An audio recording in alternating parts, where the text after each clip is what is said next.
just hitting that right now. I was like, hell yeah. All right.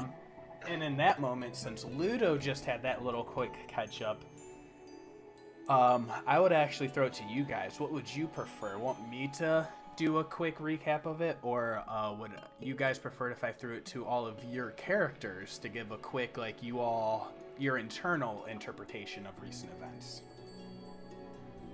If I had to vote, I would say just keep it consistent with how you've been doing it, because I really like your like story recaps at the beginning. Oh yeah. And it has been a while for people, so don't want them to throw it to them and they're like, what did we do a month ago? I remember it was we were sitting around a campfire. Someone said they left the baby in the wilderness, and we left. There, that is. You have this. Oh, we fought what could have maybe been a storm monster or just a storm. We don't know. And then we went into a hole. That is basically what I remember. That is pretty succinct. Yeah, that's pretty much it. Hell yeah. Alright, well, with all of that, then we'll just jump right into oh no, do we lose Morgen? Nope. Nope. Sorry, 'twas Wi-Fi trouble. Aha. I heard the blip and I'm like, oh no, man down. I just thought it was Music Bot for some reason. Yeah. Like in my head went, Music Bot went down. Like same, and then I looked, I'm like, wait, no, I haven't been using that. But anyway, here we are to start what would be the 8th session of this Call of the Netherdeep campaign. As the team begins to enter this Wandering Oak Grove off the Emerald Loop Trail, the home of these Acorn Sister Dryads they had heard about. It was from the night before, there was a massive sandstorm, and the party decided to rest up for safety and then just rush in for the next afternoon, make that next day of travel very safe instead of overnight. Saeryn was very excited for some grass, not sand, getting pretty much everywhere, and just very excited, looking forward to a bonfire and a little bit of gambling and expressing some of their luck. Aljin, who was upset from the previous last few days' events, just how callous and uncaring the people of this land have been about genuinely everything. And they're just feeling a little better being around all this green and moisture and the elements of, the verdant wildlife and flora that is thriving in this grove that they are heading towards. And then there's Morgen, who hangs around contemplating finding the dryads for the offering, but then stalls and begins engaging conversation with Auntie Jawler, this hobgoblin witch doctor that had been residing in this area.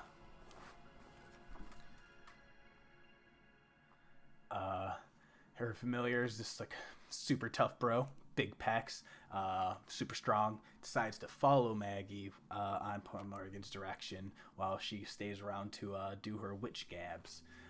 They discuss the aesthetic nature of those that are in their craft, the general spooky vibe and everything. I'm not reading my actual recap that Ludo had, right? I'm just doing the quick notes. Hell yeah. So the Morgen and Auntie Jawler, they share their knowledge of all of this stuff, the Phi-Thumb and rare funguses that grow in the Underdark, and the powerful milk poppy derivatives. Sorry, I'm just going to go ahead and switch over.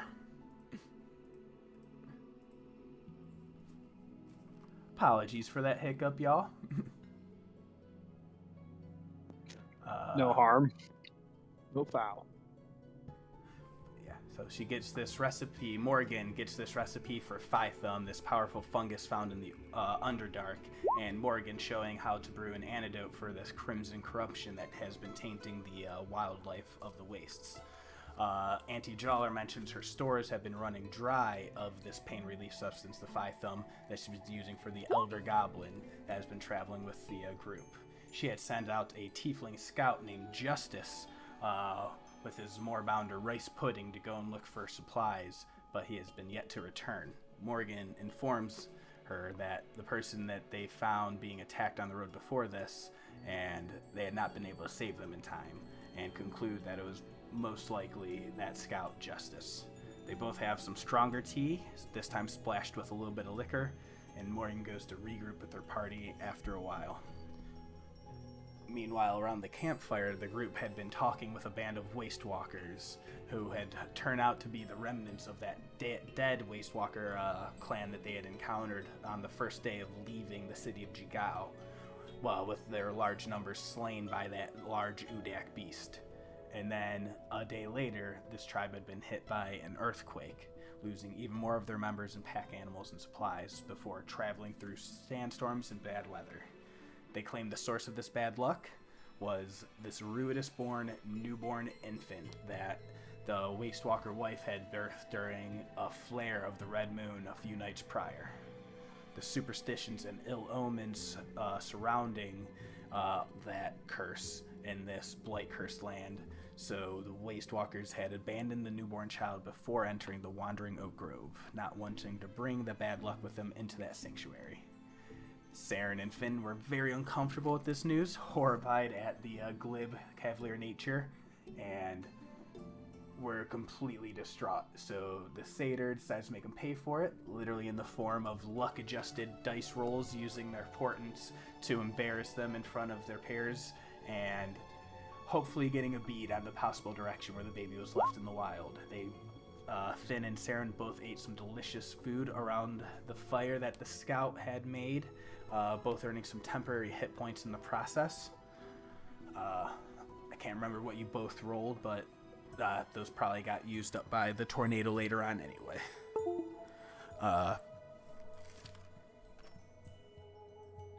And then Saeryn was also offered a potential task for some money by one of the other scouts at the fire, flashing similar to myriad hand signals of underground criminal networks. They figured out what to do, with Finn sending a message, freaking out one of the ladies of the Wastewalkers, thinking it was ghosts of her abandoned baby. But they then get the attention of the other party and tell them about this, and they all head out to rescue the child, mentioning those spiderweb fissure cracks in the earth that catch Dermot's attention, reminding him of his dreams and visions, a cave in the earth surrounded by spiderwebbing cracks with a glowing warm light at the heart pulling him forward, which is reminiscent of Morgen's divinations she had been received in the past, back the night before the festival of Jigao. The two parties decide to head out, with Dermot and Io joining the call to adventure, with the rest of them following in tow. In deciding once they get closer, they'll cast a locate object to find the bundle of cloth the baby was wrapped in from the memory Saeryn had derived with his detect thoughts. They follow the trail, but quickly notice that the storm winds are starting to grow stronger as the clouds move in, and they find themselves more or less in a full-blown tornado outbreak as the cyclonic nature of the storm begins to circle down, and almost try and ground them out in the earth as they begin to race against time, losing the trail in the growing storm just in time for Dermot to take the lead. Some cast abilities of enhance ability on Aljin from Morgen helps him get through those terrains, which I want to ask, how long does enhance ability last for?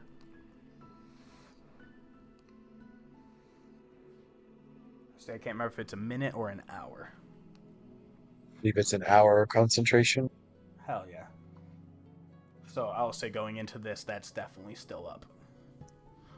I actually Unless cast you another broke. concentration spell. Well, never mind then. Just kidding. I appreciate that.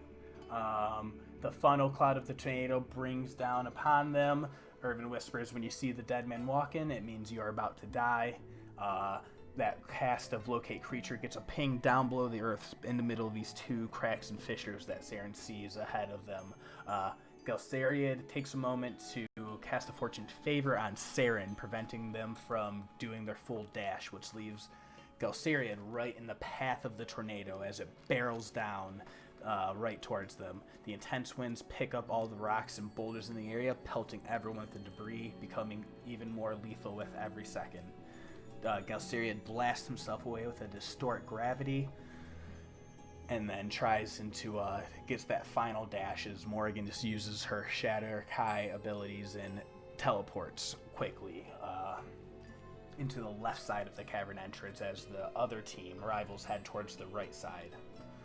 Using the awakening of his Storm Sorcerer powers, Aljin shoots a debilitating wave of thunderous energy, temporarily binding the tornado in place and sending it in the other direction. But as they all finish fleeing onto the underground, they take their two different paths, both determined in their goals, as this, for lack of a better term, until I hear one officially coined by them, the Coven Pact Party, begin to slide and slither their way underground, following the sloping tunnels deep into the earth, hiding away from the storm up above as all light from the surface is cut off, and find themselves in pitch black, deep underground, where Saeryn lights a torch with a flame manipulation spell cast on it to extend its brightness.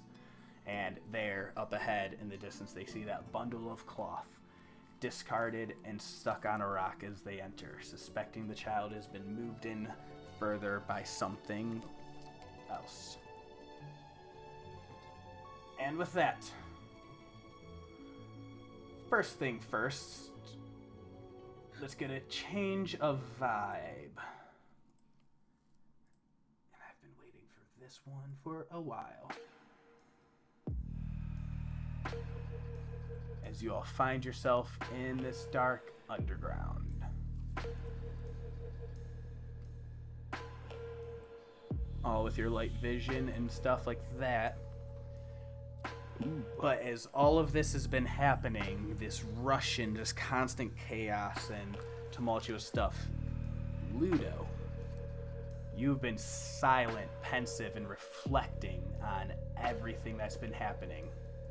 How are you feeling? What has been going on in your head? Yeah, right now Ludo has a soft spot for any of the innocent. So obviously a child, an infant, is the most innocent in his mind, and he is set that this group is going to find this child.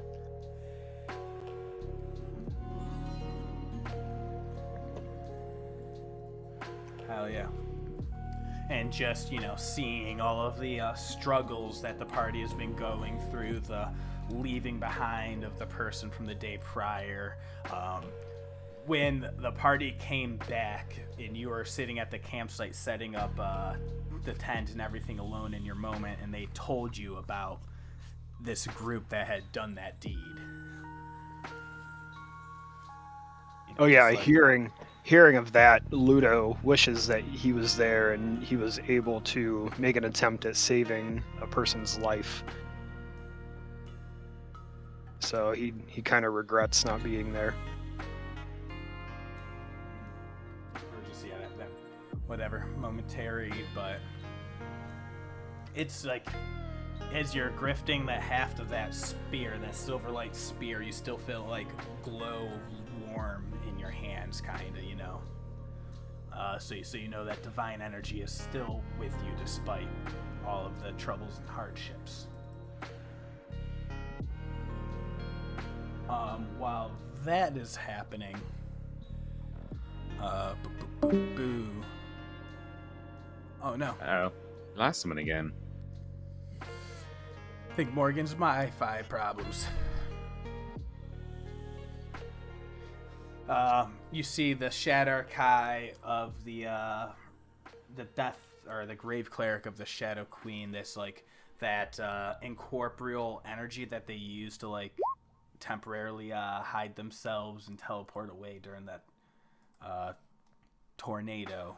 You see that energy kind of surround them again as they blink out for a half a second.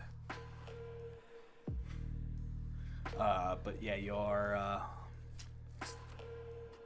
y'all do a quick little, y'all come slithered down through those tough areas, and you all have come arrest to this underground. Say everyone does have their vision and everything, correct? Yep, looks like it. Does everybody have dark vision? I have a torch. Oh, okay. But also, no. Saeryn does not have dark vision whatsoever.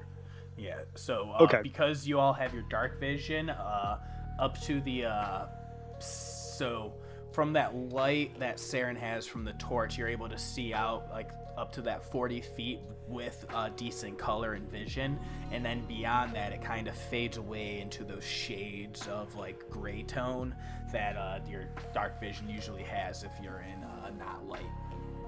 So it's like you're able to see everything, but it's the details and the colors and everything is still like lightly obscured. Mm-hmm. And that's all. That's doubled from how it's normally supposed to work. Yes. Or are you at 40/40 now? Yeah, it should be 40/40 because Control Flames lets me double the brightness ranges. Oh yeah. So you are at 40/40 on screen. Dope. So you guys actually don't see any sorts of gray because that light goes beyond where your dark vision would end. So you guys have full vision out till that like 40 feet bright, 40 feet dim after that. So basically you're not seeing anything in dark vision at this point. But you see that flickering of the flames, and it's casting the shadows against these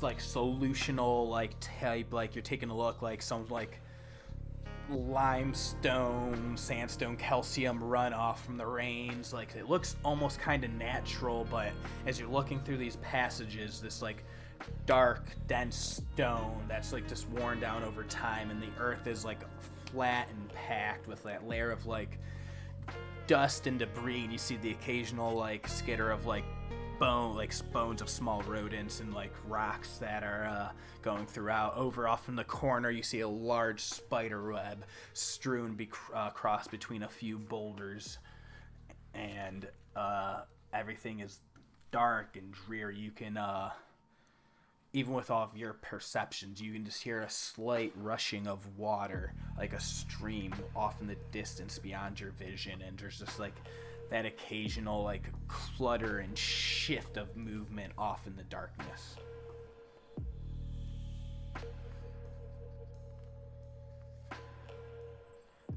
And then actually, Morgen.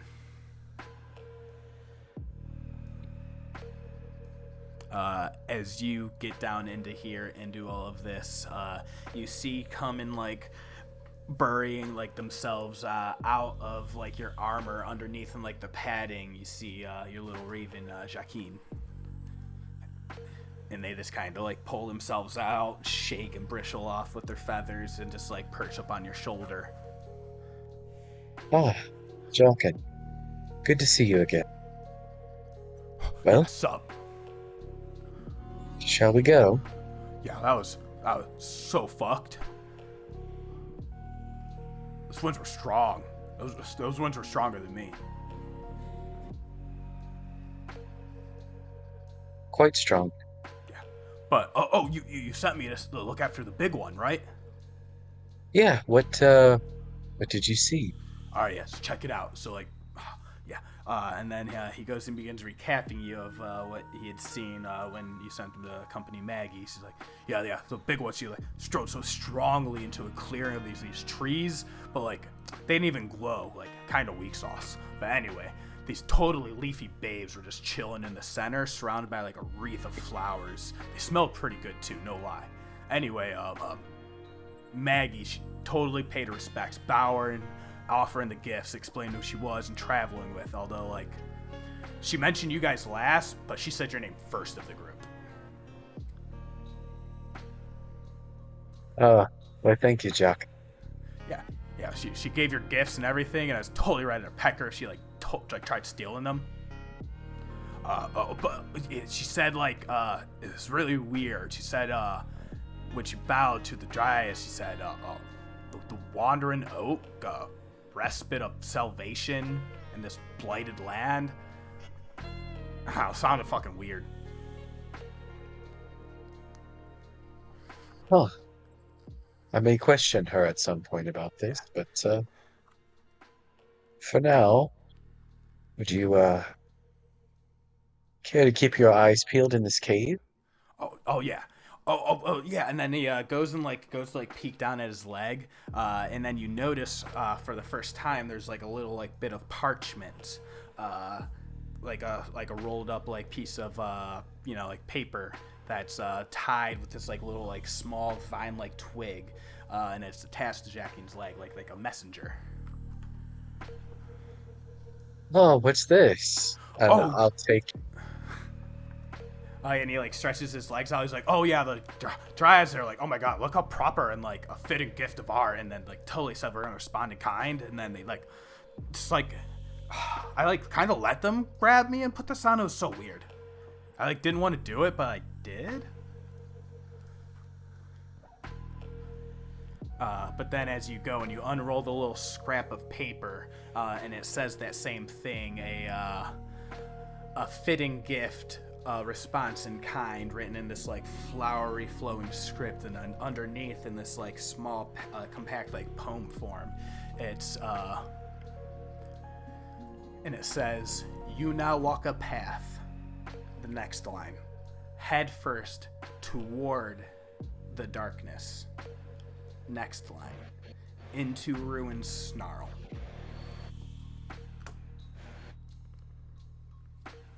Well, this is quite ominous. I'm not sure exactly how to feel. Yeah, but that's what I saw. Thank you, Jack. Such a good bird. Such a good bird. Aren't you a good bird? Oh yeah.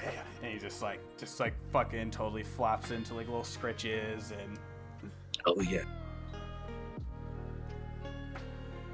All right. I think Ludo's gonna kind of silently look around, see if there are any like obvious footsteps or anything that looks like we should follow. Awesome. So yeah, you're looking for like a obvious trail and like anything going through the dirt. So you can make, especially if something looks like more fresh, because I can't imagine it's just like perfectly like there's nothing, but something maybe a little more fresh. Nice. I'm trying to think of. You can probably make an argument of either of perception, wisdom perception, or wisdom survival. So it's both like survival is kind of falls into that tracking, as opposed to if you're just like kind of doing like a glance overall to see what you see would be more perception. Well, I think he's specifically looking for tracks, so I'm gonna go survival. So survival. They both suck anyway. Yeah, so you see in like, so it's not that you don't see tracks. Actually, it is, it's a lot of tracks. There's actually been a lot of movement in and out of this area, actually, and it is like stuff that like you see like scurries in and out, and you see there's like two-leg footprints. There's like bipedal. There seems to be more quadrupedal paw base that seem to like head up a deeper in. There's actually even like occasional skitter marks that you notice even from that distance of your vision over near like the spider webs, and they like go to and from and all over it. A bunch of like skittering tracks that you could probably track as like eight-legged. Also, just above table, did we get a long rest? No. Okay. No. You can ask Saeryn about that. No. Yeah, so you guys would have had the long rest before you entered the grove from the day before, but there was nothing done or used. Nuts. So it's like whatever basically resources have been used that they used for you last session during like the tornado, basically. I don't think there was much we used for I don't know him. if you used any of your like your lay on No. hands or spell slots though. I have only taken damage. I have 2 spell slots, and I'm down to 27 HP. So He might not have long rest from the battle the day before that, because he wasn't here last 2 sessions, so he might not have, Yeah. might not have long rest from that. 3 damage. against arrivals. Sorry. Oh no, you're good. I didn't mark down anything that happened to you during the last game. I don't have in Well, my notes. I don't have in my notes that I used anything. If I fought anything, you guys probably would have used spell slots to smite. Yeah, so there was no fights. The only thing is you would have taken a small chip damage from the environmental hazards of the tornado, but I think you might have actually rolled decent on those. Last one was 11. I rolled him an 11. I don't see anything that I wrote down that took him down. I do have him at 42 hit points from the previous session. And then we used 5 lay on hands and 1 channel divinity. And I used 1, 2, 3 of his smites, but that was before the long rest. Hell yeah. Yeah, I'm looking back through. Yeah, sorry, I forgot. I should have wrote those down. What happened? I was keeping track. I was just figuring if we had to come up through it. Like I said, that was from session before the long rest. So we battled that one and then long rested and then got to the clearing. Mm-hmm. So it looks like Ludo just had one bad dex save during the middle of that tornado. So I think just go ahead, take I think it was 7 damage. I think people took from the debris and stuff like that. Does that sound right? Mm-hmm. Yeah, because that sounds about right. Because I'm down to 21 hit points, but I also had some temp hit points from eating the stew. So okay. Yeah, just do a 5. Right. Just do 5. Ludo's stronger, I don't want to be penalizing AFK character, No, it's fine. I mean, I should be penalized for not being here. You should. But yeah, that's because I think you did really whenever they did rolls for you and everything else. I think that was the only one bad dex save that kind of let you get caught. So yeah, just do a full long rest up, and you should have full resources. And then I promise one last thing, and then I'm definitely throwing it to you guys. As all of this happens and you guys settle and get down into the cave, Saeryn, you hear the dice in your head start to rattle. Oh boy. And what do you guys do? Well, I'm thinking we should probably stealthily start exploring this cavern structure. Mm-hmm. Stealth? You want me to stealth? Yeah, I mean, I'm not great at it, but I'm not terrible at it. I'm definitely not wearing heavy armor like a couple of you. At least I know Ludo isn't quiet ever. Ludo being quiet, not saying anything, just takes a step out and kind of goes in front of the group and just picks a set of tracks, takes a couple steps, obviously looking down at the tracks and moving further in. We want to try to be a little quieter. I can't do anything, but do we want to try stealthy and move slowly just in case something's there or someone's there? We don't have to, we don't spook them. I'd also be concerned about any kind of trips or anything like that. There's a bunch of spider webs over there. If there's anything larger than a spider down here, then there might be a problem. Ludo looks up at the glowing bright torch at the mention of you guys saying stealth. That's a good point.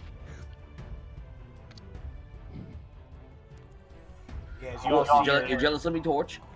Yeah, you see the shadows just flickering, casting the flames casting the shadows on the walls. They're dancing back and forth, and you see that light just also unnaturally reaching further than it should. You know the regular light of a torch, and then it just flares with this occasional arcane constance that throws its light even further, and you're able to see into those recesses of the corners that you probably wouldn't be able to see naturally.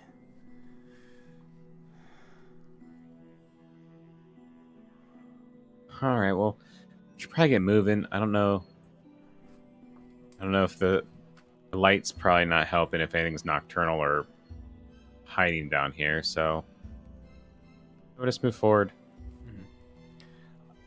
Yeah, and it's you see with Ludo, it is like, so basically you did notice like almost 3 sets of tracks. It looks like there is the bipedal 2-legged tracks that seem to like pretty much they all seem to merge forward at the line of your distance right now. Is there any one, like, there's bipedal 2-legged tracks, quadrupedal 4-legged tracks, and then I'm just gonna say some spider shit and the more insectile spider looking tracks. Are there any that you're interested in following more than the other?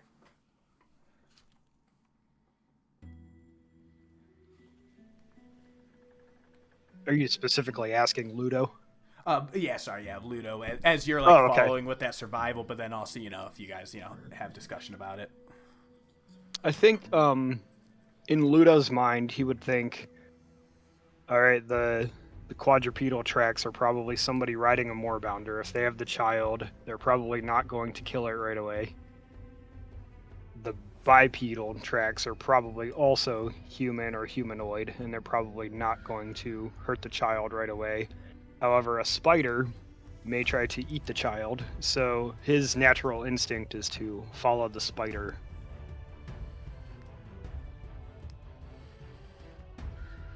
Unless somebody's going to stop him. Can't argue with that logic. I would also like to state that I would be using my passive perception at this point for creatures, particularly things on the ceiling or wall. Okay, awesome. So you're gonna be using your passive in that role for your wisdom. Awesome. So yeah, you're just starting to take a glance around, looking into like where like as far as like the light can extend out. And as you guys begin moving up and that corner like opens up, you see like a small little nook and cranny that goes off to the left, and a little bit more spider webs kind of batched up around a group of boulders.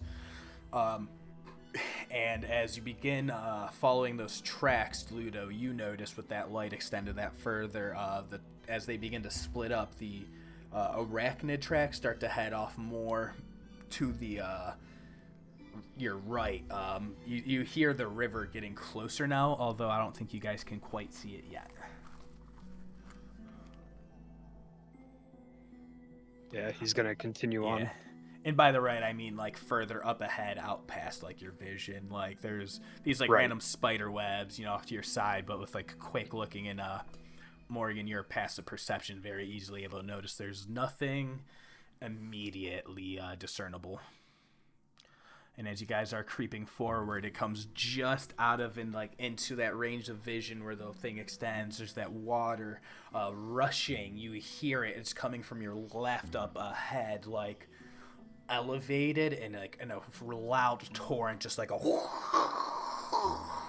a constant noise, and it's sweeping downstream off to your right.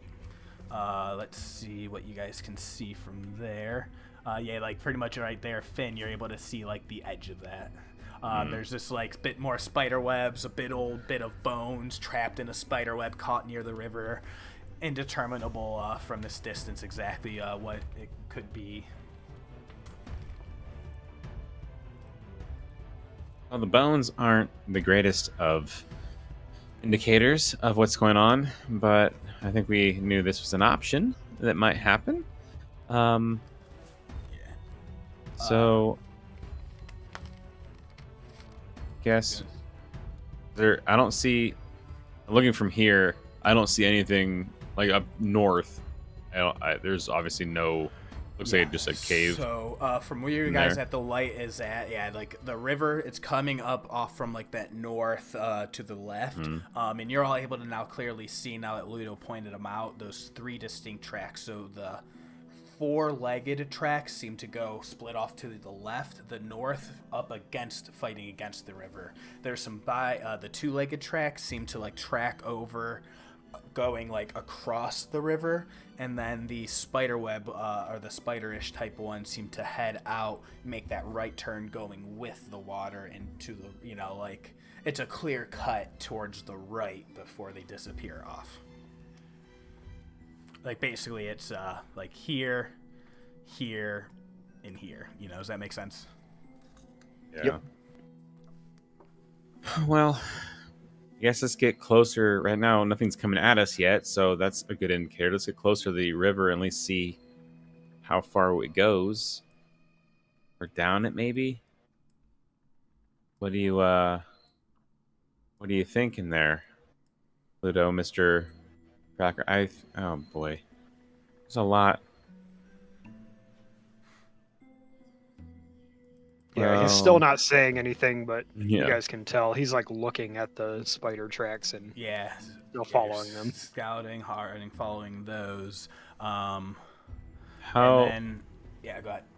So I go up, and I have a quarterstaff. I want my quarterstaff down in the water. How far will that go? I mean, I'm only 5 foot, so it's not a large staff. Yeah, so like immediately first like couple steps off seems to like kind of do like a nice easy gradual slope, and then you're looking down, you're able to judge the water. It's probably like a couple feet at most. Okay. Like probably getting less going downstream, but like when you go and you look upstream to the left, it's like a rushing torrent where like a little bit of white foam and caps come as like two like little like river joins like split off of like whether they're coming from around a base of rocks or like there's two different ones actually joining there with a force. So it looks like they'd be kind of hard to traverse. You do see like a little bit of handholds and stuff that might help with that. But yeah, that's pretty much what you see. It's like, all right, it'd be probably a little difficult. It's like you'd have to probably fully submerge to try and get up those streams and just like fight against the current. But as you all look there, yeah, you just like kind of see out around like across the river there seems to be like another path that splits off, going like kind of forward, veering off to the right, and then you see this river kind of narrow down, and that water looks like it might get a little difficult, but it is starting to slow down from the force, so it'd definitely be easier like going with the water downstream, and it's probably not strong enough it would sweep you guys away. What are you thinking, Ludo? You want to go straight across and try that, or do you want to go down? I don't think without having something to carry us over top the rapids, looks like we've got rapids up there, that'd be the easiest. That would probably be the hardest of ways. I mean, there's no rescue if we die trying to get up rapids, I guess. I think Ludo is going to want to go south because he probably can't really see that it does like kind of turn like over in this area.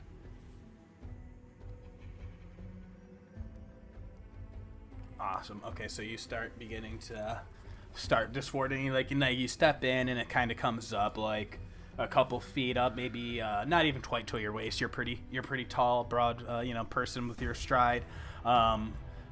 And it's like kind of sloshes into like the chainmail and like the metal boots and armor that you have, the shin guard, so it's almost a little difficult. You can tell like being in the type of armor that you have submerged in water, like when back in Jigao, would be difficult, but this is easy in that the water is heading downstream easy enough, like you're kind of going with the currents. And Morgen, you're still running with your passive perception, right? Yeah. Awesome. Go ahead, just also make an quick like active perception roll. Just like, 'cause it's like now like you're heading downstream and it's awesome. So it's basically like the river overrides anything else in the immediate vicinity. So basically you're not able to quite pierce through, but like your passive is like you're looking out for any immediate like movement dangers and stuff, right? Yeah, particularly creatures. Awesome. Saeryn, as you're coming up on the back from that's about at the point where you're standing at, like you notice and you pick up that little bundle of cloth that you had been following. Yeah, this doesn't seem like a good omen. Awesome. So as you all begin to continue to head down river, with those passive perceptions,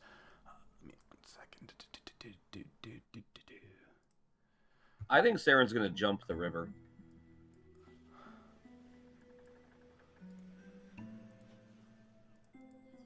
You're gonna go across. Yeah, I'll burn a mirthful leap to get across it. Oh yeah, so you still like nice quick little running jump. And yeah, I'll say that's easy enough to get across, no problem.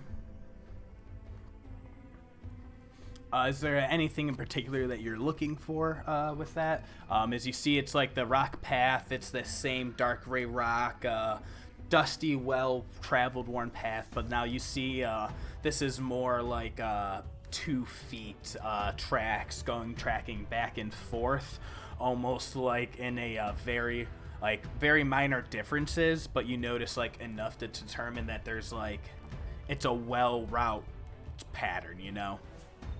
Someone's been down here pacing. Mm-hmm. I'm just gonna follow it for a bit, figuring that I can just jump in the river and meet up with everybody in a second. I just turn around and say, I'm just going to check over here real quick. I'll be right with you. Yeah, are you more interested in like following the path, so like more looking to see, or are you trying to like do like more investigations to find stuff? I think investigating to find stuff. The actual it looks like a route's been worn, so like that's easy enough to find and follow. So mostly I'm trying to see why someone might come down here. Awesome. Yeah, go ahead, get that. Investigation. So that's gonna be more dedicated. You're gonna take like that moment or two of like following that path to see what you see. Hell yeah. And Ludo, as you keep heading down that path, you see the rocks begin to break off in different sort of paths. There's the river that keeps running downstream, and then there's a path that breaks off to the right through the rocks, and you see like another almost like a similar entrance to where you came in from. You go ahead, make a perception check as well.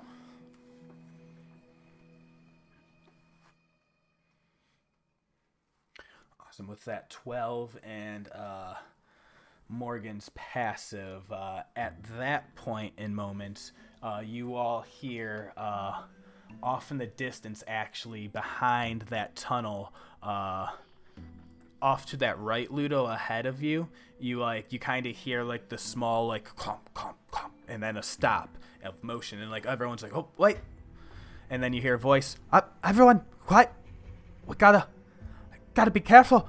We don't know what's up here. What the fuck is that? Is that a giant spider? And then you hear what sounds like Io cry out off in the distance in the shadow. At this...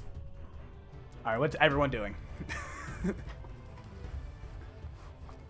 I feel like I'd be... everyone heard that. Okay, I was like, I don't think that I hear that. If we all heard it, then you hear a shriek and shout, like it is not far off in the distance at this point. Ludo's gonna wave his spear, like, come on, and ready up and start charging towards it. All right. So you guys you can start heading down south in that area with that investigation from Saeryn. As you are following that trail, you notice, I don't know if you saw it off in the distance around the corner, there was a little bit of mushrooms, like this little purple bit of fungus growing in between the crevice of these two rocks that Ludo actually now has a sight of as he's going past. And then you notice, it was just those well-worn groove tracks heading off well down the south. Might have to investigate that later. Oh, someone's yelling. I better be very quick about these mushrooms then. I'm gonna... Saren's gonna try to pull some of the mushrooms. All right. So if this is happening right here... We're going to need everyone to roll initiative. Just give me 1 second to make sure I have a clear turn order. Ooh, it has a turn counter on it now. Right? It's so good. Yeah, everyone roll initiative. This is some... Oh, man. This is crazy. It's not a turn counter at all. And I need, oh, man. All right, everyone. So, how's everyone feeling? Like we're cantrip casting today. I don't know what you mean. It's so weird. I'm so used to rolling with Elros, who has like +9 to his initiative. Yeah. Welcome to the rest of us.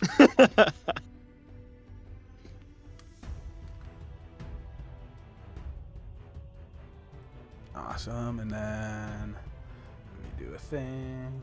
Yeah, I'm used to playing a cleric, which means that lower in the initiative is actually usually better for me. Right.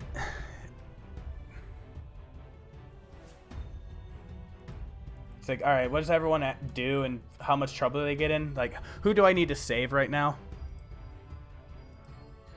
All right, so, and then I need to, for the sake of this, I'm just going to do Io as initiative for the team right now for this first round, just to, before we, see what happens first. Oh, yeah, she is. Very startled right now. Saeryn, what's your dexterity? Excellent question. Fucking love D&D. 14. Excellent question. Hold on a second. Ooh! Rollies! D20. Rollies! Oh, shit. Well, Let me blow that D20 for fucking Io's rollies. Ite Gatabuche. I'm just gonna keep that as her name, and I've fixed it 3 times. You all have seen me fix it 3 times. Io and Turn Track Initiative, her character token, yeah. Itai Agachai. That's what my mother called me. Anyway, let's fucking stop this music and get into some combat. And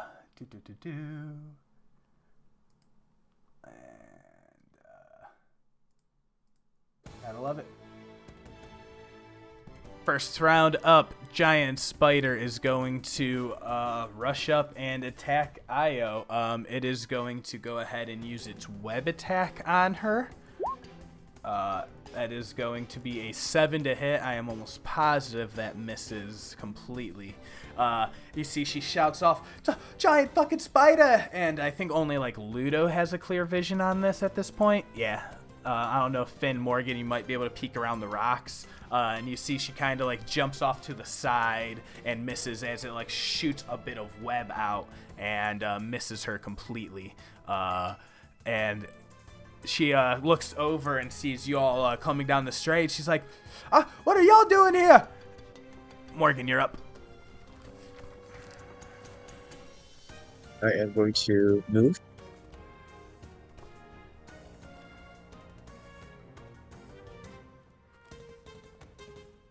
Is there extra movement to get out of the water? I'll say no, because you were going with the force of the stream, so it's like you're able to use that like momentum, just like a quick hop up onto land, and it's like a pretty solid rock where the river's like meeting the ground. Perfect. Yeah, but you feel like going upstream would probably be, something else. We're gonna hit it with the good old toe of the dead. Mm-hmm.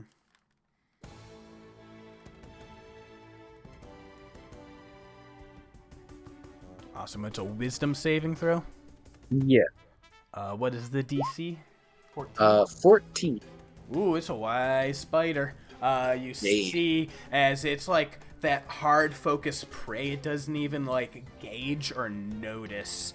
You see, because like it's like web sense, kind of like it has its like one focus in mind right now, and it does not hear anything. Anything else? That'll do it. All right, at the end of your turn, before Finn goes, I want everyone to roll perception checks.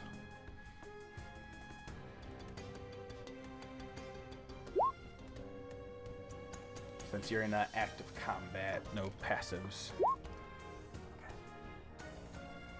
All right, everyone but Ludo. Ludo, you are hard focused on. You see, like, you in your brain, you thinking giant spider, baby, save. Like, this was your focus. Like, that's what you're worried about, right? Yep. Awesome. Everyone else in this moment, you all hear a sound as it comes up off into the line of distance out of the shadow where the torchlight from Saeryn is, since he's across the river, it's reaching a little further than anyone anticipated. And everyone but Ludo, you all see two orcs kind of come and sling forward out of the shadow. And you hear one of them. Anyone here speak Orcish? Nope. All right. You hear, and then one of them goes running back off into the shadows out of you. Uh-oh. And then this other one, he is going to take a line of sight and he used his full movement. Ludo, he kind of has an angle on you. You have partial cover, so you're going to add +2 to your AC as this orc is going to throw a javelin at you. It's going to be at disadvantage. All right. It's not a smart orc, you know. It's a fucking orc. So it's going to be a 16 to hit your armor class +2. Yeah, it just bounces off. Yeah, but you all hear that clamor, and that was the end of their turn. Finn, you're up. You saw that. Okay. 5, 10, 15, 20, 25, 30. How much do I have? That's a big old spider. How much do I see the big old spider? He's a big old spider. Yeah, you have a pretty good line of sight there. There's no I partial moved, at that. yeah. Okay, moved to there. Look at Ludo and be like, oh, you got a new javelin. And look back at the spider. And I just going to firebolt the big old spider at this point. Hell yeah, make that attack roll. 26. Hell yeah. Wow. Yeah, that's a... What? I rolled a 19. Okay, cool. Amazing. I mean, roll damage. Yeah, no, amazing. 9 points of damage on that one. Bonus action. I gotta see what I got. I got like nothing for bonus actions, but there's a few things I can do. I'm gonna use one spell slot. So I guess nothing. Nothing, because sorcerers have nothing for bonus action unless you want to convert, and I don't have to convert at this point. So I'll just be done. Ha! It was effective. All right. Crap. Awesome. It is now Io's turn, which is going to be, so she's going to, first thing first, she's going to look at you and then Ludo, and she's going to be like, I don't know if you heard that. He's running to get reinforcements, he said. He said, go get the others. Go get the demon toad. The fuck does that mean?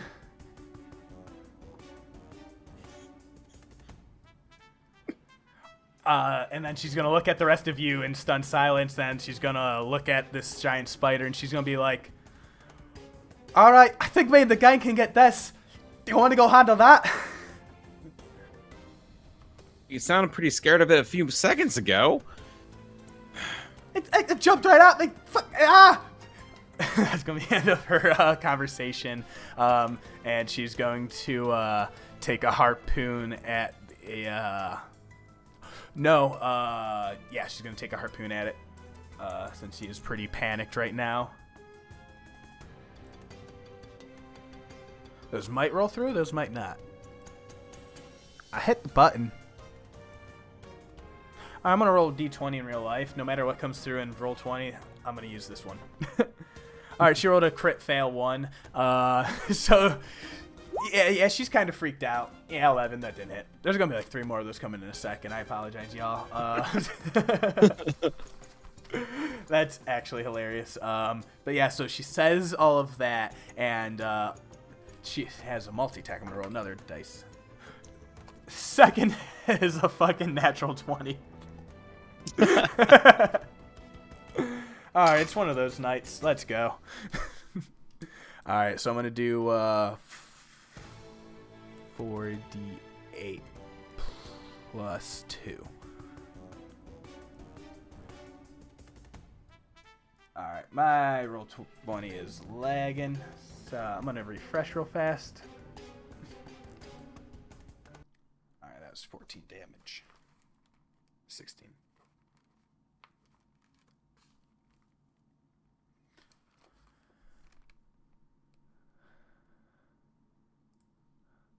Alright, yeah, so you see, sorry about that, I am back. I think I saw it was 14 damage on her 48. I think it came through right when I was refreshing.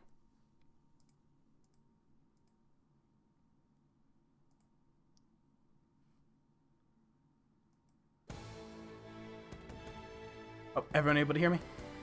Yes. Yeah, I can hear you. Oh, okay, sorry. I thought maybe that was messing up. But yeah, sorry, I was just making sure I got the right damage amount. She hits the spider really fucking good with a strong attack. But yeah, so she yells that out to all of you, and then she throws to you. So, Saeryn, what do you do? I think I'm gonna move a bit. Yeah, you see those little fungus that's like a mushroom. Go ahead and make a nature check. Free action.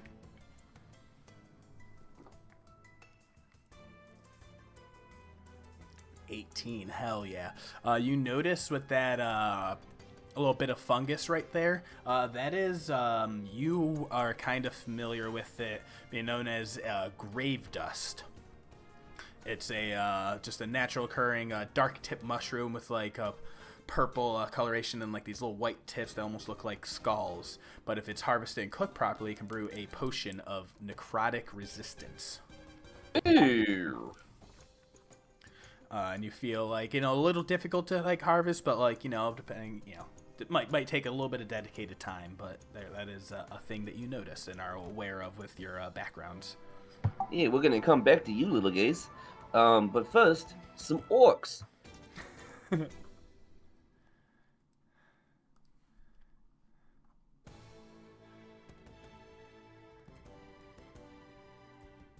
Move to there. Yeah, it's actually probably like back to here.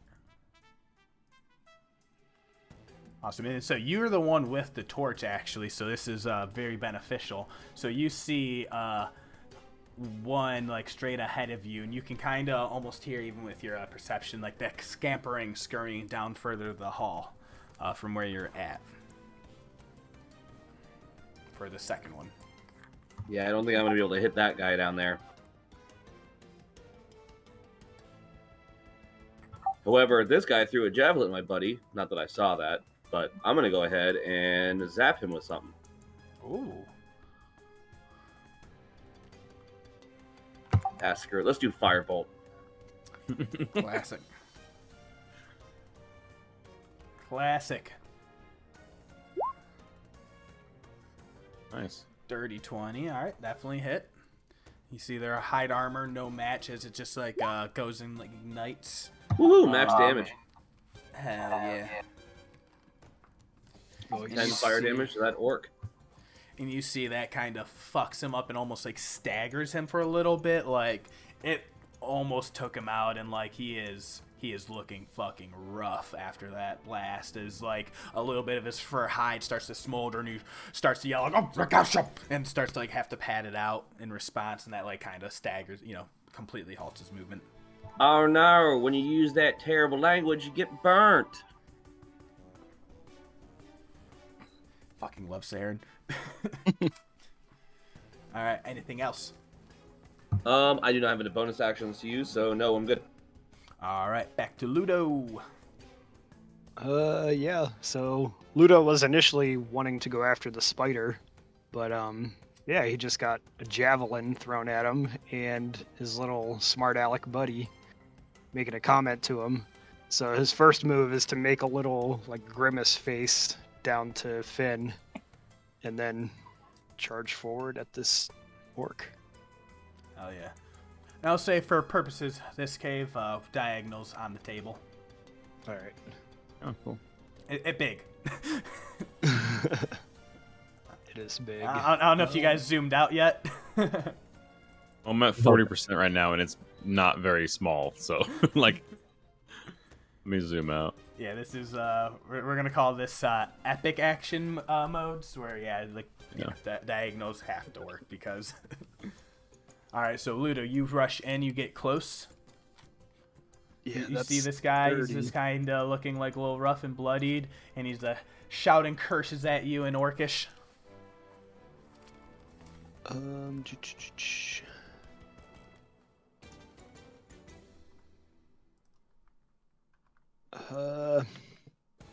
really do anything from here.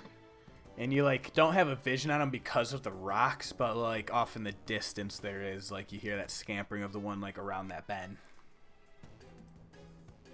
All right, I think Ludo's just gonna dash right in this orc's face. Awesome, just get right up into him.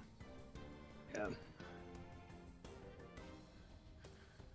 All right, action dash. Any bonus actions? Yeah, he's gonna take a bonus action to do a running. Oh wait, can I do anything? I can only do the pole arm thing if I swung at him once, right? Mm-hmm. Yeah. Yeah, I think you need to follow that after an attack action, I believe. But I'm not too sure of the wording. Yeah. I don't think I can do anything else. Can I just run straight into him? Just charge, shield first, right into him.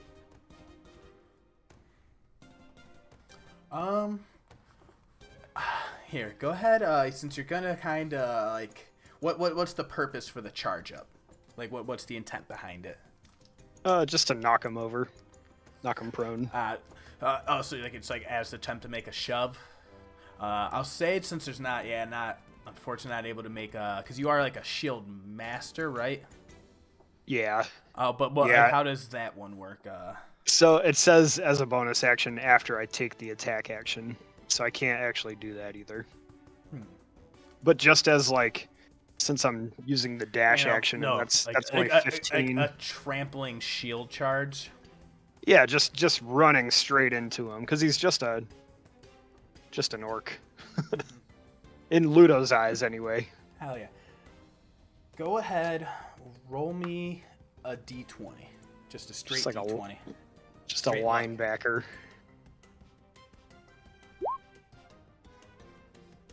All right. As you come rushing up to him, just full on put your shield in front of him and just using that dash, even though you only move half your speed, you put all of your momentum behind it and bash right into him. I'm going to say he's going to make a strength saving throw on this. What is your strength modifier? What is your strength score? 16. So 16, so that's a +3 on strength? Yep. Yeah. Awesome. So that will be 8 plus 3, 11. What's your proficiency bonus? 2. 2. So that's going to be a 13 DC on the strength saving throw. And this orc adds nothing but his straight +3 bonus, so that's got to be a natural. Oh. Okay, so you see this fucking orc, this broad fucking barreled shoulder. He stops patting off the fucking fires around him, and then he looks forward and he sees you, and you guys lock eyes, and you do that heel stamp and fucking charge with the shield, but instead of bracing it out of the way, he goes out, reaches his arm out, and goes into a fucking bear hug with you. Oh, nice. So because you took an extra thing as that little risk, he now has you grappled. All since right. he has that nat 20 on his strength check. That's what you get for trying to game the system. No, I love it. But hey, at a break or after the game or later on in the night, let's talk about a shield charge feat bonus. Ooh. If that's a thing centaurs have, I think, let's talk later. All right. But because of that strength score, he just fucking full arm wraps around you as you go to like charge him, and he just has you now full on embraced, and he leans down, his like green skin and his large like protruding tusks from his bottom jaw, and he just looks down, glares at you in the face, and roars right in your eyes. We will end that turn, move on to the spider, which is already rolled and landed his attack against Io, as she has to save against its bite. I did some real life dice to help save some time, but she's going to make a con save real quick, 13. So she succeeds against that, but she's going to take... All right.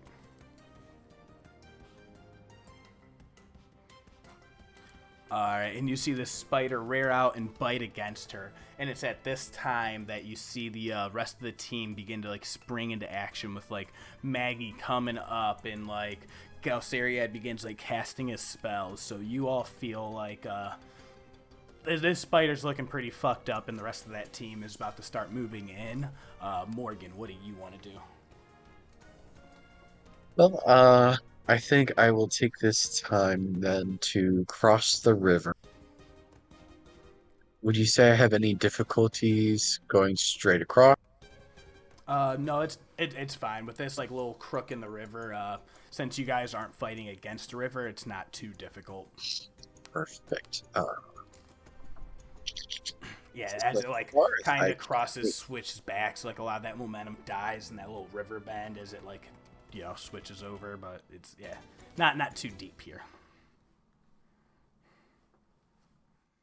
I don't know. Would you say I could see that goblin enough to target him with another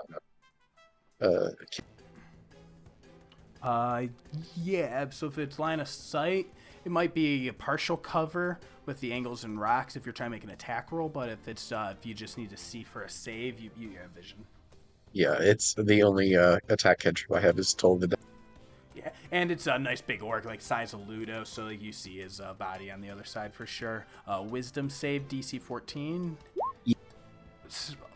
Somehow, fucking 19 on the die for that orc. That is actually ridiculous. These creatures are very fucking wise. They go to church every Sunday apparently. But yeah, it's that Toll the Dead. It's once again that like it's not that your spell isn't like effective. Like your magic is strong in death, but like they didn't even notice. Like they're just so focused. Like he's like roaring right in the face of Ludo as he has him in this grappled bear hug. And anything else? That'll do. All right, we are going to go to the orc's turn. So we're going to go.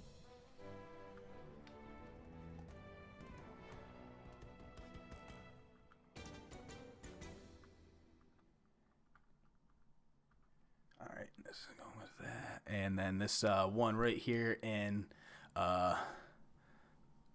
Ludo's face is going to and attack at Ludo with his great axe. Is going to be an 11 to hit, as he's still like trying to maintain his grapple on you. It just does not make it through. Like he's trying to like swing around while he still has you in the bear hug and like glance you on like the side, but you're able to like shift against it in this this wrestling grapple contest. That is going to be their turn because that is no bonus action. So we're going to go to Finn, and let's get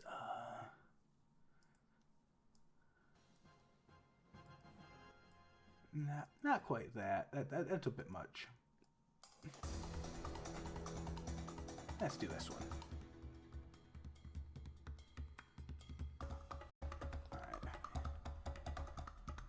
What is Finn doing?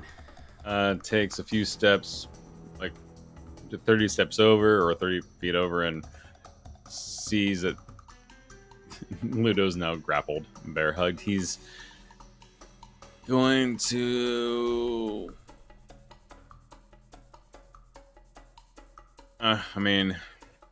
Seeing what Morgen did, he's like, oh, okay. Let's try this again.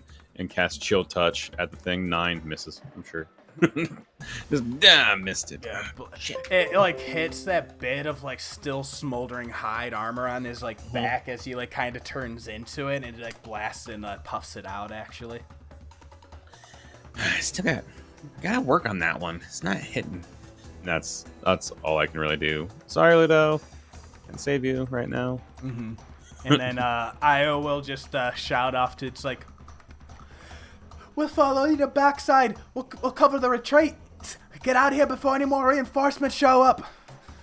And they're just pretty much just gonna start carving into that spider, and you feel like it's not long for this world, so we're not gonna waste any time on that. Saeryn, go ahead.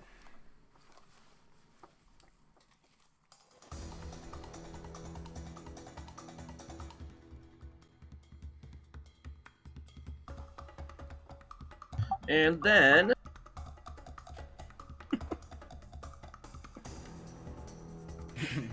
Is he talking? And then all we heard is "and then." Like he muted himself until he said "and then." no, it's just I have to hold a button down to talk, and I want to move with my hands on the keyboard. So I think I'm just gonna firebolt the orc again that's in front of us. Knight of the Cantrips. Yeah, I would say if like you probably like move like up to like a square up there, you probably get like a clear sight to not have to worry about shooting around Ludo. Hell yeah. Easy step maneuver. Oh god. Oh no! Alright, well I might have misled you. I don't know, man. Like it's like the casting of like the fire of the light off of these shadowed walls. It's just like really fucking with the distortion. I'm not used to casting fire with so much fire around because I'm carrying a fucking torch. Mm-hmm. Yeah, He tries to cast it out of the torch and it just shoots sparks. He's like, ah, damn it. Yeah, that's why I imagine you use like the torch to gesture with, and then you're like, oh wait, no, yeah. But yeah, fucking just cantrips, man. Like, why don't they work sometimes? I was thinking like, oh man, I should probably mind sliver this guy and not take the chance on rolling, but Yeah. Amazing. Back to Ludo. You are this orc is the best, honestly. I don't think there's been a better orc in all of D&D history who survived more actions. Ludo. If this orc survives Ludo's attack, then he's now part of our party. We now claimed him. He's now ours. Just recruit him. Yeah, I mean, so Ludo, you're looking right in the eyes of this orc as he's just like roaring at you, just in this ferocious bear hug, just yelling in orcish. What do you do? What can I do? What can I do when I'm grappled? Can I attack or do I need to grappled, escape? is mechanically just your speed is 0. You can't move. Okay. And then to get free from grapple, you need to spend an action as a contested strength roll against theirs. So it'd be like athletics versus athletics. Or I think since you might be able to use acrobatics as well to get out of grapple, I believe. I'd have to actually double check real fast. you can use athletics or acrobatics to get out of a grapple. Yeah. But they use athletics as their roll for contested, yeah. Okay. Well, this is right where I wanted to be anyway, so I don't need to go anywhere. Yeah, So you're fine. let's try to shank that silver light spear right into this orc. Oh yeah. 100%. I am not locked in here with you. You are locked in here with me. Stupid orc. That's an orc. It's This is freaking orc. It's fucking orc. Well, let's do. I mean, you have There the we go. bonus action. There You we did go. make the attack. All right, a 22. So you try to like stab him as he has you grappled. of like against the side. You like try to use like the spearhead to like go like jab at his foot or knee to like, you know, like throw him off, and he like rebukes it, sticks his leg out, like kind of catches it off guard, you know, but that gives you the extra momentum and tilt where you're able to like kind of toss it around your back, and then you throw your other hand up with the shield hand and like flip it around, and then use the back end and like whip it across his head. With that bludgeoning damage, he passes out. Knee goes down. Nice. Yeah, you all just hear the solid. And you kind of hear Io in the other times like, you guys need help over there?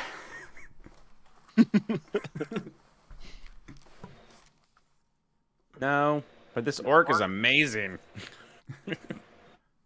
Yeah, so this orc drops, and I'll say with that same, like, the giant spider does not get a turn. Like, everyone in that other team, like, you see, like, this quick coordinated strike, like, almost in the same thing. Maggie kind of comes up and, like, comes to pin it down with her giant, like, axe with one of the legs, as Galsteriad and Dermot both cast spells at it, as Irvin throws his dagger, and Io just takes her spear and just rams it right down the throat. I'll say y'all kind of hear that commotion. Morgen, you kind of have a sight over the rest of the river.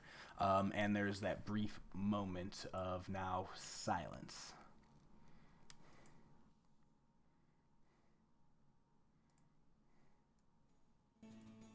Does anyone remember that there was an orc trying to go get reinforcements? Yeah, so we'll say still like that's going to be just that briefest pause. We're still going to keep it in initiative for this right now, just for this next what everyone wants to do immediately. Also, where everyone's standing, Finn, Saeryn, and Morgen make perception checks. Oh, right.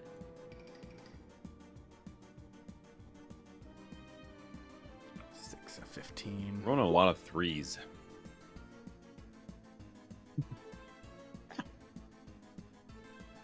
Awesome.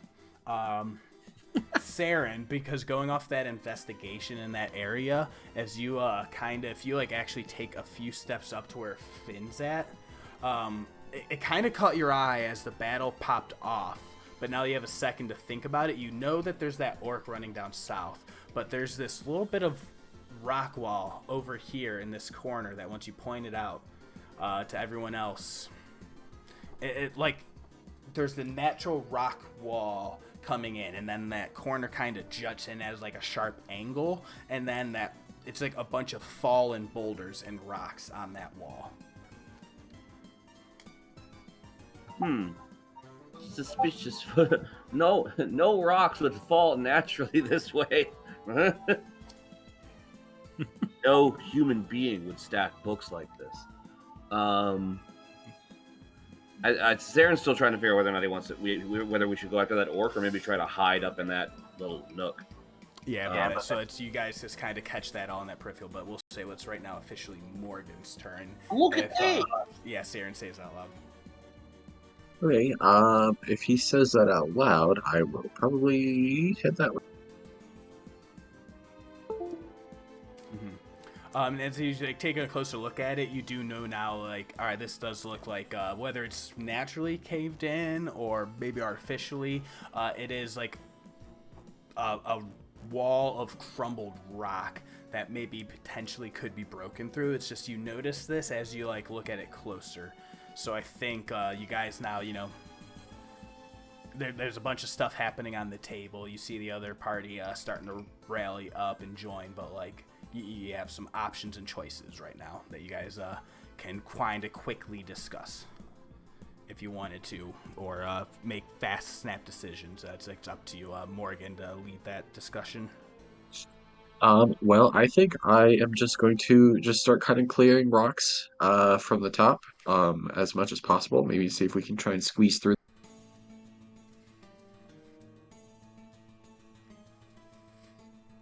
All right, so Morgen, you notice that, and like you want to go start doing that. Yeah, I'm just gonna go start digging. All right. Go ahead, just give a quick athletics check just to get that initial progress. But then, it could, if you want to start dedicating more time to it. All right. Then 8, you find some of the smaller, weak, because it's not like you're not doing nothing. It's like you're finding these smaller and more those critical stress ones that you're able to pull out kind of easily. And then you see hey, this is weakening this structure overall right now.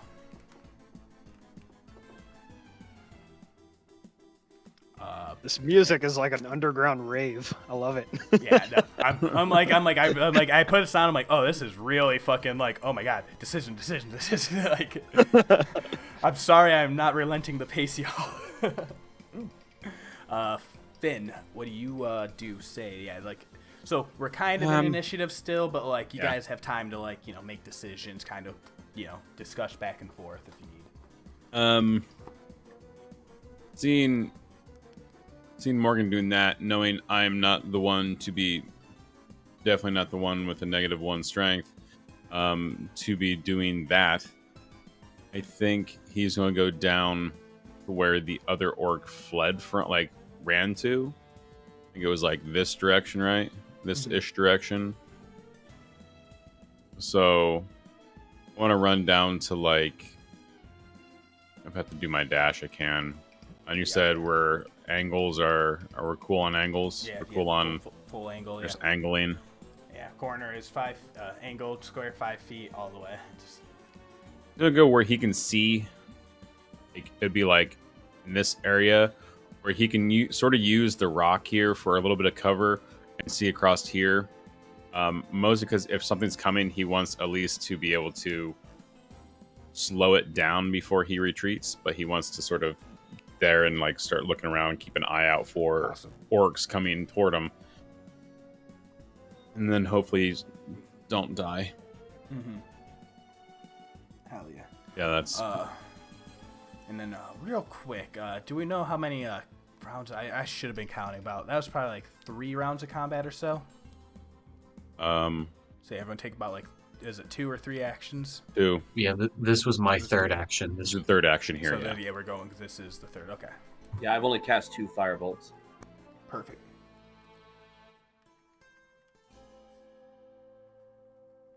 Awesome. All right, just want to make sure. I was I need to keep track. No reason. So Finn, you see that the party they start to kind of rally up. They'll take their movements real fast and being "Aye, well, no baby here, but anyone going after the orcs?" And then Maggie's just I don't like this. And Dermot just does a real quick. I feel the light still deeper in the cave. And he kind of points straight ahead at the where Morgan is actually pounding away from those rocks right now. That will be their turn. They're we could go start heading down that way if we want to cut off any reinforcements. Try and get a pincer attack. What do you guys think? I'm pretty far down the hill, down the cavern. I don't know if I'll be able to hear everything of that or respond. Can I throw a perception check out here just so while I'm sitting here, so nothing sneaks up on this side of us? Thank you. Yeah. Make a perception check. Yes, of course. Yeah, let's just sixes and threes, please. You're trying to. It's a 9. You're 6 trying and to listen 3s. over that rustling sound of the water as it hits the lap of the rocks and the dark stone, and it goes and twists down further into the cave. It'll keep And then screaming, it's bouncing off all the shouting. walls. Yeah, it's really hurting. It sounds like she's almost ahead to your right, in that other tunnel when she's shouting from where you're at right now. But yeah, so Saeryn, Ludo, Morgan, you all hear that. I mean, I'd go and like to know where they're headed. Yeah. Well, do you want us to... Which way do you want to go? And we can join you, or do you want us to go the other way, or to work on the wall?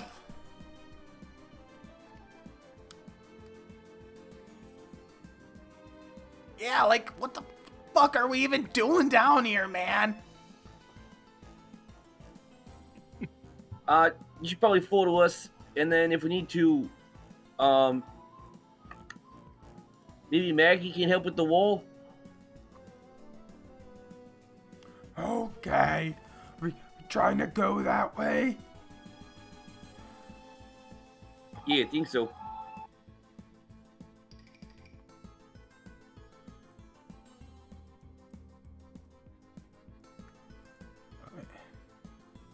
Awesome, so she's gonna move her movement up to there, and she'll that's her action that turn, and the party will just kind of come and join y'all across the river, you know, making their way across. And it's like, okay, so we go through the rocks, and we've going there, we're splitting up, and then she'll go to Saeryn, as you know, just all this happened real fast.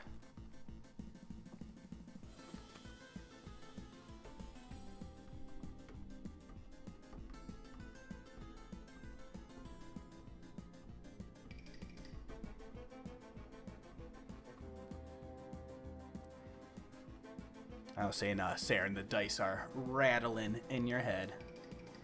Starting to get hitty. All right, and Sarah is gonna pretty much take off at full sprint now, trying to follow after this. Did you say we can move diagonally? Yes. Yeah, full 5 feet the whole way. Just because, yeah, like once, you know, combat big maps get, you know, like it just really slows down things when you have to like, oh, let's move up 5, then over 5, and then, okay, let me spend a whole turn where 1 turn of movement otherwise would, you know. Let's keep action economy fun. But yeah, you see there, and you see Elle looking out. You can do like a perception check from there, or if any other actions.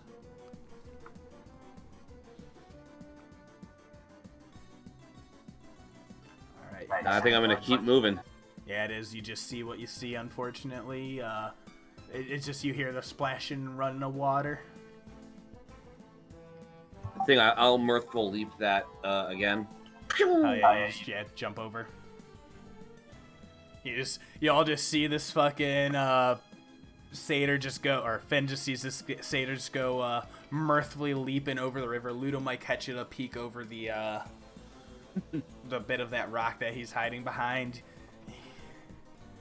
Just yeah, very very beautiful. Like like your hoof catches like a spray of like the water as you make the leap. It like trails into the river and like kind of kips up like that sparkling like little bit of light that reflects in the lantern light below you as you land in that like almost like superhero pose, but you don't do the quite 3-point landing because like, you know, you're able to land on those haunches, you know. Yeah. Oh yeah, them haunches. That's all my movement. I don't. And that's action. That's action movement, and I don't have a bonus action still. So I'm gonna stand here and just kind of listen for orcs talking. All right. So it is back up to Ludo. Ludo is going to search this orc really quickly, see if anything valuable or anything that could be a clue is on him. Yeah, give me a quick little loot check and an investigation.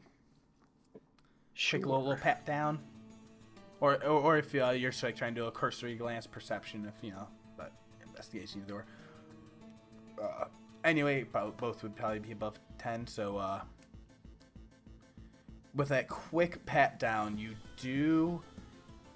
You just kind of see like basic level equipment. You know, he's got like a great axe strapped to him that he's trying to attack you with. A couple of javelins strapped to the back as well. This like hide armor, regular boots. But you see dangling as like a bit of baubles and necklaces, a symbol. Go ahead and make a religion check. Well, hell yeah. So yeah, even just from regular tertiary knowledge, a 10 is a success. You see now in your handouts notes. Roomch the Ruiner.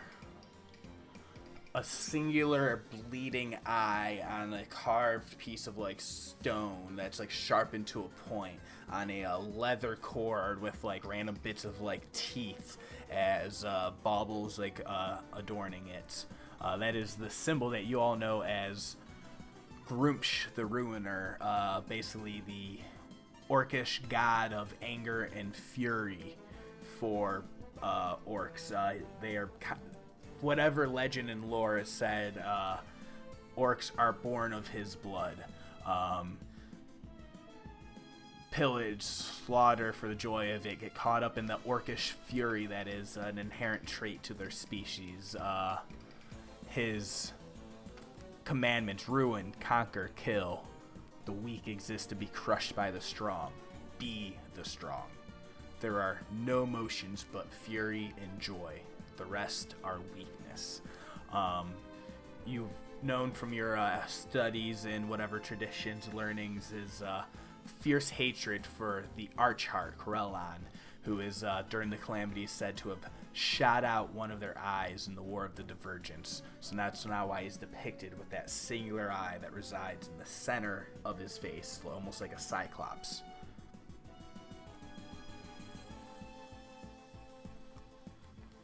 Yeah, I think Ludo would take it as maybe like a trophy. Yeah, you snatch that up. Excellent. Add Yeah. Grumsh. So it's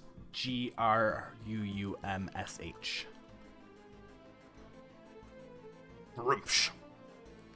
Grumsh. It's a fun fucking word to say, not gonna lie. It sounds dirty and disgusting, but like it's a very like emphatic guttural sound, you know? Grumsh. Yeah, type that into Urban Dictionary and see what it says. No. Yeah. Grumsh. Oh. You have really nice grumption, kid. Ooh, that's not what you think it means. Yeah, so that's, as you see that symbol, you become aware of that. And then are you guys able to see that in your handouts? Yes. Yeah. Fun. Lore All dump, right, lore and dump. And Ludo's going to take his movement to try to catch up with Finn and Saeryn. You take that, easy peasy. We're going to move on past that spider. They dead. Morgen, so you are starting trying breaking down this wall. And then you see Maggie coming over and beginning to assist you with it. What would you like to do? Well, seeing as all of my friends are moving, I'll just kind of like say to them, Maggie, please continue breaking through this wall. I've got to stick with my group, and I will go ahead and move. Oh, yeah. She's like, I got you. Chase them down. We'll see what's on the other side here. And then you see Irvin, as you're kind of rushing away, he's just like, oh, I just got an idea. And he kind of dashes back over towards that spider. He says, I'm going to try and harvest some venom real quick. You never know when it comes in handy. Alrighty, that's my dad.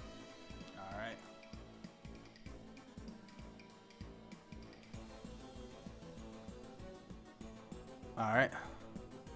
And Hey, Jack, yes. is this Grumsh in here, or do I need to make a custom? Yeah, so just add as a custom item. It's just like a Okay. religious token, symbol, basically. Gotcha. Cool. Yeah. Got it. And sorry, I should have mentioned just make a custom item.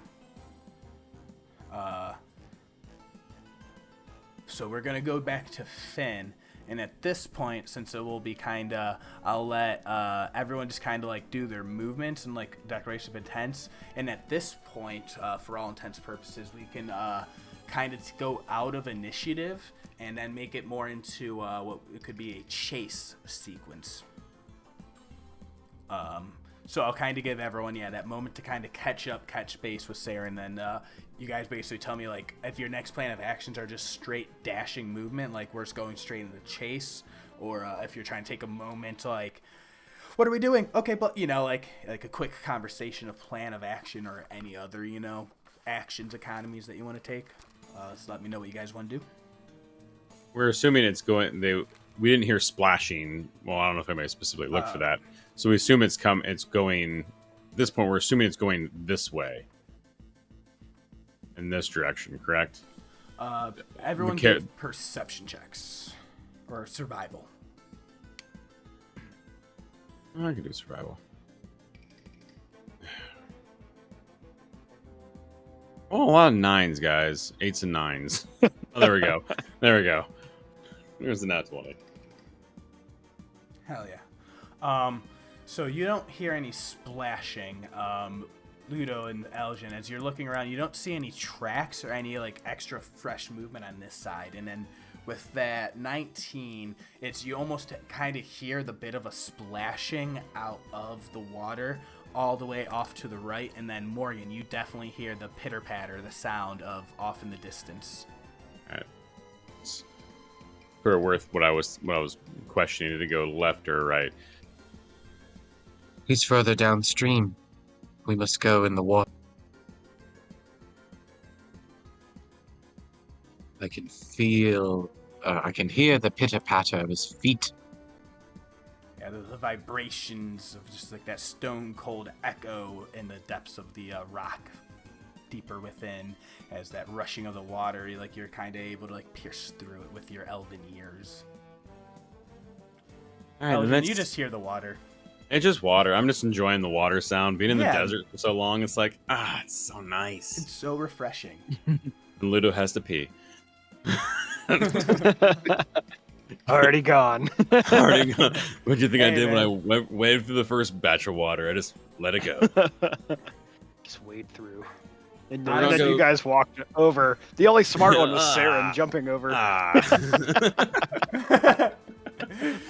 Yeah, you've just been watching everyone wade back and forth, and you've just been like, bounce! Bounce! Gross. Guys, there must be a hot spring nearby. This water's warm.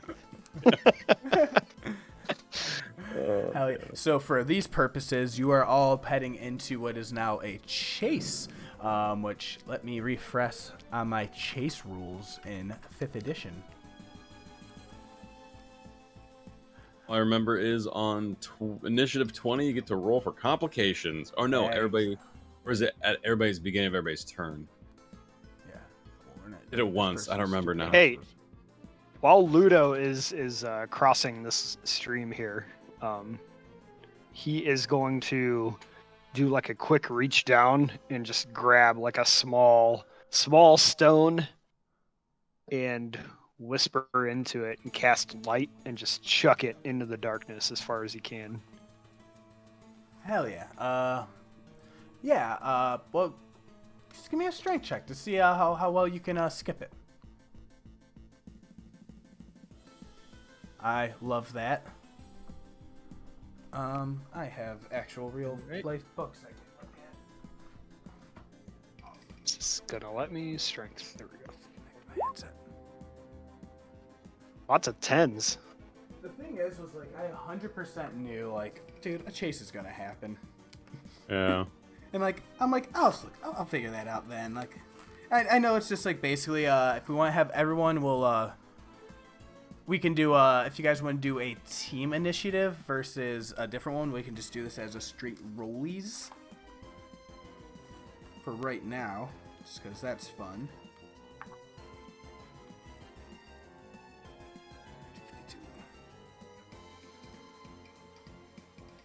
Let me pop up my tracker, sorry.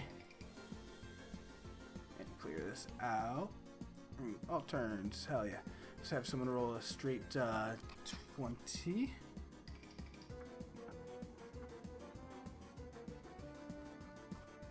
Let's to roll that. Who feels lucky on straight? Who's been rolling well? Morgen, you've been rolling decently. You roll a d20, Morgen.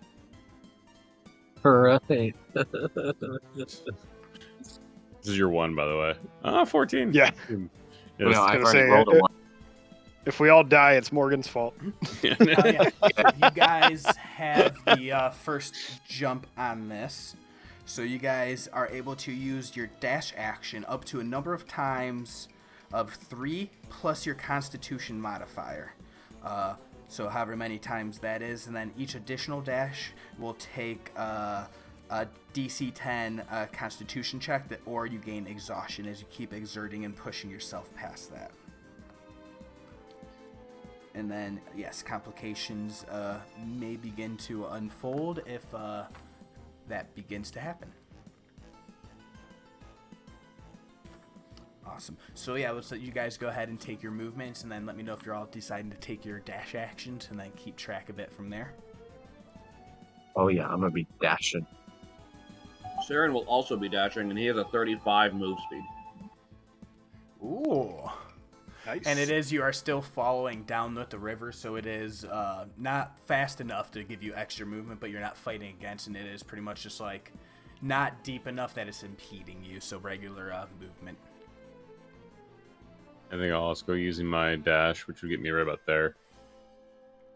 Awesome. As Finn, as you come rounding that corner, you see. I think we're going as a group. Yeah. But yeah, Yeah. I just move first.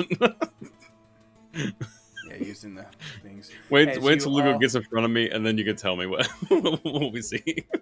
That was 30, so I'll use my dash. Mhm. Should get you right about to where we are. So the rocks kind of narrow down in this small tunnel, and it's like the roof, like the cavern overhead has probably been going up probably like 15 feet or so with that like worn out like hollow rock that's like, you know, over time.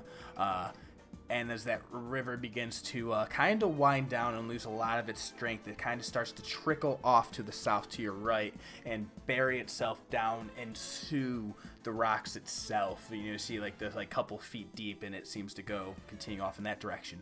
But ahead of you, this cavern opens up probably about 20-25 feet overhead in this expansive room, and you see him running away from you. Let me get his orientation right. He is that direction, sprinting away, and you looks back as you all come splashing down the river with a look on his face, just that like orcish. He's just been sprinting this whole time, and he is actually almost exhausted. Like, you see him breathing heavily, the sweat pouring on his face. But then to the left, you see it starts to quake and shiver, and there's a pile of bones, massive, like it is technically huge by how much space it takes up. 15 feet pile across, towering about equally high, and like that like rounded like pyramid top shape, you know, is it just whatever scraps and bones and bodies. These aren't just creatures and animals. There's torsos, rib cages, skulls, femurs, limbs, legs, arms, everything. This is a pile of whatever assortment of humanoids and other various creatures, foreign, misshapen,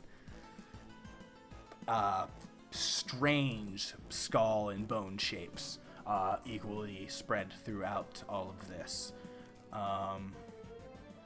You all around that corner, that's your movement. He is going to take his Constitution saving throw to try and push and exert himself. Ah, Freaking orcs. Another fucking... These orcs These need orcs. all of the promotions, okay? So let me see what he sees, because I need to enable his vision. And he is going to go his full dash. So it is...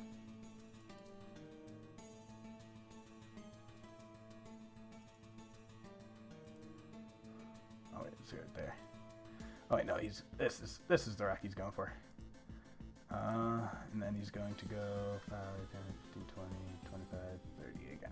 Alright, and he just goes and dashes out of sight. Bastard.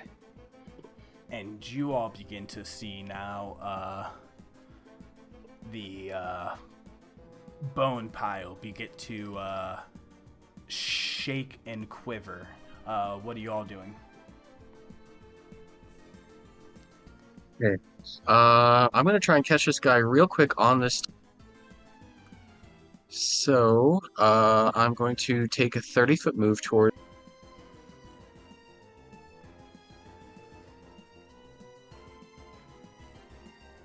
let's say that's 30. I'm going to use my bonus action to do a Blessing of the Raven. Hell yeah. What does that do? I think that's another 30. Is that your teleport? Yeah, I think it's 30. 60 would be outright.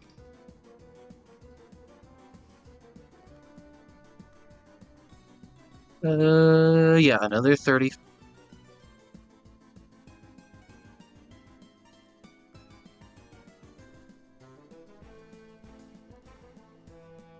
So I'm here. Mm-hmm. He is within 60 feet of me, so I will cast a spell. What spell?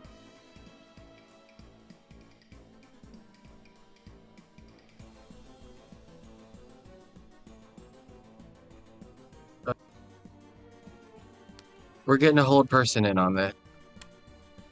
Nice. Target humanoid that you can see within range. This orc is a humanoid. He's making a wisdom saving throw. What is the DC? 14.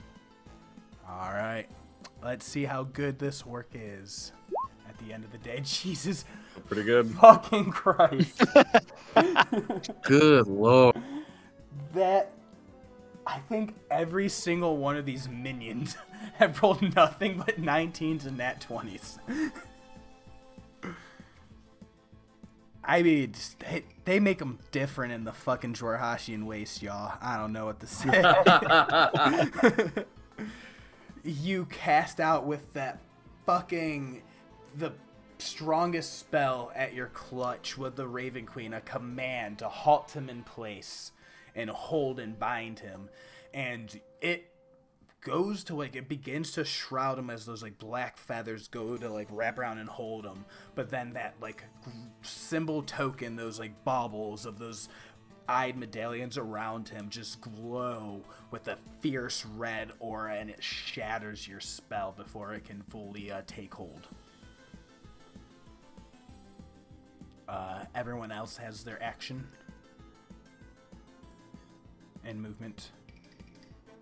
All right. I think Ludo is gonna also follow Morgen and try to get this orc. So let's do. Yeah, you guys can do this all simultaneous. All right. Yeah, Ludo's gonna cast sleep right on that guy. Oh, hell yeah. Sleep. Hell yeah. So go ahead and roll the post the VTT wording language of that, just because, just so we can have it read. Hell yeah. So within range, 90 feet, you roll 5d8, and that's how many hit points that creature has to have higher than, otherwise they fall asleep. Correct? Yep. Hell yeah. So you put that right on point of him. You reach down. What is your the component that you use of that? Or do you use your holy symbol or something? Yeah, I think it would be his holy symbol. He would just kind of lift it up out of his armor and whisper into it. That medallion of the Changebringer, and it glows brightly, and a pulse of light goes in stars, and it's that Pokemon that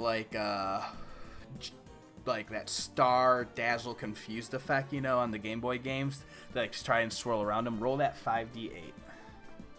Are you doing it at first level? Yeah. Awesome. So 31. I'm just gonna straight up say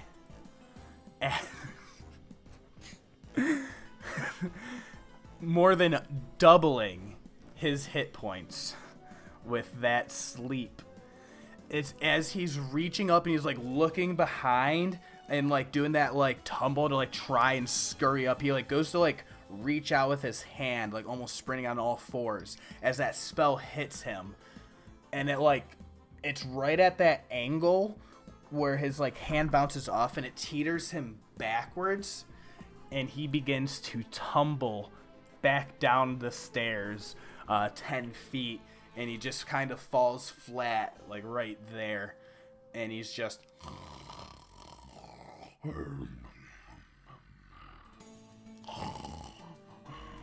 And seeing that, Ludo is just going to turn his sight towards the pile of body parts.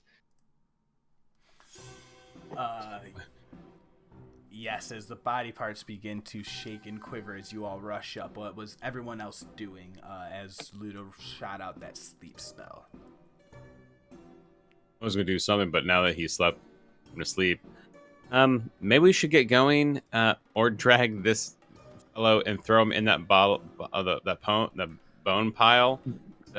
You're sick. What's wrong with you? What? It's taking care of two things. It's taking care of the orc, and it's taking care of whatever's over there, which I don't want to deal with. But if you just, Ludo, just throw him into it, and it takes care of two problems at once.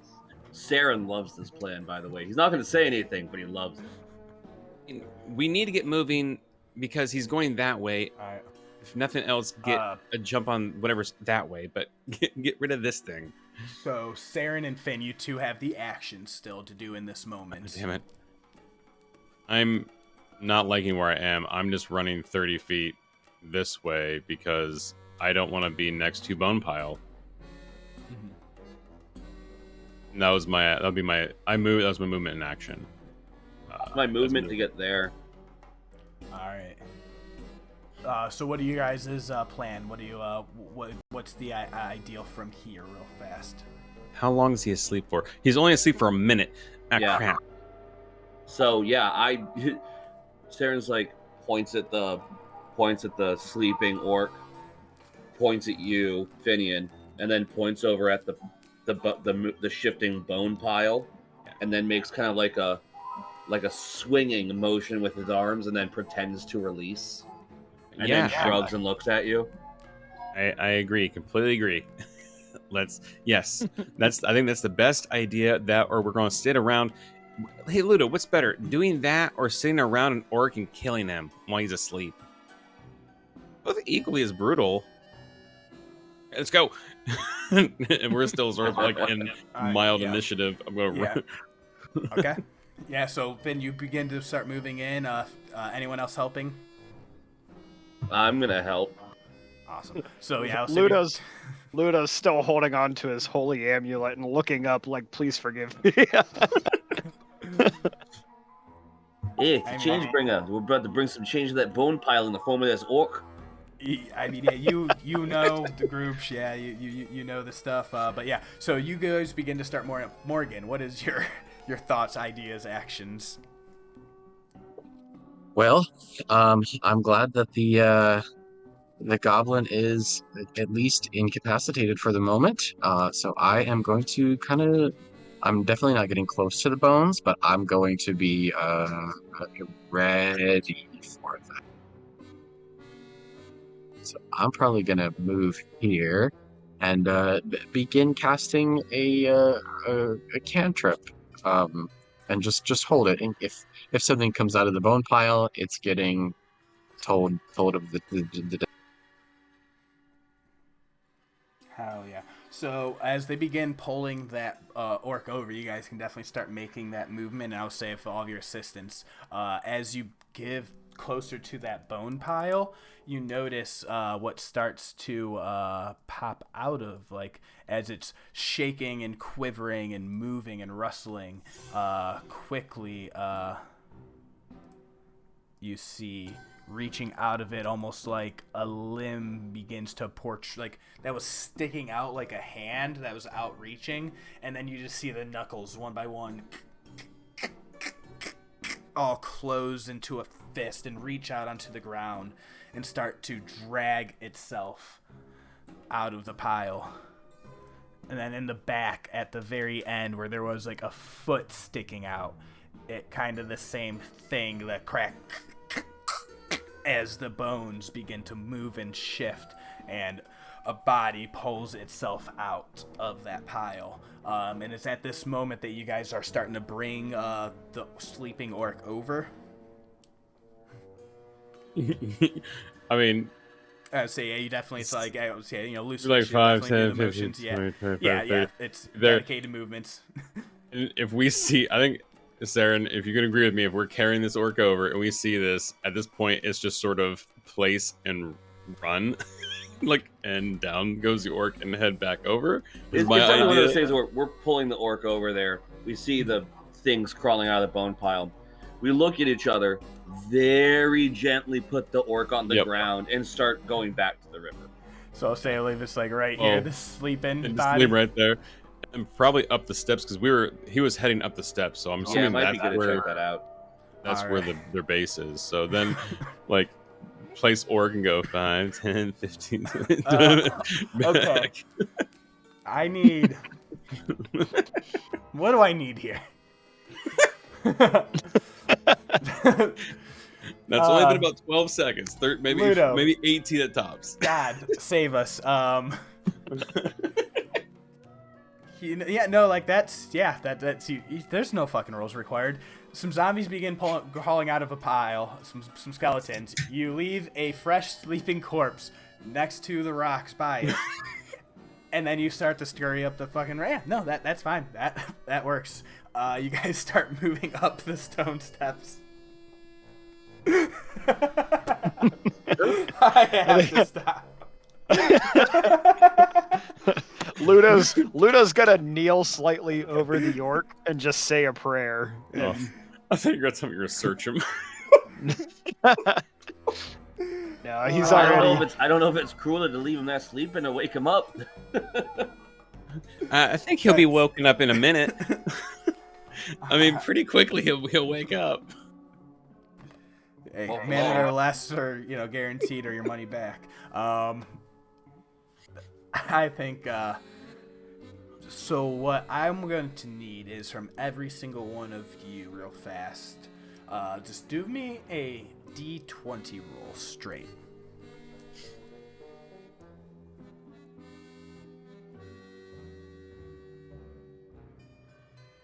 Best roll is a stupid D20 roll that I don't have to I can't consult reroll D&D like Beyond. I don't have to consult D&D Beyond. I roll double digits. Oh god.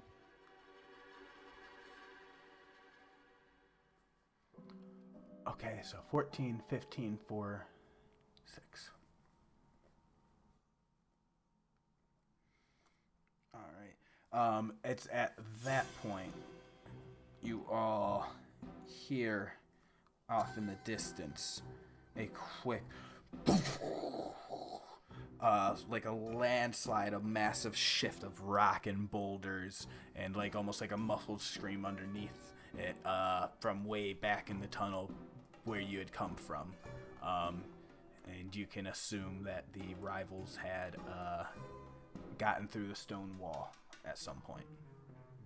I'll say you guys can go ahead. You move yourselves up for a little bit further at the stone staircase as you begin to come up around that corner. As you're making your way up, you hear that more scurry and more movements from that pile beneath, and that snoring begins to get interrupted as it gets caught off like.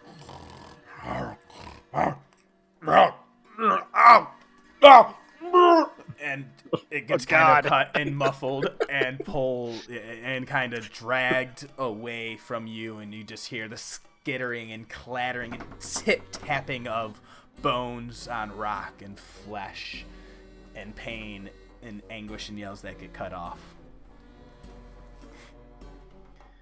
I love during that whole sequence, this music is like the most like, what are you gonna do with the sleeping orc? Throw him in the zombie pile. This is the music I would expect from that too.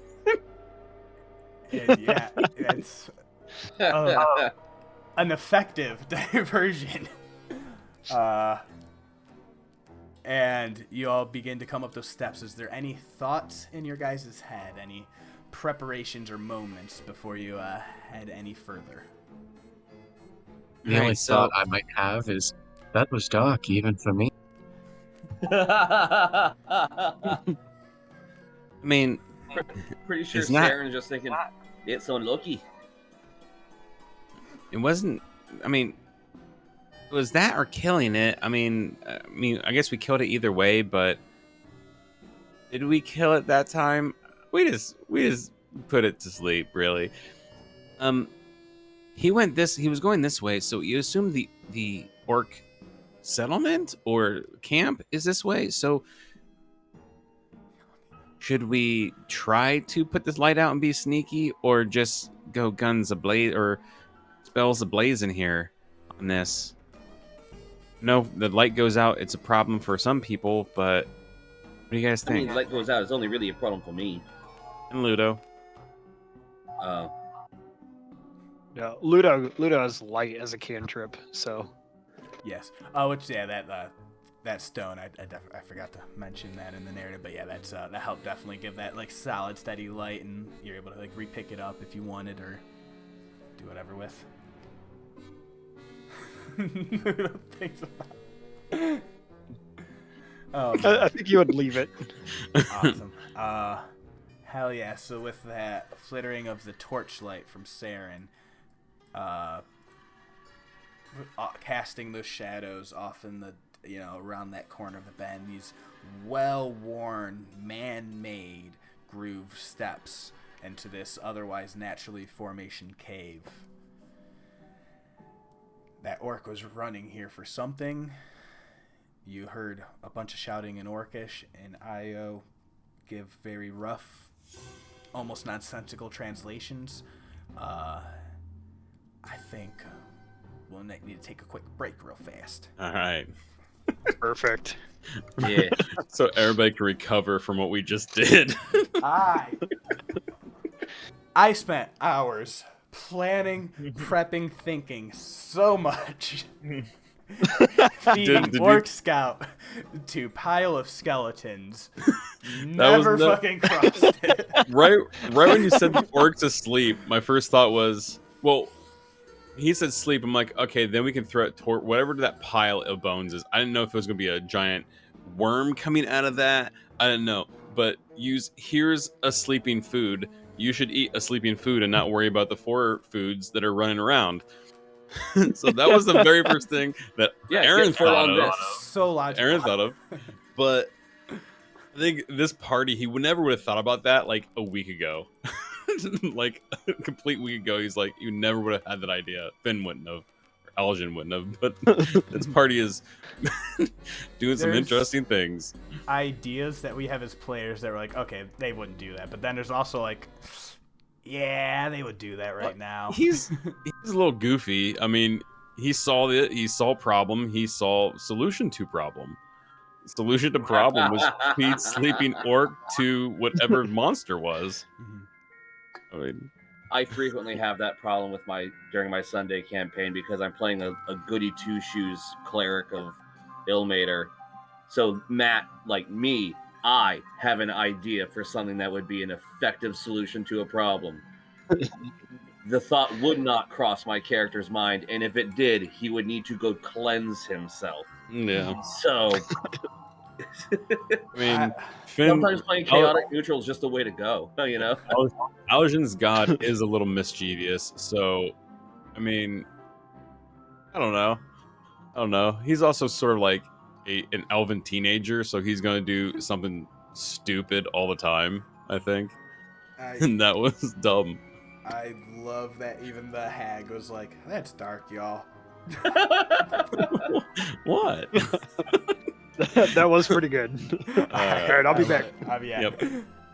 Quick 5. Jesus Christ.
y'all. I am back.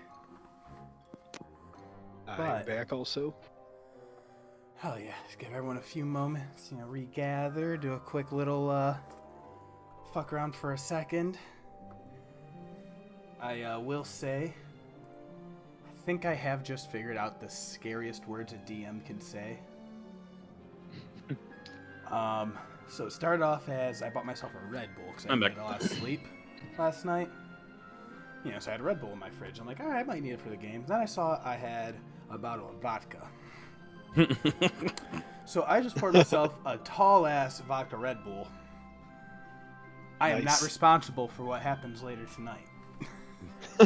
It's usually a cocktail for blackout.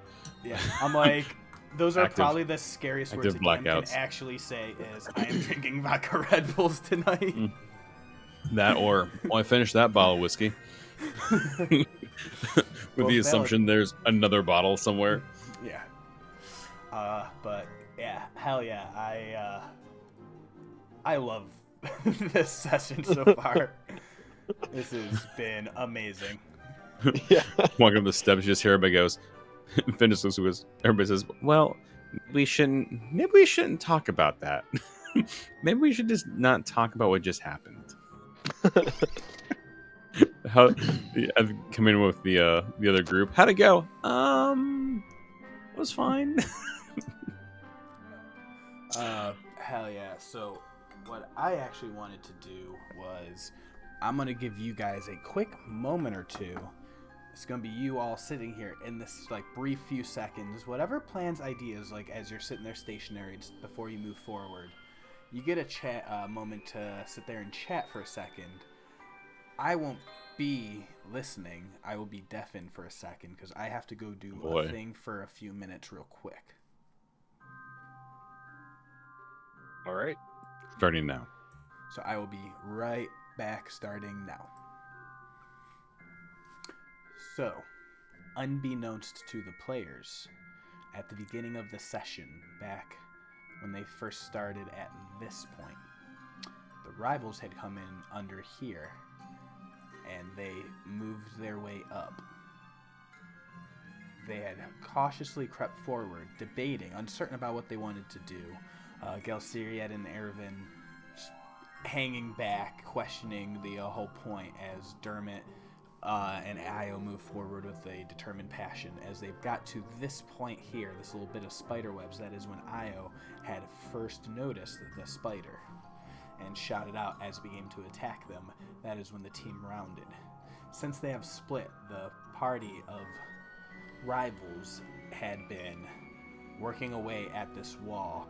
Irvin successfully had gotten some spider poison and rejoined the team as the rest of them gathered around, and with a little bit of gravitational might from Gelsiriad, Maggie helped pound away at the wall. What happened there was two things. One, a rock fall began and fell over them as the wall, the secret door, caved in on them. And that opened up this door, which gave them vision, seeing into this room. There's this giant blood red circle, weird summoning circle magic with a double toad sitting at the center. I'm going to describe it in a second for the players, but what that did was draw all the attention of the orcish warriors that were guarding the perimeter of this as they begin to rush around and close in. This person, this mysterious figure in red, had began working her way up after the third round of them entering the cave to go retrieve more prisoners. And at this point, they are returning with them in chains as they are being placed around these summoning points, and she is hanging out at the top as this toad sits in the middle and consumes.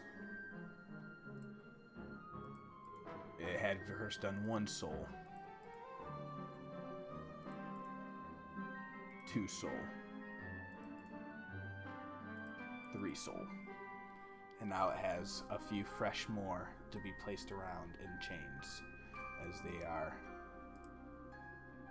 One is placed there, one had been placed there, and the other was to be put there, with another one still sitting there waiting.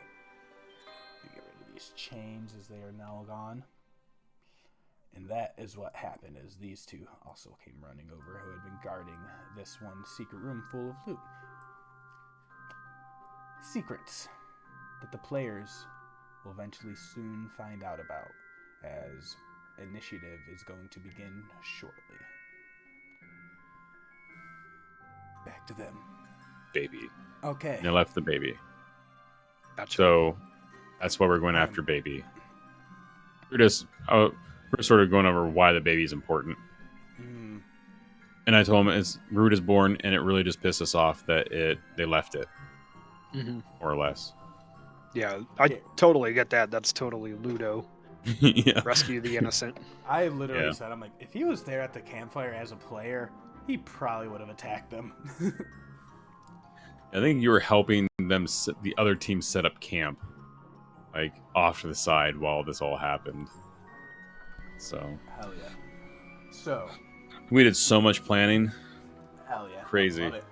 Yeah, so in that quick moment of that reflection of everyone in that, like, just quick snap second, what do you all want to do? What are your intentions? Anything you're looking out for? Any roles you want to make? What are you guys wanting to do? Can I make, like, looking around, can I make a survival check just to see if I can find footprints of where, like, at least we can get a trajectory of where we need to go? Mm-hmm. Seeing what I can see right now, which isn't a bunch, but at least know that we're on the correct path at this point. Mm-hmm. Hell yeah. Cool with that? Yeah, make that survival. Anyone else? Yep, that's about right. 7. Yep. There's above so much board. Oh, what up? Above board, how much does Ludo know about the Silverlight Spear? So you kind of, you've investigated a little bit. You guys did cast the Identify on it, right? I believe at one point. Yeah. Yeah. Awesome. So you learned, its name, what it does. So it has that ability, and that you're able to do the command, give off the silver light, and then I believe it says you can see invisibility with it. Yes. Okay. Yeah. So I think you'd become kind of. You haven't used or tested it out yet, but basically, I'll say it's with that warmth and that silver light that it gives off. You think back to when you first had gotten it, and you were fighting that corrupted shark back in the Jigal, the grotto.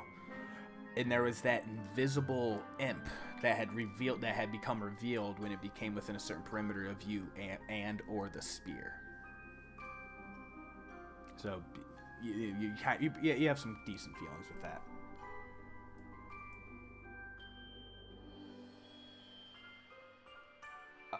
And then awesome, Saeryn, you have the light of your torch. So let's reduce that down to 2020. Awesome, and I think Ludo is going to. He's gonna staff the spear, the blunt side against the ground, and break his vow of silence and say, "Did we come up with a word?" No. How about Lumos? Lumos. Awesome. So just pow pow Lumos. Yeah. Oh man, I want to do something so bad. It'd be so good, but no. Just you hear all of a sudden in your head, yes, you have awoken me. You have bring in the light. But no. That does Okay. not happen. Father, is that you? Yeah. And I'm like, can't do that 2 campaigns. Yeah, 2 campaigns of Ray getting alive weapons. Travis, is that you? Mm. Every time he No. throws, you just hear no. Yeah, no, Or that- wee. the chaos surge. I'm just like, oh, that'd be so fucking funny though. But Saeryn, you reduce the light of your. You see the flames begin to flicker down a little bit. And I will say, if anyone who wants to make an active or use their dedicated passive on like any perceptions, investigations, you know, those type of stuff, those are also equally valid. Sure. Yeah, moving forward, I would be keeping an eye out. I mean, only a passive perception of 13, but still, it's better than what I've been rolling. so I'll take the 13 Awesome. as we're moving.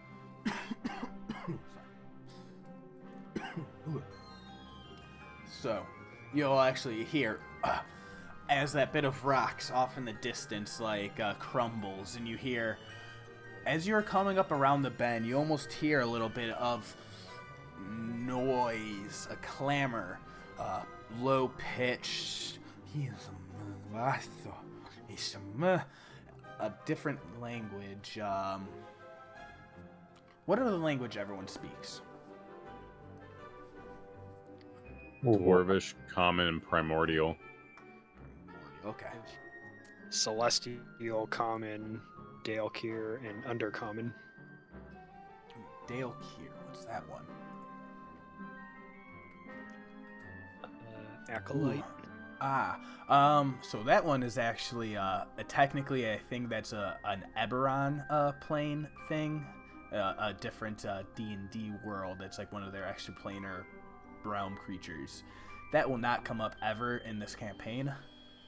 If there is another language that you would actually like to have instead, that you think could be appropriate, or like take a look at the list, or just any like anything that you might think otherwise, because like that one like either kind of be more of like a weird like what would be like the abyssal or like the elder, like the outer realm type. There's like that type of like madness, like weird eldritch almost kind of language. I getcha. There's like abyssal.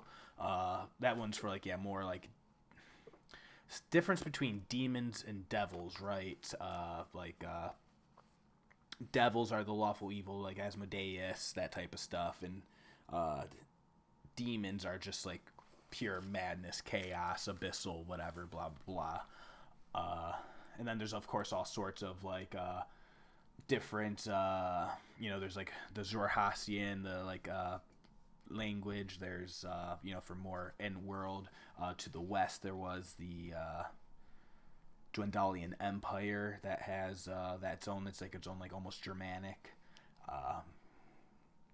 or if you're not sure, don't want to have to worry about that right now. Yeah, I'm gonna look in here, and I'll try to pick something that sounds appropriate. Hell I yeah. won't just go like, oh yeah, Orcish. Yeah, no, exactly. Yeah. Orc. Weirdly enough, Orc. Wild, yeah, no, yeah. If you Go think of, like, anything Zemnian. like infernal, abyssal, Zemnian, or like any other Zemnian. sort of like there's I actually think it might even be a unique language to like the Arathium Highlands where you came from, but that's more of like probably a dialect of one of the other main continental languages. Marquesian, so there's Marquette, there's like that's like a more different continent, so I'm not sure if Ludo would have anything with that. But yeah, just think about it. And also, if at any point, like literally though, if you hear like if there's like a thing that comes up and you're like, hey, I think this might actually be like something that because of, just give any sort of reason, story. That sounds good. Hell yeah. But yeah, that's why I actually wanted to like double check that, make sure like no one had there's some languages that we will not have to worry about, but you hear that weird chanting. I will say to Ludo, even it like Celestial, but it's like more of a sing-songy kind of sound. This one sounds like a more deep, guttural, broken.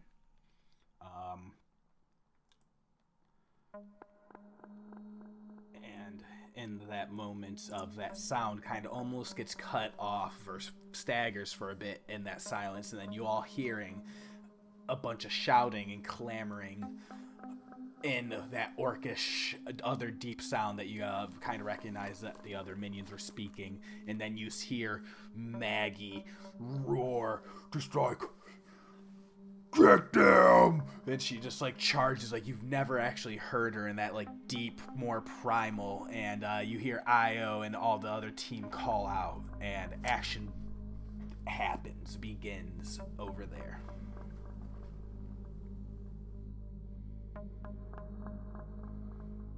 Oh, all that planning of trying to sneak up, and it sounds like their team got there first. You guys dip into the fight, or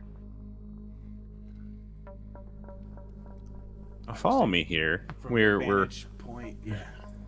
we're also thinking. I mean, looking mostly at Saeryn at this point. I mean, they have that necklace. We might need to get. Good point. No sense Maybe trying just to get out of our sight. Give it a second.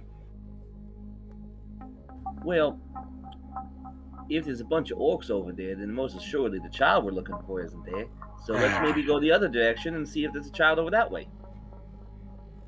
Unless there is a child there and they're trying to roast it. Ludo, If they're trying to roast a newborn, then we're not getting very far. Ludo, we need voice of maybe reason. What are you thinking? Yeah, I don't do plans. Morgan, what are you thinking? Which way was Maggie coming from? This way. Oh, it's Yeah. just that way. Jack, Just is that it way, straight yeah. ahead? That sound, it it kind off of to came the- off to like probably way. left and straight. Like it seemed like a pretty far distance off too, but like kind of came bounding out from that direction as best as you can tell with those perceptions. Sort of looks like it's a wise out. From what we can tell, like we're not being able to see Yeah. past that rock. It looks like a wise at this point. Yeah. Yes, I'll say as Ludo and you move up in Morgan, you stepped up on the steps and you stopped at the edge of your vision. I don't know if Ludo can you see or not. Yeah, I can Yes. see it. I can see like the edge of it. Looks like a floor marking or blood or Yeah. something. Yes, on the ground, it looks like the edge of a large circle. You can't even, is it 20, like that's gotta be 50, 60, 70 feet across. Is like a huge, you just see the outside edge and it almost looks like almost uniform still. A bunch of scribings, lines through the sand, washed in a dark, deep crimson red that almost is starting to bleed down into the color of rust, and also pulses with that, like not pulse, but like that rash, that corruption that you've seen in things. Like they almost that looked like lines of blood running through them. But you guys see that, and you call back to Finn and Saeryn.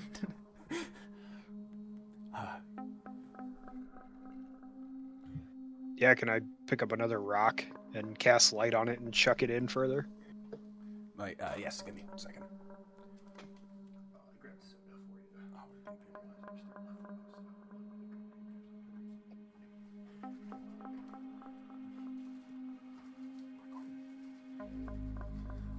Yeah, it's taking me. Thank you.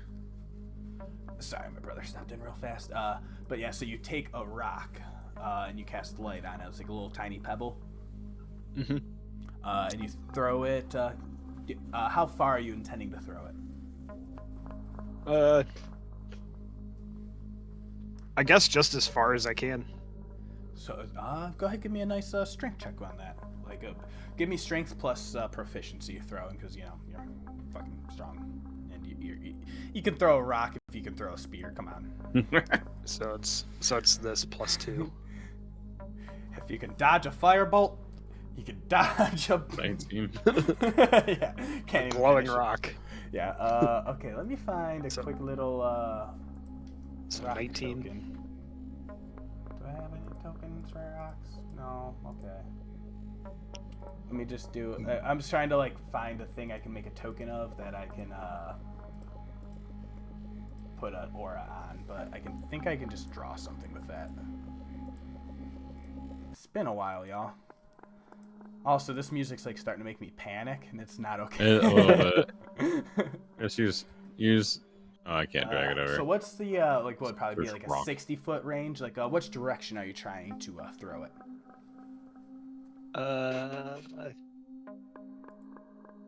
I just clicked over to the Discord when you asked me that. I think just like left. straight. Yeah, Trying to hit the just left like Y, yeah, right Y. yeah, the left Y, like up this Awesome. way. Awesome. Are you trying to like bounce angle it off out, or just trying to do it straight in? Just straight through. Awesome. So let's do it. Land like right here. And how much does light give?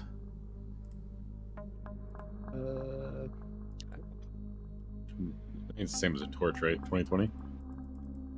It is.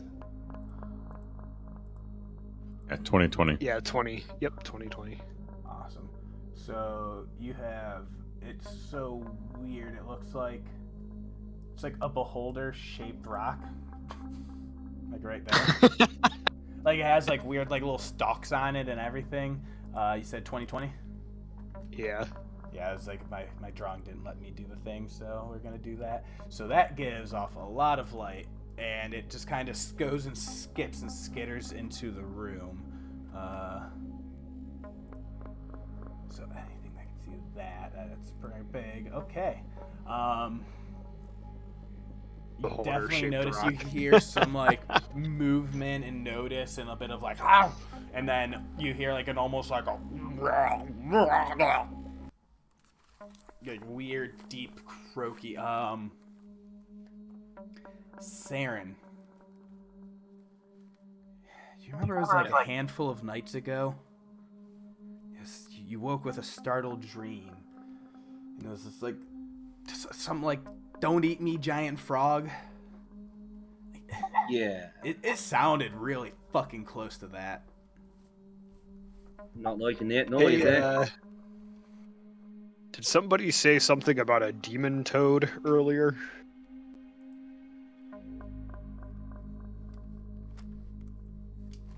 I believe it was one of the orcs. Why would you said it in common?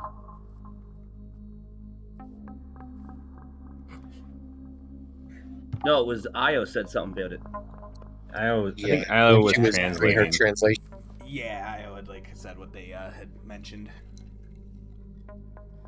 So far, I don't think Saren's actually gone up to look at what everyone's looking at. Is it? I think at this point someone might have. Yeah. What's So you seeing up there? Is it bedrooms? Oh, Not quite. that's a lot of red. Ludo's We just should- gonna Getting keep in. marching slowly up. yeah, And at so this you point, kinda, you threw a rock. It's, Yeah. So it's sort of in it now. Yeah. Oh no! Yeah, so you start to see this blood red as you move up, and you see a little bit of staggering, like corpse and zombies, as this is gone, and this is now. You see where a body was once.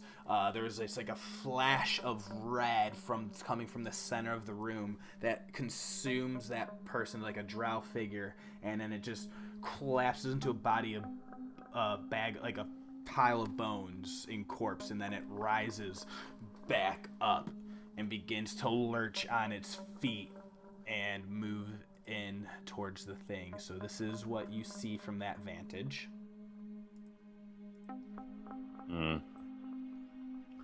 Ludo, from there you kind of see just the very brief outline glimpse of another one up to your north, and then in the center it's like almost still wrapped in shadows, a large hulking form, huge rounded like bulbous head, wide like no like neck, and it just like goes down into the torso with these long extended limbs, and you just hear another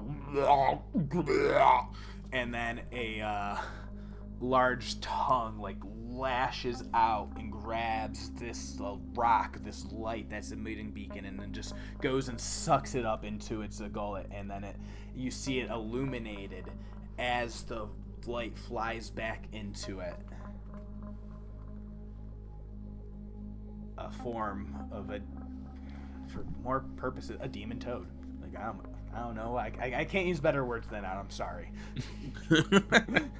Really and not the light disappears underneath its gullet and is back in darkness. And then you hear off in the distance, in the darkness, a struggle as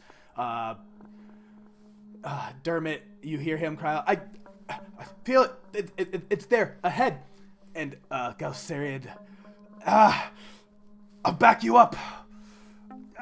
This is fucking weird. What is going on in here? And Shaggy. Io just like she Yoinks! comes in. She's just like, what in the bloody hell?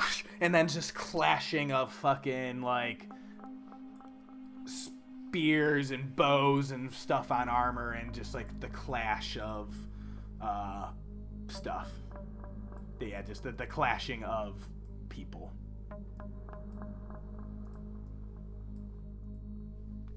What are you guys doing? I assumed at that point we'd roll initiative, but we're free. We'll Cool. say, yeah, I was gonna I mean, say, yeah. I assumed those work up to Is your initiative. plans? Are you moving in action, or are you guys trying to circumvent and stay out? Basically, if you want to move in, Nah. you're moving initiative. I think Ludo's moving in. All right, yeah. So before any movements behind them. stay where you're at, we're rolling initiative then. Yeah, I was Obviously, saying, I want to the give you big damn guys a chance to react.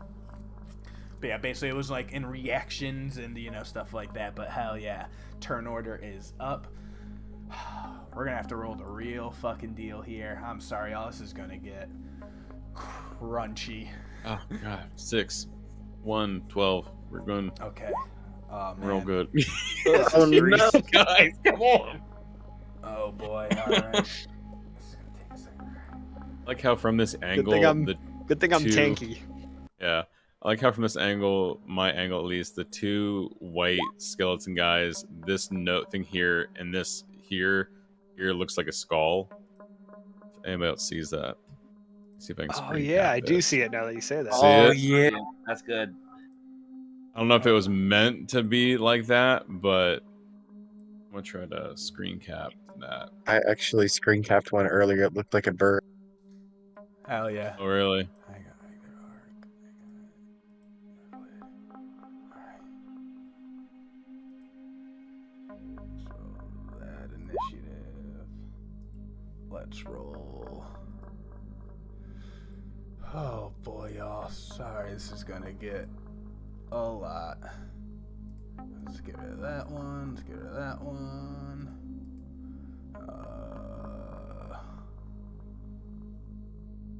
I have Groomsh, okay. And then I gotta get IO. And then I'm gonna get this music off in a second, y'all. I wanted to make it creepy.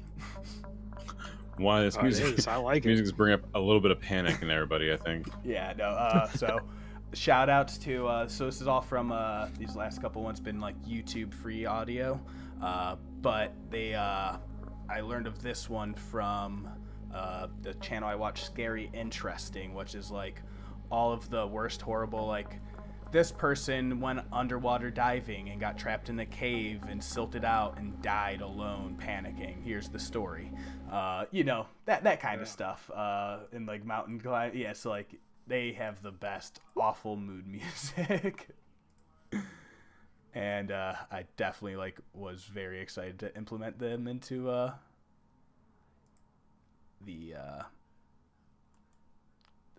the campaign, because I'm like, ooh, creepy underdark awfulness. I think we're gonna get into a lot of that here.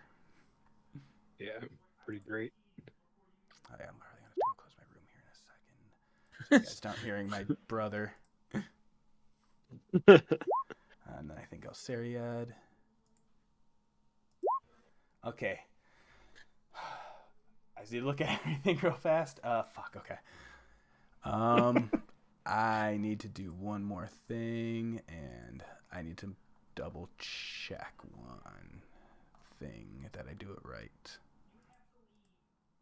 Oh my gosh.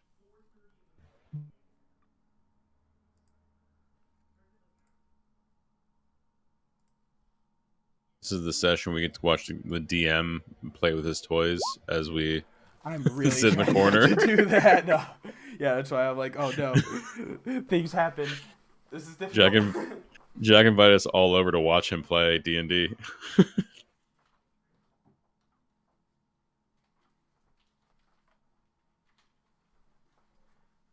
Nah, it's just a lot is happening. Yeah, no, bear with it, y'all, because we will be able to do things in the easy way possible. So, combat has broken out. You guys are about to get moving into initiative. So a lot of things will need to happen real fast before you guys have your jump in there. Oh my god, you guys are way down there. Well, fuck. Sorry, y'all. This has been a weird module to adapt with. So let's do this one.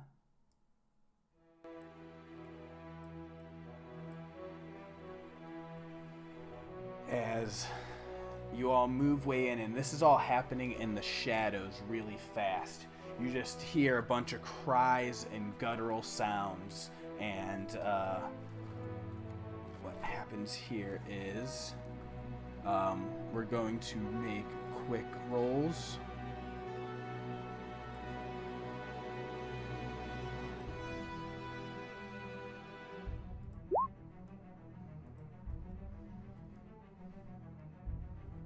And then I will narrate everything that happens from there.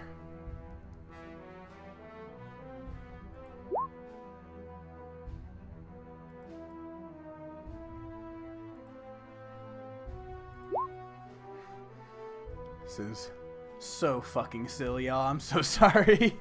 Because this is just like happening in the shadows, so this is just going to be like quick narrations of other events. So I think the intentions will be try and keep those separated.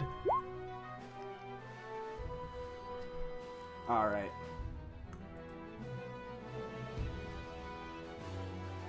So you hear a bunch of clattering and just noise, something hitting armor, and then you hear a little bit of incantation, French breath under his voice, and then you just hear a sound cry out, and then a crunching.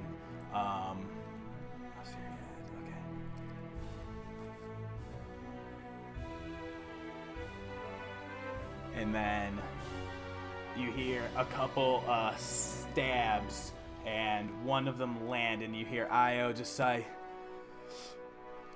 "Hi, I'm gonna get you!" And then just hear a response in Orcish, and you hear Io respond back in Orcish again, and you hear Maggie say, "Io, stay with the group." Saeryn, it's your turn. Oh shit, I'm in the back again.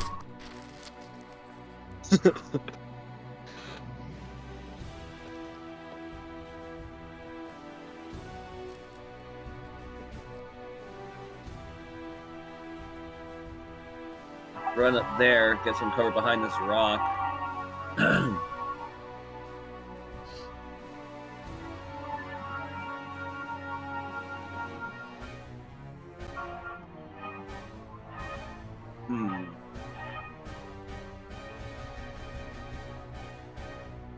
Yeah, it's pretty much you see what you see. You see this little zombinoid just like sprouting from this pile of bones. I think Saren's gonna kind of peek at the one that he can actually see. Mm-hmm. kind of around the rock, the one to the north of him. Yep. Red one. Yep. I'm like, let me start. I think he's gonna like just see it and then oh shit, mind sliver, and then just hit it with a quick mind sliver. Intelligence saving throw. Correct. All right. DC is 14. Hell yeah. I mean, that's definitely a big fail. So that's gonna be a minus D4 from its next saving throw or attack. From its next saving throw, and it takes 4 psychic damage. Yeah, 4 psychic damage. Hell yeah. So that's Husk Red. Saren's gonna just look back at everyone and goes, bunch of zombies, I don't know. I guess get them? I'm not much of a strategist. Alright, then we'll move on in turn. So you point out enemy, you make your strike. We're gonna go back into the darkness. You hear off across the room, I believe you have something that belongs to me. And he's going to make a quick roll. It's just going to be a straight this, okay, against this. Awesome, and you just hear a bit of struggling, and he just shouts, "Give it to me! It's my destiny!"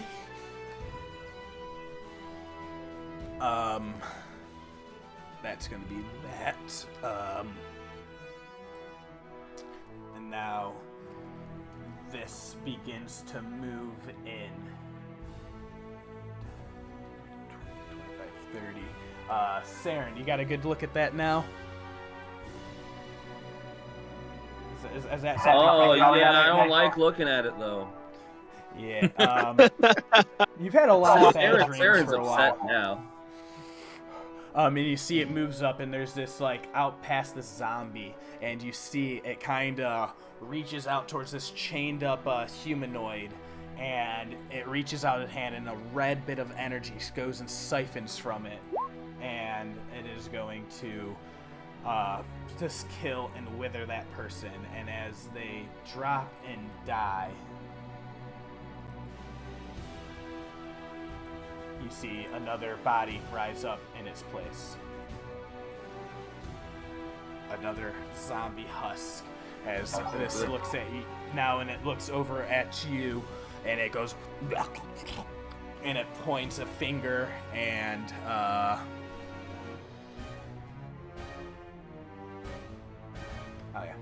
it's gonna go ahead and take a leap off into the distance, into the shadows with the rest of its movements, and then take a hide action. So let's do. Not a fan of that at all. Awesome. Saeryn, Ludo, you guys hear exactly where it lands off in the distance. You just hear a loud, and the ground shakes, and you're just like, oh, it just fucking jumped into the shadows. Like it's right there. All of you have more than passive 10 fucking perception. It rolled real bad. So that's that turn. We're gonna get into some more strikes in the darkness. Just a quick pew pew real fast.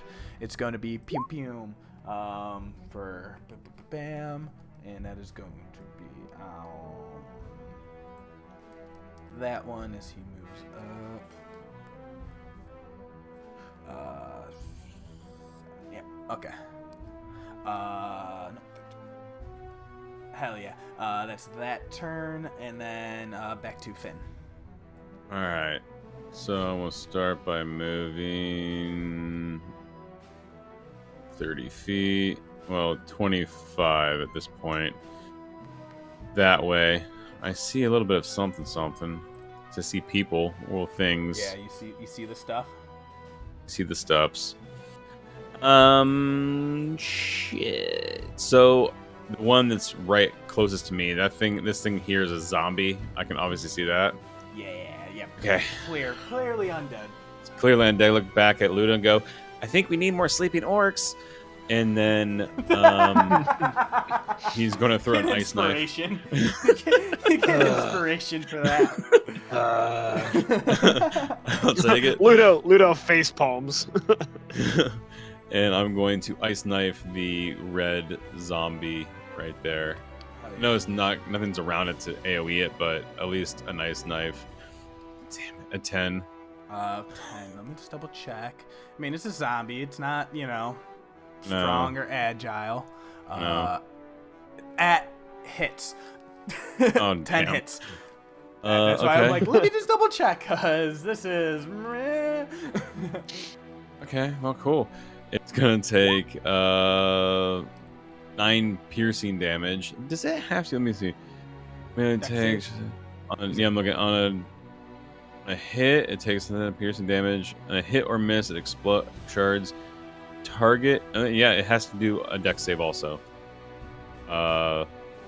DC 15. Fail.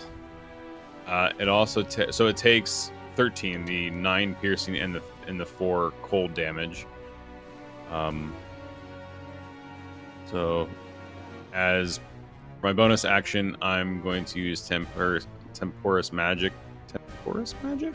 Mm-hmm. Whatever. Going to move my 10 feet free, and then use my last 5 feet to sneak further back behind this Get yourself some rock full cover. wall. Yeah, and I could actually use a bonus action. Yes, and that's my Hell turn. yeah. Fuck yeah. Amazing turn. Hell yeah. So, Ludo, you see she coming striding into the light out of the darkness.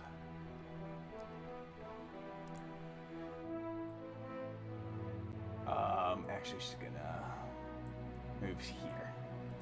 Are you able to see just in the edge of your vision? Oh, no. Okay, so she's going to go ahead and actually take a full dash because she saw you. Now I see her. And striding in.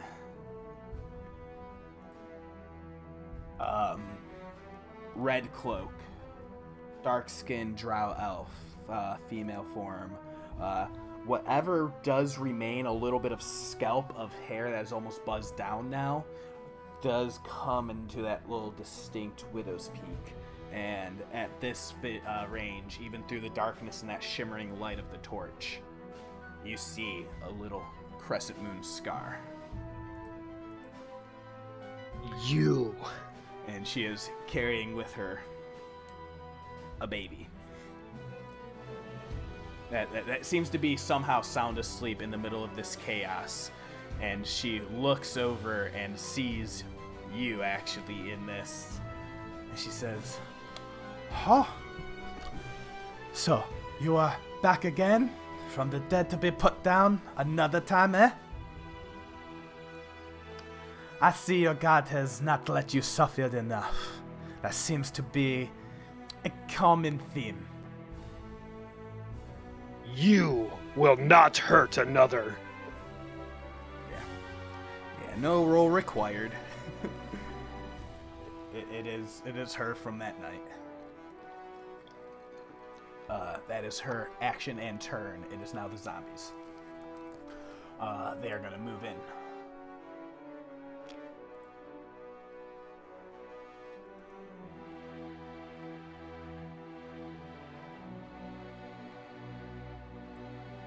So we'll do it like 5, 10, 15, 20, 25, 30. This one's gonna move up there. Oh, hello! I think before the zombies get there, Saeryn sees the drow with like the close shaved head. It looks over at Ludo and goes, "Oh, hey Ludo, I've never been more excited to be a buzzkill. Eh? Eh? Eh?" But This one uses its dash to get up close. These two, this other one that had to come to Finn had to use its dash, but the one that came to Saeryn is able to start making its multi-attack. It's going to hit you with 2 claws. First one's a 24 to hit. Fuck! Yeah, that's For 8 slashing damage. Second attack is a 22 to hit for 4 slashing damage. Can you give me the total damage? 12. 12 slashing. Roger that. All right.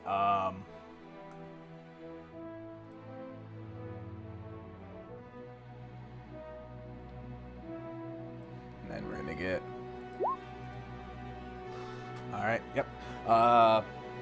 That's that, and then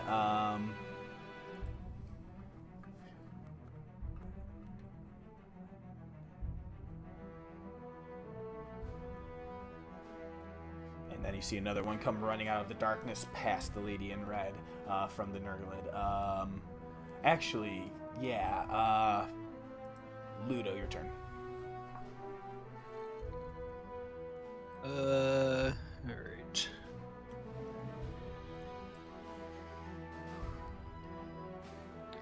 Damn.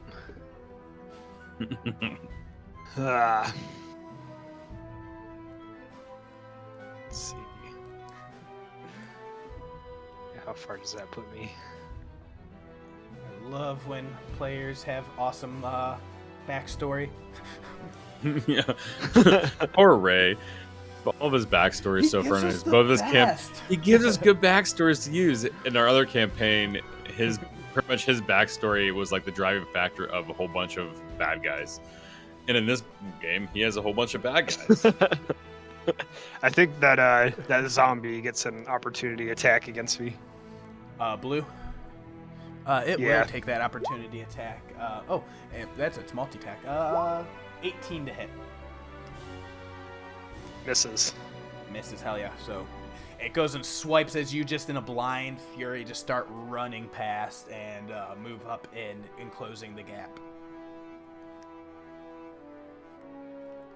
And that was all of Ludo's movement, so he is going to cast Command on the drow. Command, okay. What do you command? And I can yell a one-word command. It's a wisdom saving throw? Yeah. And it'll be 12, I believe. So yeah, Ludo just marches up and he yells, "Relinquish!" and points at the baby. Hell yeah. And you see as that magic, that divine strike, and it goes and settles its weight upon her, and you feel that, like, pressing force of the command of your words.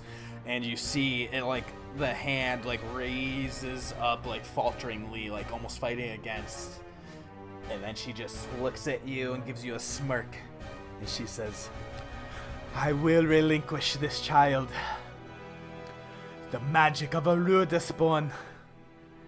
It will help, for there is power in its blood."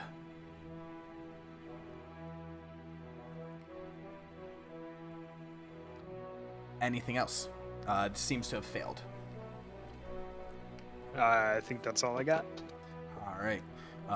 Morgen, it is your turn. You see a swarm of undead come flooding into the tunnel. Okay, I'll move to here. And I am going to use my channel divinity to turn undead. Fuck yeah. that is what Morgen... Like, all right, so what does Morgen think when she sees these zombie husks rising up in this whatever horrible demonic ritual is happening here? These lines drawn in blood, these corpses come shambling to you. You, a avatar for the goddess of death. I actually think she might even say this as she's walking to this spot.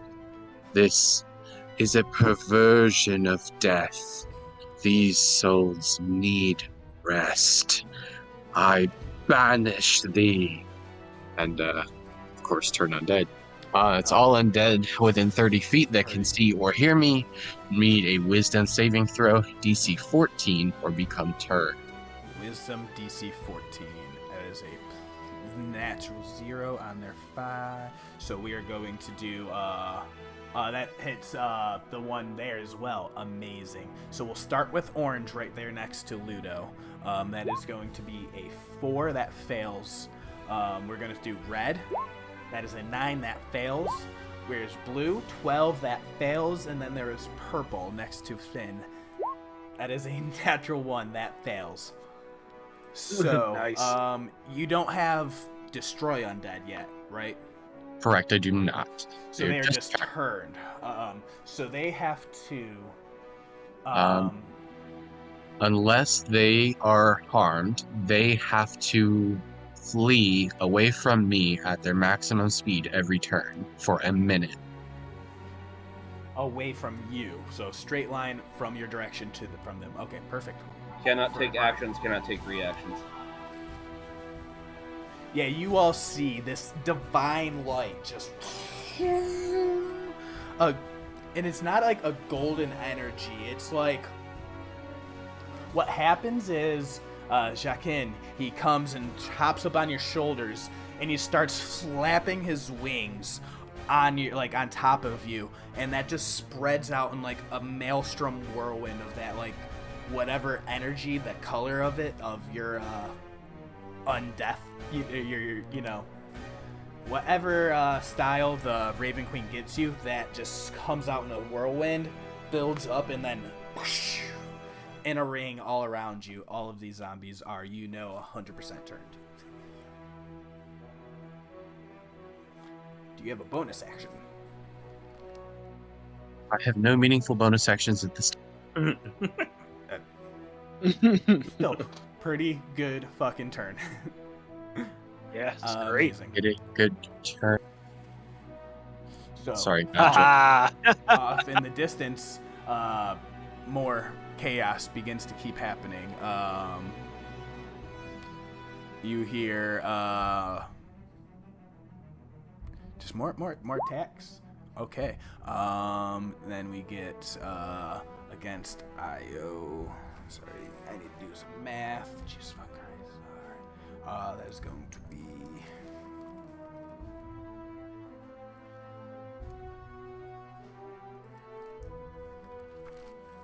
So I was making sure I'm not missing anything. Okay, cool.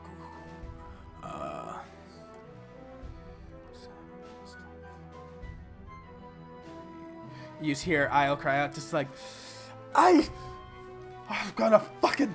And then you just start hearing her start calling out in that like guttural orcish language as she reacts to something. You hear movements come in, and then Galsariad, you hear another bit of an incantation, and then he uses his grab. You just hear a suction of energy, and then this needs to make this. Awesome. And that is okay. All right.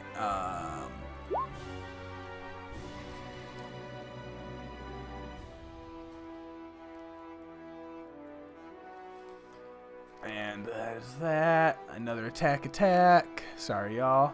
Saeryn, you're about to be up. So go ahead. You can start saying what your turn wants to be.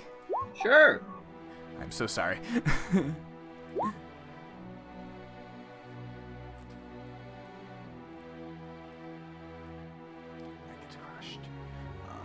So Maggie kills that in a boom, and then Io goes and starts stabbing the war chief. Gee, thanks, Morgen. That was a blindingly beautiful light, and I like to see these things running. And he's gonna step out,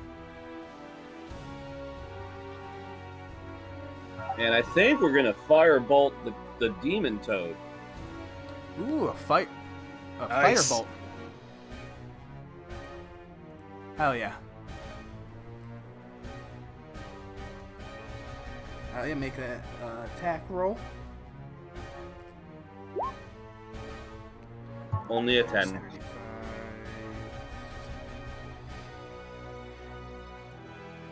All right. Perfect. So that will, you go and try and shoot across it, and as it comes across that like leathery, wet hide, it just kind of sizzles off. And like it makes that connect, but doesn't seem to have that full hit.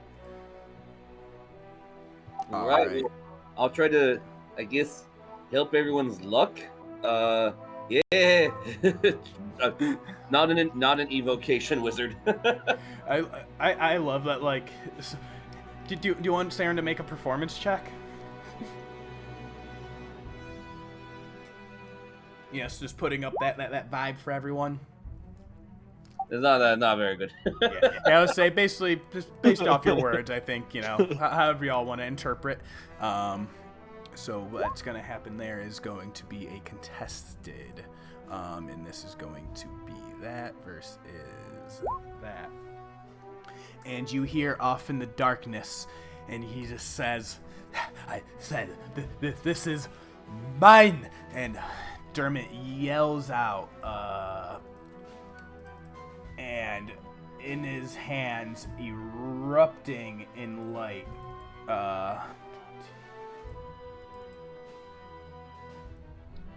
you can all now see as the rest of the room is lit up. You have full, does everyone have full view over here? Pretty much. Awesome. So you see Dermot grabs a thing, like he grabs the weapon out of the hand of whatever enemy he's been fighting this whole time. And it looks like it's a silver mace with the head almost like that, like Luxon dodecahedron like shape of like that, like there's the symbol of the Luxon, and it seems to be glowing off this bright, blinding white light, and like pretty much like the same as like the like cantrip spell. And then he just grabs it and goes and smacks against across the face the thing that he just stole that from. And he says, "The light blinds you," and that will do its damage. And then I need to roll. I liked that guy. Radiance. Awesome. So that's going to be 10. But you see him just shining, glowing brightly as this like beacon is in his hand. Go ahead up to the Nergalid's turn.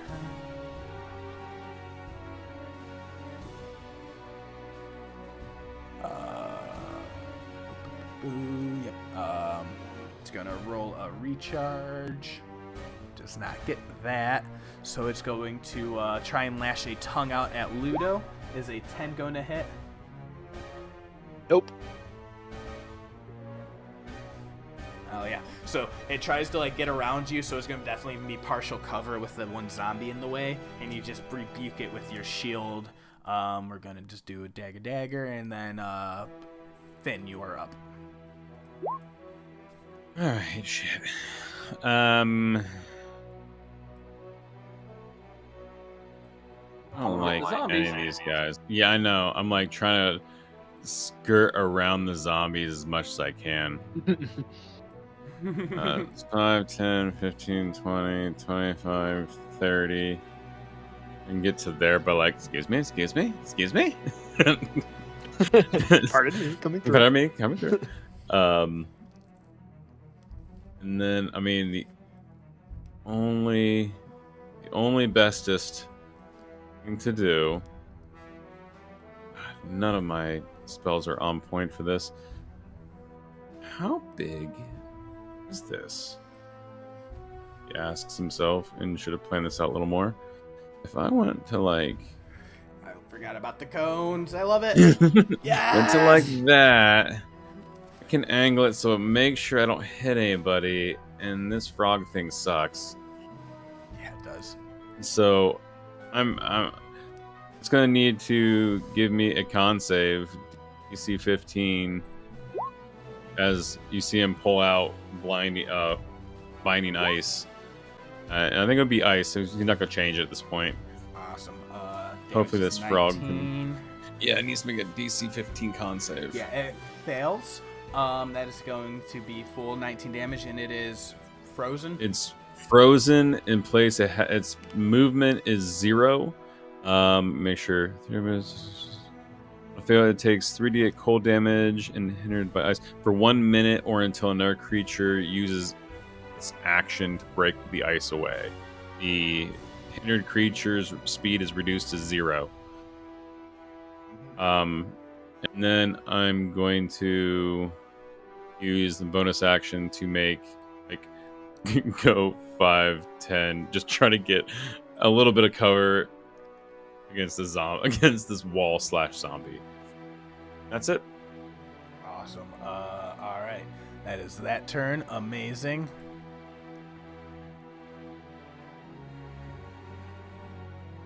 All right. It is her turn.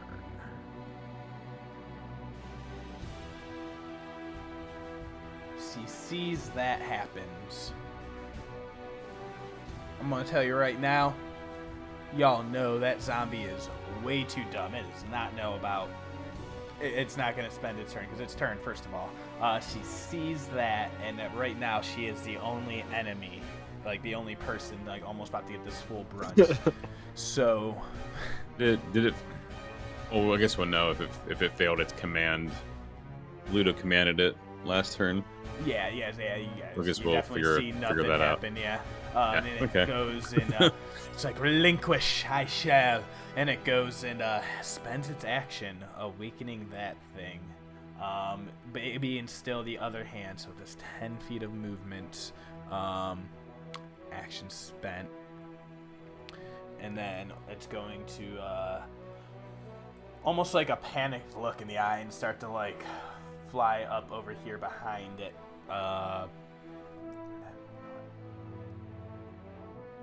And get a little bit of distance. It is now the zombie's turn. Damn. Morgen is right here. 5, 10, 15, 20, 25, 30, 35. So hey, when I have to use diagonals too.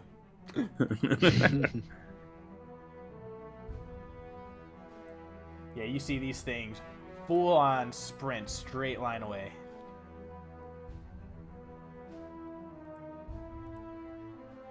You guys have any opportunity strikes of you as you want?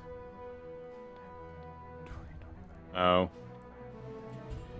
No opportunity strikes? Nope. No. I don't have Warcaster, so. You can I always want to break the turning. Yeah, you can always punch I was someone. just gonna say. Hey, I didn't ask if you wanted to turn undead to stay alive. I asked if you wanted an opportunity attack. No, thank you. No, I love that. Fuck yeah. So that is that turn, and now it is Ludo turn. You see all of that. This group is a little bit smarter. I feel like Zwam would have been like, hell yeah, I'm stabbing him. He would have. My phrase is be very careful. Yup. I know, I like our last session. The guards say don't cast any spells. Cast Our spell. orc goes, I'm gonna cast Speak with Animals. I watched last episode of Crtiical Role. I know how this works.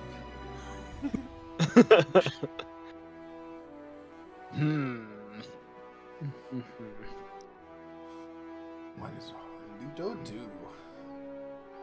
Yeah, what can I do?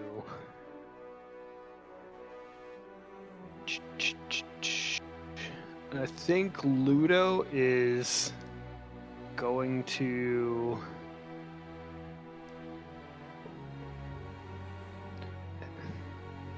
I'll definitely take movement towards this drow.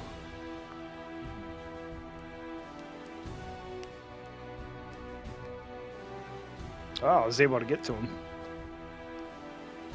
To them.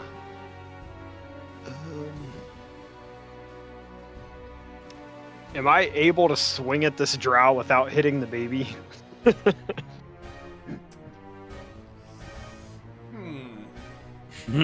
How careful are you trying to be? I think Ludo would be very careful. Try not to hit the baby, but also recognize, like, maybe swing at legs. Mm-hmm. So what we'll do is, since you're trying to be very careful, basically it would either be something like roll for disadvantage, but also a baby in someone's arms. That's like, realistically, like if you're thinking mechanically, that's like partial cover, right? But you're trying to go for like really, really careful. So that might go more into the fourth coverage. So I'm going to say you can strike at her with a +5 to her AC with that. Or if you just want to make a straight attack without that, then, you know, if you roll really low, some things might happen. Boy. Let's just do a straight attack. If I hit the baby, I can heal it. God. Dear Lord. All right, make that straight attack roll. You guys fed a sleeping person to a pile of body parts. All right. Don't roll one. Don't roll one.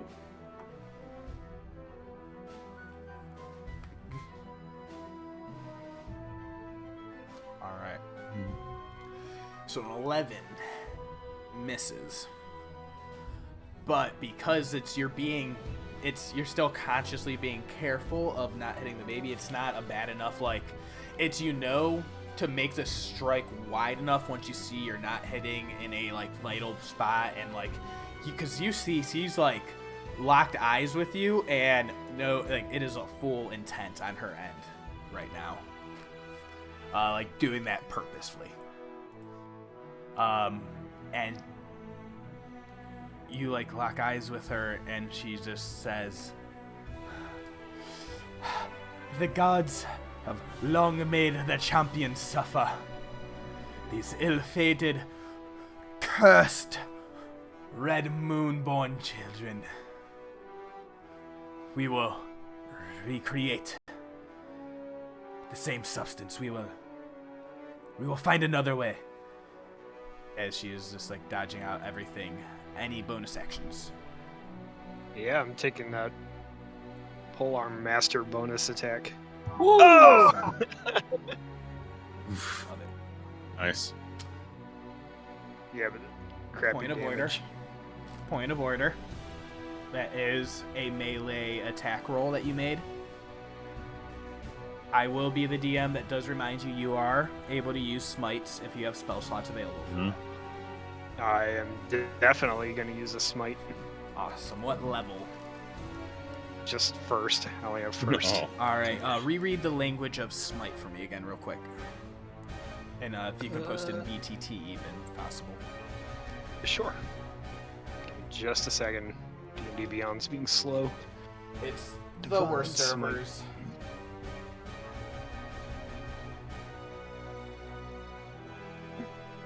Yeah, y'all don't have a tank really besides Ludo. No, we're not a stout group. We are very squishy. Second level, when you hit a creature You just with a get melee lucky. weapon attack, you spend 1 spell slot to deal radiant damage to the creature in addition to the weapon damage 2d8 for first level, plus 1d8 for each one after that. Target increases 1d8 if target is undead or a fiend.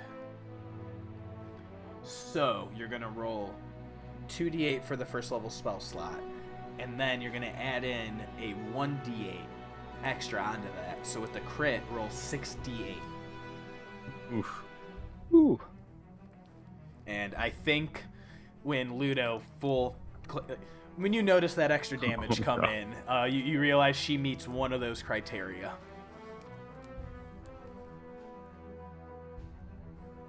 Undead or fiend. 9 plus the 5. Fuck yeah.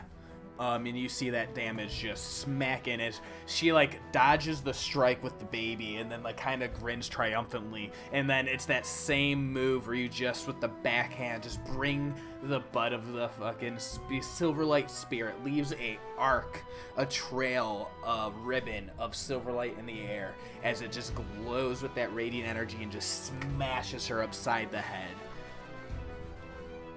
Great fucking hit. It's funny how I miss the initial attack, but I seem to Yeah, always hit the Krim. bonus attack.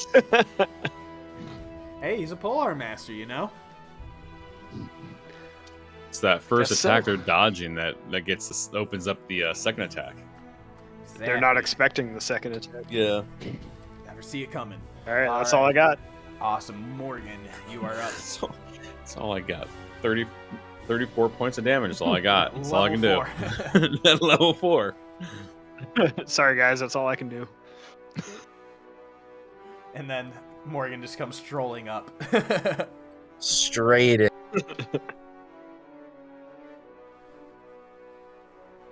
The 16, On the demon toad, the demon. it doesn't have a big. It's a leathery skin. It's very easy to hit. You definitely hit with your inflict wounds magic. That is 11. necrotic.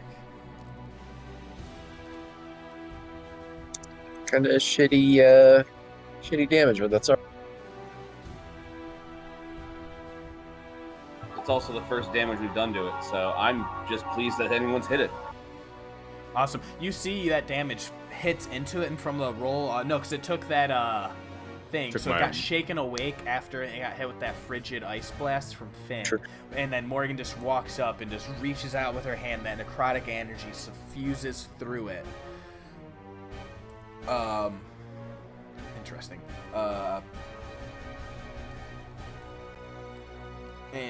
So yeah, you fuck it up, and it is starting to look pretty rough. I'm pretty sure it still has 0 speed. No, I got no, it got shaken up. shaken awake. Yeah, The Costa drow had to make her lady. spend her turn. Okay. I sorry, I must have missed that. At least Alright, it anything burnt else? her. It burnt her action at least. Nope, that's True. All right, we're gonna go back to the other side as you see this orc had his weapon taken, and it is going to yell out in Orcish, and doesn't have that thing to hit with, so it is going to.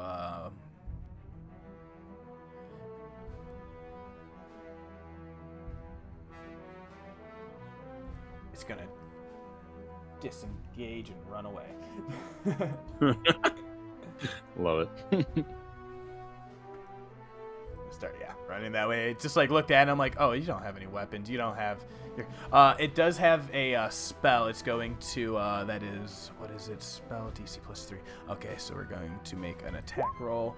16 will hit Dermot as so it uses action to run away, and then you see somehow it like casts a spell, and then a astral mace appears in the spot that it was and strikes out at Dermot, but Dermot like goes and glances and like smacks it away with his the weapon that he had stolen.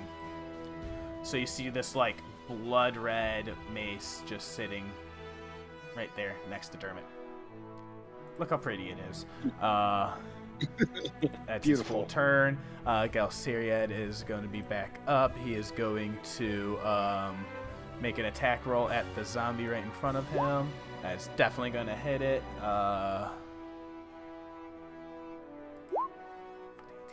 That will kill it. Yep. And that goes and drains away. Galsariad will gain 5 temp.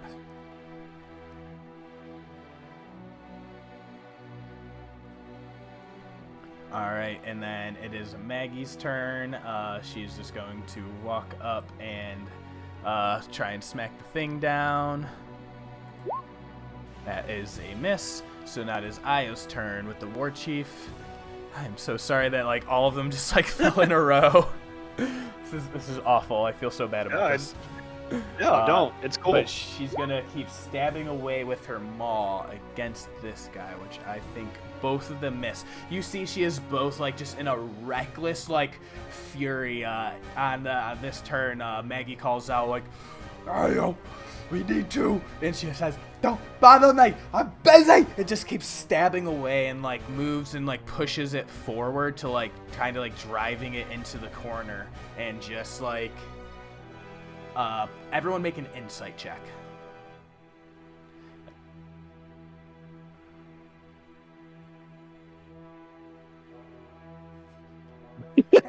Battle rage. Like, I mean, so basically, it's what you guys are there's a reading shadow. whenever you want to, right there. You know, There's a like, shadow. It's hard to see. You're hearing all this shouting in the distance, but like you're not too sure. Like you're not gleaming extra information. I'll say. Saeryn, you are up. Yeah, everything chaos. All right. Well, it doesn't seem like fire's working. It'll be a little bit of a mind sliver. I'm gonna mind sliver the demon toad. Demon toaded. Probably not smart. 13. Barely fails. The DC is 14. 4 psychic damage and a D4 off its next saving throw. Hell yeah. Love that. And you see just like speak out, and it's just like whirling around as it's like starting to get surrounded, and like all the ice is starting to like slough off of it as it's like shaking awake. And you hear Dermot shout out across this. It's like the Luxon, the light will cleanse this cave of evil. And he kind of like walks up into the center. Are you guys able to like see him with the light? Yeah, I see him. Yep. Awesome. So you see just kind of shining, and he completes that full circle. Back to the demon's turn. It is now free. Morgen just fucked it up the most since it's not really in range of the person that froze it. So it is going to go ahead and roll a d6 real fast. Let's not get that back. So it's going to go ahead and make a bite attack at you. 13 to hit. A 13 misses. Not hit, yeah. And that is its turn. It's going to actually take its like standing leap, and it's just going to go ahead and jump 30 feet up over right here. You may take a opportunity attack if you wish. Boy, it's a good thing I have the Warcaster. It is, right? It doesn't know that. Yeah. I'm gonna try and grasp it once more with the bad touch. Love it. The click button.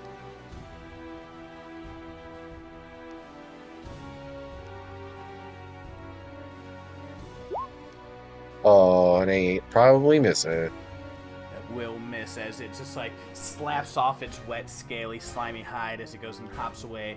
Boom, right there next to Finn with a big thud. We're gonna try and do a little bit of cleanup here. Nothing as Irvin tries to, he's just like, oh, you're losing your cool, girl. And then he tries to move into like the little one flanking with Maggie and just try and get some stabs in, but is just like he's not focused and paying attention, so those are ineffective that you all see. Finn, go ahead, make your turn. Can't see her now. Not really, at least. I'll yell out to her though. I'll say, if you hand Ludo the child, we may let you live. Just waiting for a response. Then he's gonna be like, let me think. You can walk away. There's no getting out of this. You can walk away from this maybe if you just give us the child. There's no getting out of this. Have you not realized? And she looks around the room. If the prime deities, and she spits on the ground, if they can choose their champions, then show them the betrayer gods. As Lof's chosen,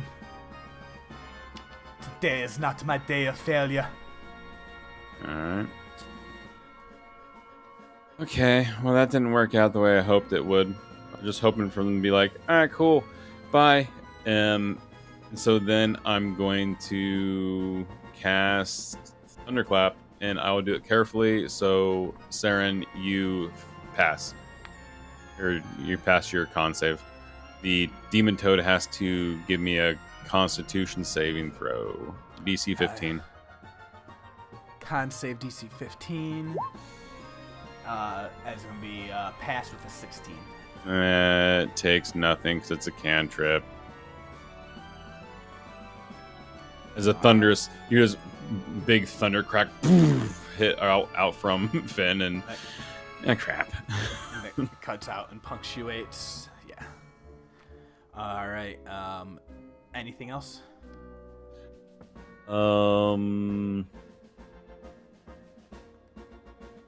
No, nothing I can really accomplish that won't get me dead.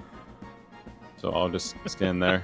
I mean, I'm gonna get punched now or punched later. I might as well wait for later. All right. So it is your turn, and she has this baby in one hand, with the other hand at Ludo. She's going to make her multi-attack. First hit is going to be a 22 to hit.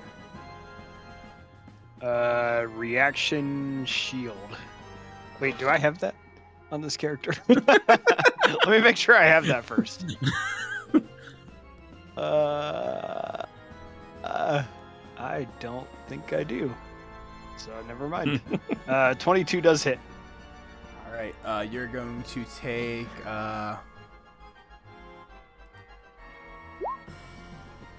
4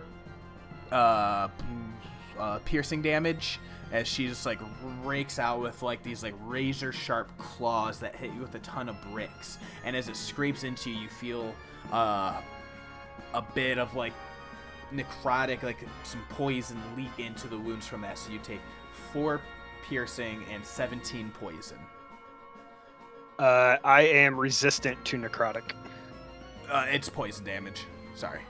I just used Oh, I use necrotic to describe it. I'm like, that's a whole type of damage. So yeah, no, this poison leeches how out much? from the thing. 4 piercing, 17 poison, Ouch. and then she's gonna make her second attack. 18 to hit. Misses.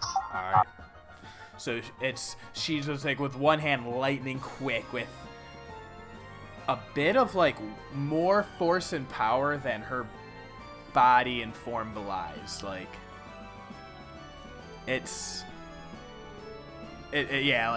you got hit way harder than you thought.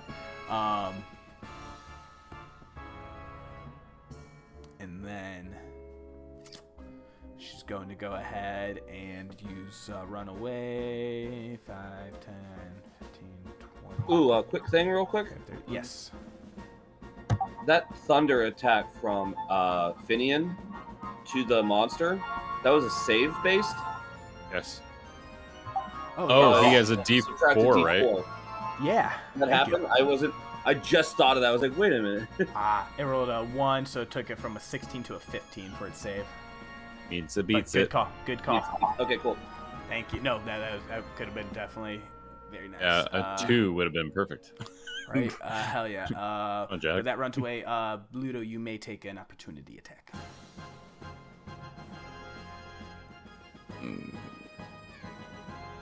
Yeah, hits.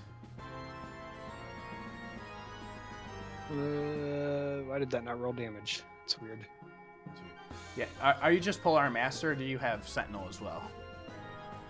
Just Polearm Master. Okay. So you just roll regular attack damage roll. Yeah. And then you may also lay Smite into that if you wish. I cannot at this point. Alright, so do another 4. Alright, that is that turn. Is going to be the zombies.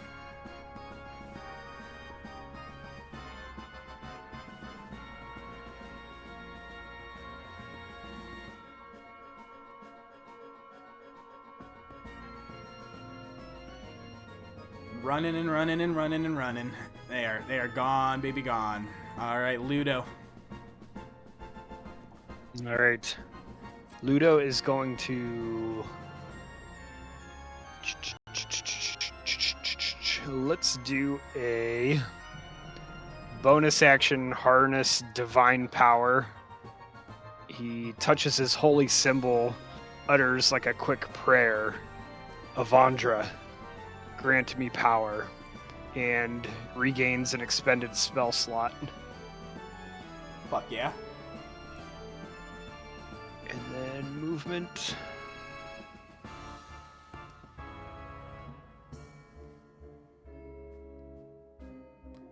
Right there. And take a swing. Alright. Attack. 16 to hit. Will hit. All right, let's use that extra spell slot that I just regained to smite. So you use that as make it 3d8.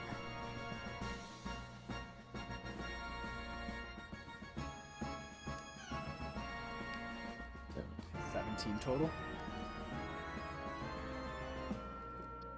And that's all I got. Yeah, so it's starting to look like, but like, make a perception check or a relate. Well, relate probably would be good because ent is not a a paladin skill. But yeah, make it a perception, Perception. and then add in proficiency on that just because of something else. So that make it a 10. Yep. Awesome. So it's like a using your divine nature with your spellcasting, like your charisma base as your paladin aura. So what's your charisma score? 14. 14. So yeah, we'll basically call it a charisma perception check at that point. So you roll charisma, add perception, bonus, but so we'll do that, makes it over 10. And you notice she's not bleeding blood. Like, you've seen drow get injured and like they still bleed, like the same style, and like the widow's peak is like that mat of hair and like flesh is like smited away. You see almost like it's like a yellowish, like curdly form underneath, like almost like a pussy kind of. Not whatever this is not human or humanoid. And your smite damage is throwing in, and like you don't feel undead from her, so that leaves process of elimination something fiendish. Ooh.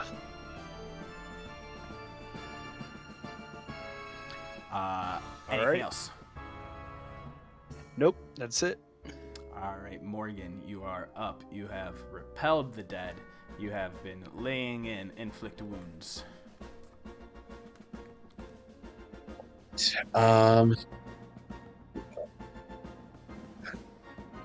I am going to. Golly. You know what? Let's keep on the demon toad for.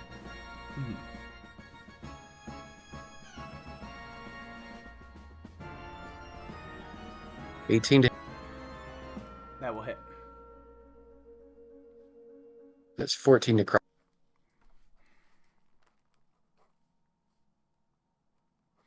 It is looking very, very rough and almost down. I am going to continue my movement, though, so feel free to take the attack of opportunity. It will. And it will take a bite attack at 12 to hit. I am pretty sure A 12 will miss. Go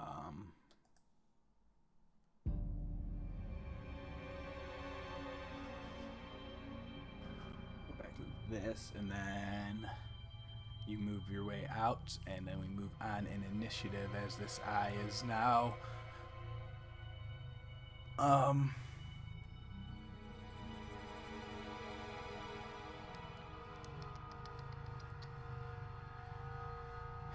you see this orc sitting here surrounded by all of these people, and it just kind of looks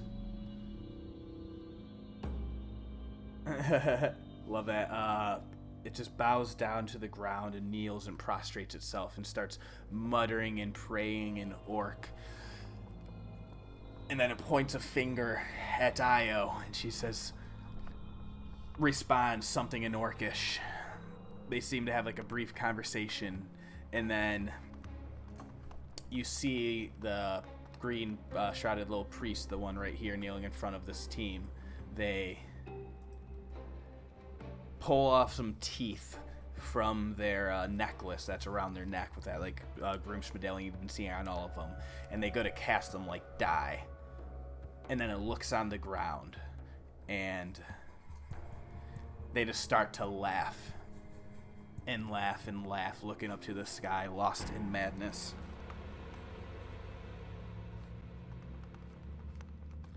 That will be that turn, and then the rivals will move in and make their attacks in, and I'm just going to say for the sake of rolling, it's so close. Between Maggie and Galceriad, they both make quick work of them with their turns, just like shooting their shots. And Aya's just going to keep stabbing away. She is going to make her rolls. She hits a crit. And that war chief that she is fighting, she finally just like, you see she's like been harrying it and like backing it up against the wall, and as it finally gets back against there, she takes her harpoon spear and with one final thrust jabs in it, hits it right through one of its eyes and pins it basically against the wall, and she yells out in a loud guttural "Grrr!" And then like Maggie kind of goes like "Io," and Io just whips around in like a fury with her spear raised up, like blood splattered all over her face, her eyes wild. As that enemy is dead. Saeryn.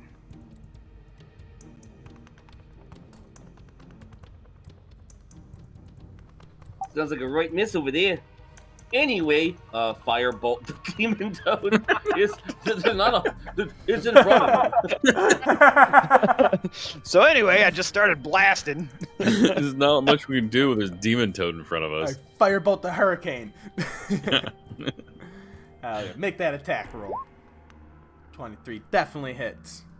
3 fire damage. Fuck yeah, it is still alive. It is looking rough. It is like the flesh, like it starts to singe and burn. You smell it like kind of, you know, cooked frog smell. You probably had fresh frog legs before, Saeryn. You know? Yeah, like a nice chewy chicken. You're already thinking, like kind of salivating at the thought. Dermot is going to spend his turn. What the fuck does he even have left? He is going to go ahead and cast a run over and cast a bless on his team. You see Io, him and Maggie light up as they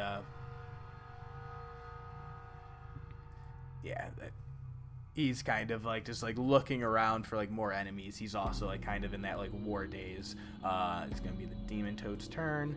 I mean, you right there. It's going to roll a thing. Does not. So it's gonna make another bite at Finn. A 22 to hit. Silvery barbs. Silvery barbs reaction. Hell yeah! It's gonna be an 18 to hit instead. Yes. Still a hit. Awesome. I'm still a sorcerer. Constitution saving throw. All right. Who gets Hold your on. advantage? Hold on. Finn gets my advantage. Hooray! Can I use it on Constitution saves? You may. Hooray! Damn it! Anything else? Ah. I use my inspiration. You already re-rolled once. I know, that's pretty much it. Inspiration. Yeah, because you already used advantage on the Yeah, silver it bars, uses advantage on it, yeah. Alright, no worries. You are poisoned as you feel it just rear down and take a bite out of like the flesh in your arm, like almost lightning fast. And you see to begin those like red corruption lines that you guys have become familiar with being to spread throughout you as you were poisoned. What's the damage? Oh, it was 10 piercing, sorry. Yeah, I forgot I had to hide all my rows on this one for reasons. It happens. All right. Irvin's gonna kind of go into standby mode, and he's just like, what the fuck is going on in here? This is scary. Finn. Every time, y'all. Every time. Yeah. Finn will pull. I think the only one seeing it would probably be Saeryn. Finn pulls out what looks to be, it almost looks like his ice knife, but it's just a dagger. He has just a dagger, and he's going to attack the toad with the dagger. A 22 to hit. Nice. Pulls a dagger out. Disadvantage? Disadvantage. But inspiration will wipe disadvantage out. Love that. Roll damage. 5. It's the best I could do. Stab it. Yep. Then, as you just reach out and just a blind, bloody rage, exhausting all magical options, you just pull out a dagger and just go for the jugular. As it is reaching down for you, you're able to kind of just pull it out in a quick fashion before it's able to pull its head away and bury it. Where are you aiming on it? Being short, so he just sort of probably swipes up and probably hits right on the inside of the thigh, right where a major artery would be, and just sort of daggers, swipes at it, not thinking he's going to actually kill this thing with this, but just sort of and then it's oh, it worked. Not sort of excited that it worked, but more mad at the thing that it bit him. Yeah. And you do that and you bury in, and it just lifeless starts to fall limp, and you just kind of manage to wriggle out before it buries you as its corpse slumps to the ground. So 5, 10, 15, 20, 25, 30 gets out of that corner and then screams back up that thing. If I have a second, your toad is dead. Give us the child. All right. That's it. So, end of your turn, it moves on to her. She is surrounded, and everything is fallen. It's pretty much her alone, and she looks around in a bit of desperation, and she says, "Love, have you abandoned me? No, there's something. You want that baby so bad? We're gonna do a D100 roll. On a 15 or less, I'm gonna have to put a lot of content warnings on this material when it goes online." And that's the only way I can be fair about this. Oh, So dice. 15 or less. 30. That's a lot closer than I would have liked. God, if it was a 16, I've been horrible. Yeah. I'm just I can't make it a straight quarter roll. That's too iffy. Yeah. This is some low down devilish demonic shit. She looks at Ludo and she says, "You want the baby? Catch!" And she throws it straight up in the air. And she begins to run away. You have a choice of what reaction you want to take. She is bloody, looking rough. But also, your reaction could be to catch or to attack. Yeah, well, Ludo's definitely gonna catch the baby. Yeah. Yeah. I'm not gonna ask for a dexterity saving throw. That's too mean. That's too fucking mean. Oh, look at that. You auto-saved on catching an infant. Hey, y'all. I'm not as bad as okay. Brennan Lee Mulligan rules. I'm gonna kill that dog. Okay. Yeah. You know, give me that. But If it's a dog, it's a different story. If it's a dog, I think we can all agree on that. This story's mean. I'm not trying to nope. break hearts here. Ludo, you catch the fucking baby. You make no. Retract for comedy. I mean, you had to, right? Like you had to just see out of curiosity. I had So to. you Not narrate really to would've walked. me what happens with that nat 1. What happens? Changebringer.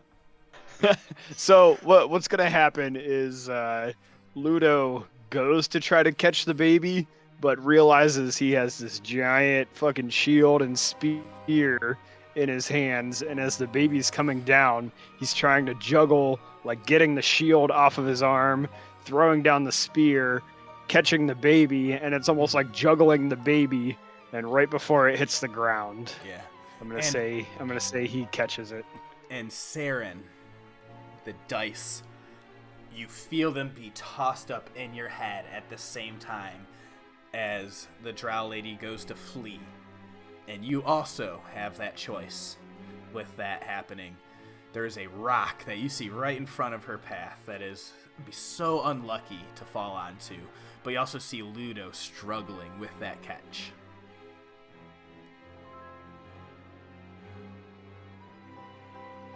I don't have any vortex. I mean, I know you don't have that, but how does where does Saeryn want these dice to fall? I think the entire Sarah doesn't know what the lull thing is or any of the history with Ludo really. Came down here specifically to help out a child that was abandoned by their parents to a Grumsh or Lolth cult. Not really. He's not really up on religion. Yeah, he's definitely gonna want those dice to help out the Ludo catch this child. Yes. Exact. So you it's just like you kind of will that nudge of just chance and luck and probability that something wells up extra even within you, and the baby is caught in that puff of dirt as it lands, and you're all unsure in that little cloud of dust, and by the time you all look back up, the lady is gone, almost in a puff of mist. But everything else, the zombies continue to run off in the distance. They are scratching, crawling up at the walls, start just banging their head against the rocks as this demonic influence, whatever has been tethered and reanimated them, has fallen. You see their bodies just wither and crumble off in the distance. I think that officially will take us out of initiative. Ludo's going to immediately check out this baby and make sure it's okay. See if it's injured at all. Yeah, go ahead and make a medicine check.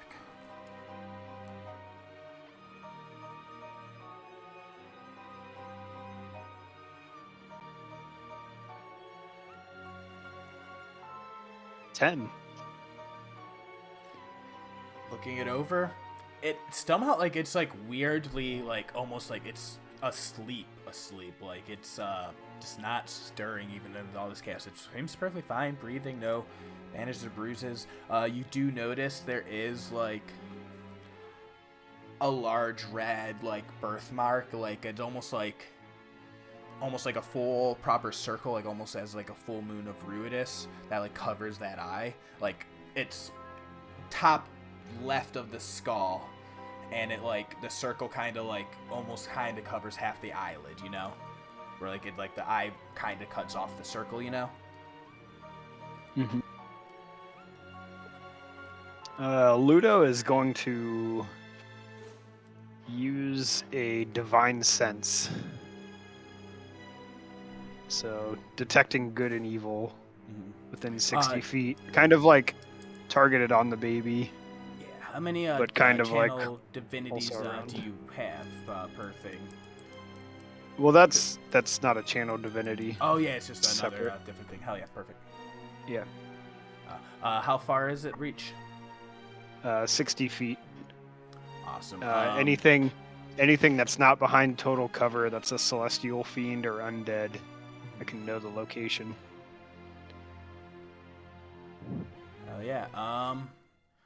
Nothing immediately besides the corpses, the rocks. Like you feel that dim energy of undead fade off in the distance as they either go beyond that distance or disappear entirely. But within 60 feet, this blood red circle etched into the ground in the cavern floor. It still is like almost red, wet, glistening in that vibrant vermilion, and then it almost like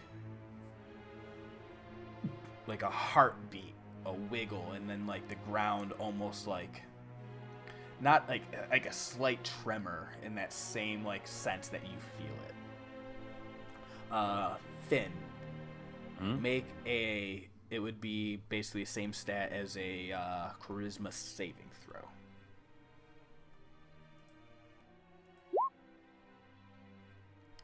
Fuck yeah. All right. Nice. There's 10 I rolled all night. Let's save for anything that's not attack.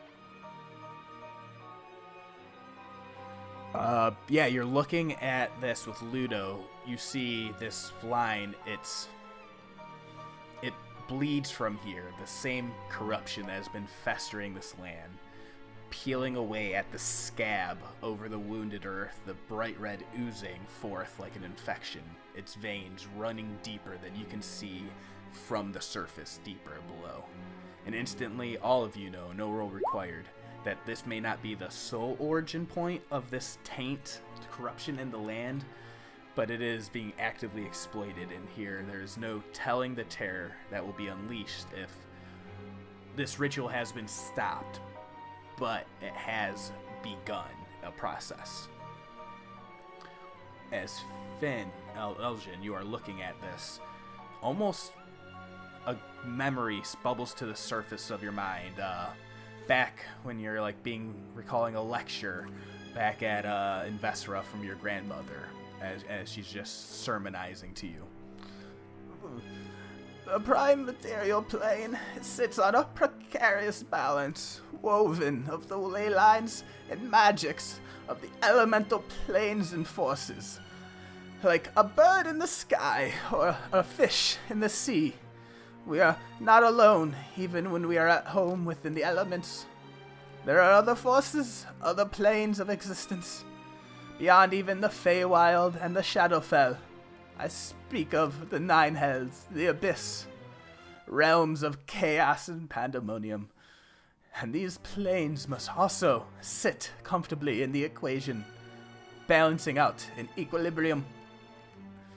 And while we Ashari are not charged with protecting those types of powers exactly, we must be aware of the dangers that these planes, if they ever find a way to punch into ours. And that is why you need to learn about the history of the gods. Now get back to your lessons and be quiet.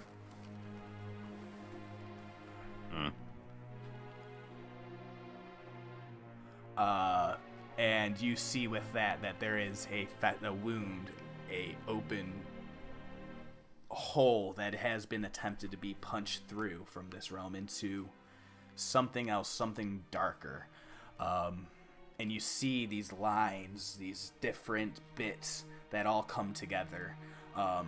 It's almost in that same, like, the geometric shapes of the elemental planes that, you know, the tetrahedron, the six-sided of the earth, the, you know, eight-sided, the 20-sided. It's all there geometrically in your brain.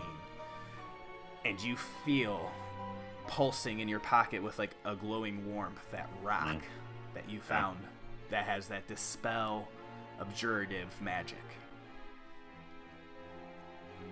And you think you might be able to channel and siphon that energy to closing and dispelling this. Alright, so he walks up to it. I think I can throw it, but... Yeah, up to 30 feet. So I'm sort of like examining it, then I'll take a few steps back outside of the ring. Everybody, if you like your magic where it's magicked, you might want to take a step back here and get within outside of the 10-foot radius. It's only a 10-foot radius, I think. Mm-hmm. Yeah, 10-foot radius. And toss the rock so it hits right in the center there. Awesome. As you throw that rock, almost like the ground opens up like wide teeth, jagged, spinning in a wild shrapnel fucking blender, and it consumes that rock, and then this boof like ignites and implodes in on itself. Whoa. Yaspazul. And that, it's like you feel that magic in a wave just be completely dispersed, and now these lines just look like blood drawn in the sand. Whoa. What'd you do with that rock? I threw it in the hole. It's the rock hole. I mean, we had to get rid of the energy on it, and I think this is connected to another plane of existence, maybe the Hells. So I don't think this this corruption's from this plane. It seems like it might be from one of the 9 Hells or another extra planar entity of some sort. Yes, and Morgen, make a religion check real quick.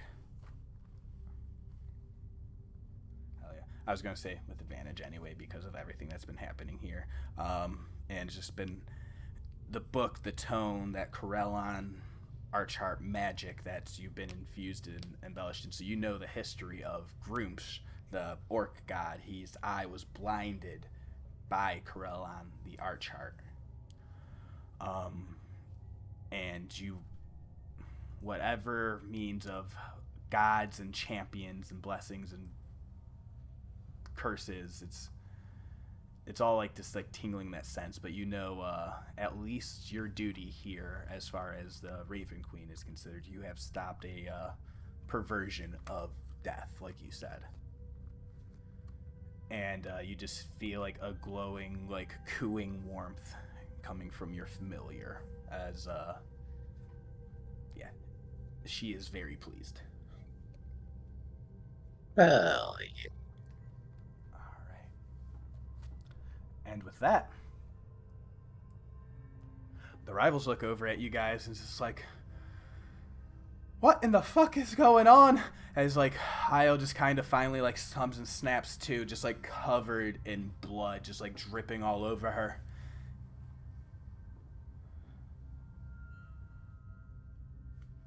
You all right over there, you say, Ed? Oh, and he kind of comes up. He's like, I wasn't even touched. And then he says, he looks at the ground. He's like, this was powerful magic indeed.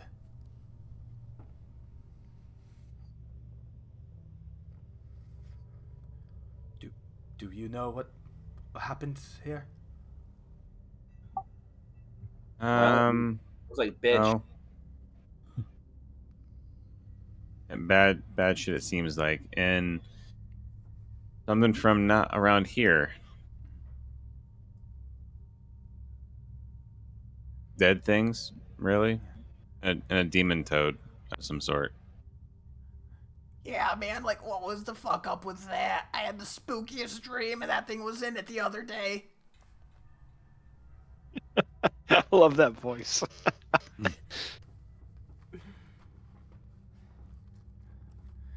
And then Dermot, he's just like kind of like staring at his like little mason like a daze. It's just like still kind of shining off that like brilliant like white warm light.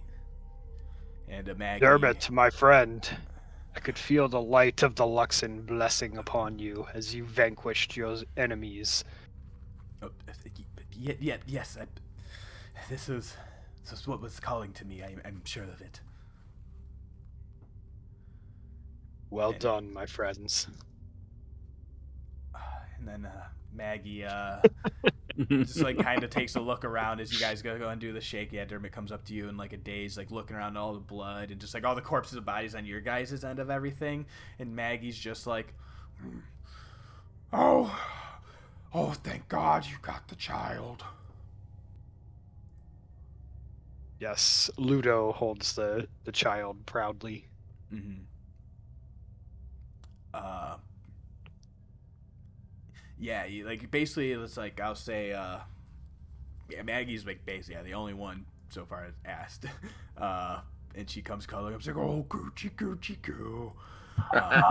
And just like her immediate like that like battle rage and like hard adrenaline, like her body like muscles tense, like immediately fades, and just like her weapon, she just drops them to the ground and clambers up and just like, oh, like pulls out like, you know, some stuff out of her pocket, like a little bundle of cloth.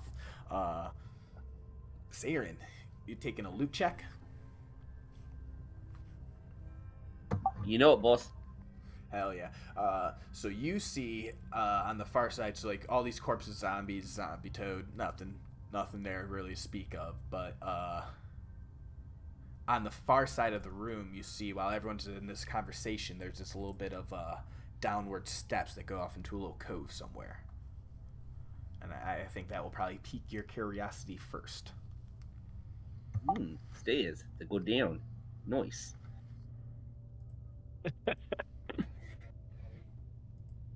Yeah, I think that, yeah, he'll definitely start traveling down some stairs. Yeah, it's like you see like a little bit of like at the edge of the distance with all the firelight and everything, and like Dermot glowing like very brightly. You see like just like bits of like pottery and like just stuff in the other room. Basically, that's just like there's the stuff. Yeah, here's the junk he was looking for. Awesome. And what is everyone else like immediately curious about looking at? Any interactions, conversations? When Yeah, Go ahead, Ludo. Ludo's concerned, making sure Finn is okay too. Just knowing that Finn took a hard hit from the demon toad, and wondering if Finn is still poisoned. I think Yes. during the whole interaction with Ludo and the baby, Finn walks over to Io and just looks at her like, "No, you better be careful. Coming out here trying to find a baby's quite helpful, quite compassionate, and not kind of sticking your neck out for someone else. You got to be a little careful there. And get yourself killed that way." And at that point, he like winces a little bit and grabs his arm. This is where he got bit. Just sort of, jabbing a little bit at Throwing her it back comment at from a him. couple days ago. Yeah. Mm-hmm. I just sort of just not even reading the room with her, just making that comment to her and just staring at her. And you see she's like still kind of panning like wild eyes, just like, hi. And what happened if we weren't here to save you, huh? And she takes a look around at all the dead corpses around like this group. She's like, I don't think y'all would have been able to handle it without us. Yeah, those orcs were a little more. Actually, the orcs were a little more complicated than the undead. But Ludo had an interesting way to kill one, to get rid of one. He just sort of looks at Ludo as he walks up, and All right, that like, was definitely not my idea, friend. And he lays his hand on Finn's shoulder, sensing the poison, and uses some lay on hands to cure the poison or neutralize the poison. Oh yeah, love that. So Gelsarian will just be like, and then he'll see Saeryn kind of coming over up towards this area, and he's like, Saeryn, Saeryn, if you. Gelsarian says, "Hey, Saeryn, if you want to join me over here."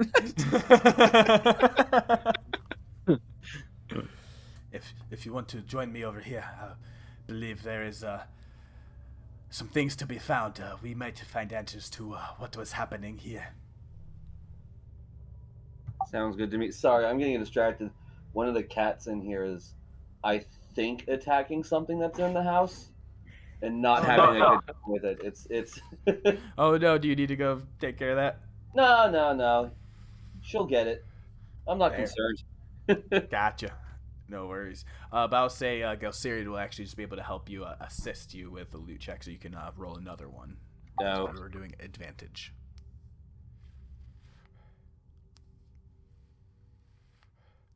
Except now I have to split it with Heartbreaker. Oh, yeah, there you got it, Siggy. Good job. Mm-hmm. That's And that's still alive. Don't bring it over here, damn it. mm-hmm. So yeah, before Galsariad had come over and helped you out, you find. So I'll say, if you want, you move over here to get to see all the good stuff. You see a bunch of collection of like small, like little chests. One of them with like a sort of like gilded outline, a little larger than the others. A bunch of various broken bits of pottery and vases that some are broken apart. Then there's just all sorts of like bundles, a few crates, and foodstuffs, a couple like regular crates filled with like papers and stuff like that. You find right off the bat, before anything else, like as you're like walking by, like you catch an eye off of like one of the Orcus corpses that are like closer to there, and you see like a little sack laying on their side, and you pick it up, and there's a dice set there. And yeah, it's pretty nice. Just like not sure, is it like ivory? Is it bone? Is it some like other weird substance? Teeth. I don't know. But yeah, pretty nice, solid, very clean dice set actually. Fancy dice. Yes, so add that in. You also find a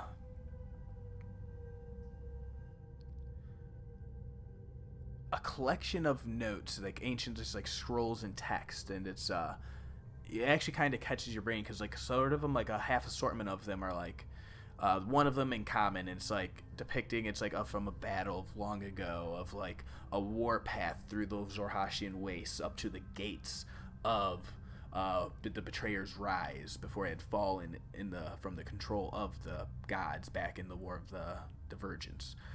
And then there's just like claims of fallen heroes forgotten in history, a companion of one who was blessed by the gods themselves, buried somewhere in the wastes. But then below that is a handwritten note in common, and it's like basically like along the lines, just like mocking the gods for not even being strong enough to revive their champions. Like it's just like, but not strong enough to bring them back, like that, like this like little footnote someone added in. It's like a little jab. You find these other sets of scraps of paper, some of them missing whole sections of paragraphs, but there's a line highlighted of text, and this one's in Marquesian. Actually, it catches your eye. It says, an ancient city where elves and orcs coexisted in paradise. And then the rest of the things are all like scratched out underneath like crude like charcoal pen with like crude drawings and orcish curse words, like what you assume, orcish words, mishmashing across the rest, making it illegible. You're seeing, you're sorting through all of this. There's a collection of all these sorts of religious idols and symbols of these various prime deities and betrayer gods. You see the symbol of Sehanine collected in there, which I should have done this a while ago. There is a new handout for people. Show it to players. It's just like this little like pale blue orb moon, and like this like cast enamel pin, and like a clutter of like trophies or prizes. There's like a coins that have the emblazoned of the Changebringer. There's a handful of these like orcish rockstone things with the symbols of Grumsh. You find amongst the chaos a few scribblings of drawings and like the hand notes, like the footnotes of those papers you found, just that like 8-legged symbol of a spider that you know to be Lolth, and the occasional weird spiral, like Uzumaki spiral, like just going out in like a wheel for like a few turns. It's a bunch of stuff, and then there's another collection of stories of Rudis born, just tales of random people, individuals, like their cursed, ill-fated lives, and like just notes of people, where they were born and when. But usually at the end there's like a cross out, and it has like deceased young, dead from sickness, died of exposure at a young age, went mad, attacked the town, put down by guard, just and at the very bottom of that is recreate the substance in a manic scrawl. In that same handwriting from before. Hold on 1 second. Yeah, no, it's a lot, y'all. Sorry. Well, no, I'm listening to that, but there's like a weird banging. 1 second. Yeah, do that. So by that point, Saeryn able to point that out to everyone, but everyone else you also see in that you get that. But one more quick handout.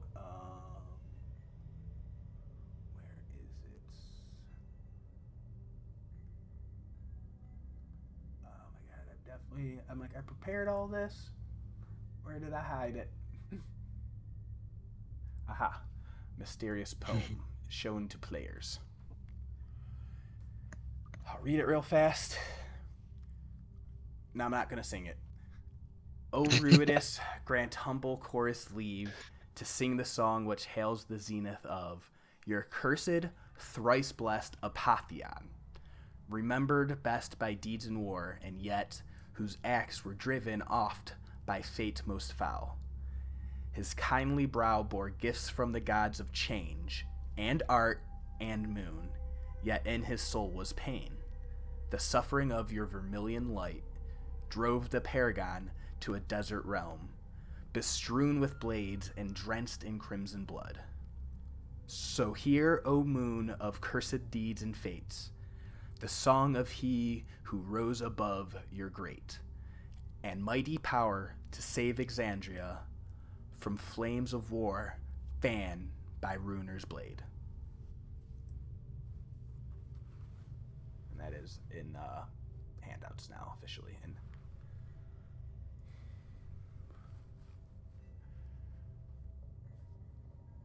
And also, real quick, with all that good loot, we can figure sploot out. You find what is a scroll of celestial protection. Let me get you some links for these items that you can add into your stuff. Because y'all just at this point just like full looting, just finding a bunch of shit. The rest of the rivals, they're not really coming over yet into everything, but it's you guys just like start digging through these chests and find all sorts of goodies. So some of these should be addable into inventory. So a scroll of protection that lists celestial specifically. You find another random parchment scroll, and it reads on the top of it, and actually a very fine print, just says a critical scroll. You may use this scroll as a one-time reaction to cast a spell with an attack roll, making the roll on the die a natural 20 and become a critical hit. Oh boy. One-time use reaction scroll. It's a critical scroll. I'm immediately giving that to Ludo. Critical scroll. Yeah. I had to for Matt Mercer. Yeah. It's very funny. I thought of that one night, and I'm like, this is the best fucking thing I will ever think of. The level of give this to the paladin immediately is very high. With that 20, you also find a goggles of object reading, which I think can help you, any of these items that you're not sure about, very easily able to help you figure out what those are. But right now, you just find some really cool fucking goggles. And because you rolled so fucking high, with that help, Morgen, as you look around at the corpses of these orcs, you see that there is a shield that like has like on it like almost like a face, like the etchings of like the outline of a face, just like in a gasped horrific scream, like locked, and it's just sitting there, and it just kind of catches your eye. I'd like to approach it. Yeah, it's just like sitting on the corpse. Like the friction, like it doesn't move or change as you approach, but it's just like, yeah, it just looks like a face just locked in an expression that, yeah, it just looks very creepy. God, I shouldn't do this. I'm gonna do it. I'm gonna touch. You say you're gonna touch it? Yeah. Hell yeah. Feels like regular, like good solid shield, metal. You know, the same style that like you wear almost, kinda. But yeah, just like you just notice like with the aesthetic of it, it's like that very, very intimidating presence almost. All right. I think I would take some time then to ritually cast detect or not detect magic. Yeah. That's what I got. I don't have identify. Oh yeah. Yeah. So you detect magic. You detect magic from the scrolls that everyone's picking up, those goggles that have been recovered, and that shield. Uh, and then you look over and you see Io looting the pile of the war chief, and there's like this like leather armor that she pulls off, and she's like, "This one's my treasure. You can have all those bits of papers. I don't care about that." I can ritually cast Identify on that shield for you. That would be lovely. Hell yeah. You find that that is a shield of expression. It looks like the shield of expression. So it's you can make the face make faces. I mean, make the shield make faces. I mean, make the shield face the shield. Sorry, these weird goggles are messing with me head. Yeah, there's like kind of it's like barking giving you a tingly, even if like yeah, base arcana, you're just like, oh, these are some really clean goggles. Not sure who uses a shield, but it's a shield. Yeah. And then Finn, you find like hidden amongst some of those crates, like almost like disheveled off to the side, like a little cloak that like just like wrapped around something, and you pick it up and it kind of like kicks up with the wind, but Okay. there's no wind. Just put it on. Like, Yeah, snaps it up, put the hood up, bellows Yeah. out a little bit. Yeah, it kind of just Yeah. with a little puff. See me just put my arms out. Every time I do, it just it puffs out. Mhm. Yeah, this is fun. I like this. Let me get a little look at this. Yeah, And I'll it gives off ritually cast magic. Identify. Cloak of billowing. Yeah. Yep. All right, I'll add that. All right. Y'all found some loot. You found a bunch of notes. There's a bunch of shit, and the rivals are just like, so what the fucking bloody does it all mean? It means we're big damn heroes, stopping a thing happening. I could get behind that. And you see like Io, and she kind of like clutches that jewel around her neck and starts like looking at everyone a little bit. Detect magic. Whoever casts that, whenever Dermot comes near you, that mace he is carrying also gives off a very heavy magical vibe. Morgen. Yeah. So yeah, he's like right there next to you, and then he begins to go like walking away, like almost to like pray and like reverence, you know, like just like a quick moment alone, and you just like notice that trail like very strongly until he gets passed out behind it. Make a perception check.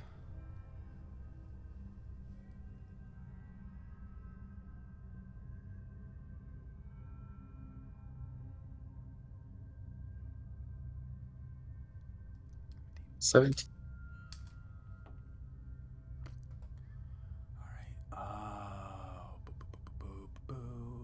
What am I looking for? So many fucking tabs open on my screen right now. Okay. You kind of, as he goes to like walk away off alone, you see his like head kind of cocked to the side, and then like you just hear off in the distance, he's just like, just what? Who's there? And then he's out of it. The fucking thing's talking to him.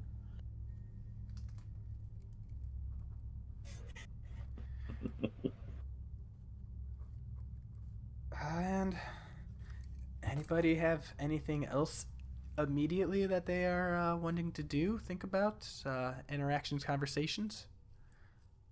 I feel like I would approach Derm. Hell yeah! So you would start walking up to him. Yeah. Hell yeah! What does everyone else want to do? I think Saeryn is Ludo's- gonna show off the papers he's found and all of the like writings and whatnot because it seems alarming. Yeah, no, Ludo's- lots of information, and I can repost, all that, Yeah. dump of info. Ludo's caring for the baby, letting Maggie kind of play with the baby too.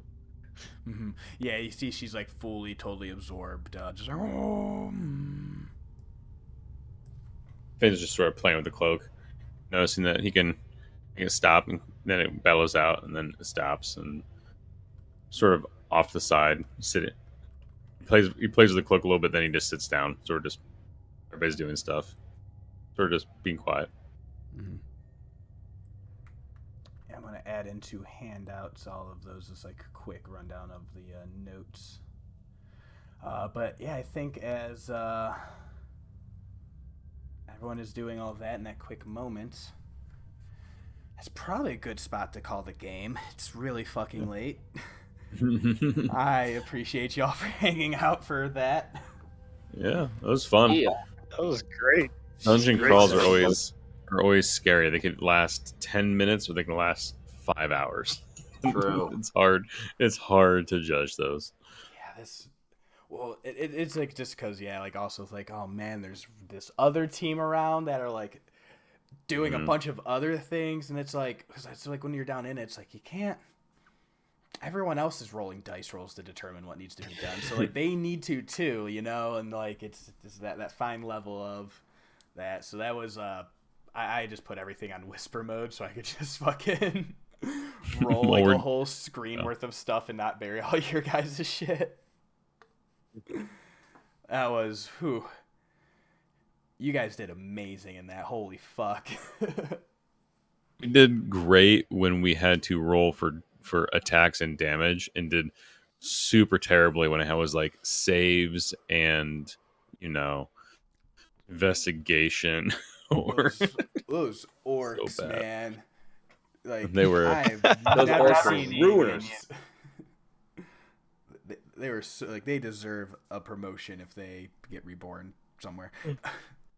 Yeah, one's probably reborn as zombie or an undead skeleton. Yeah, that might be one of the more fucked up things I have ever witnessed in D&D. And my necromancer has done some shit. Like, I have stolen the corpse of a baby gnome from their crib in their, like, wasteland, like, apocalyptic homeland. And even that made my necromancer go, oof. I really wish Jack was kidding, but he's not. he did that. Hey, man, that baby corpse came in clutch, okay? It did.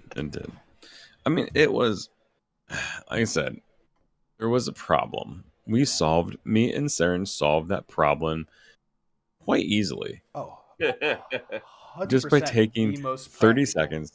30 seconds to get A, group of zombie or a group of skeletons off our asses, and B, rid of that orc.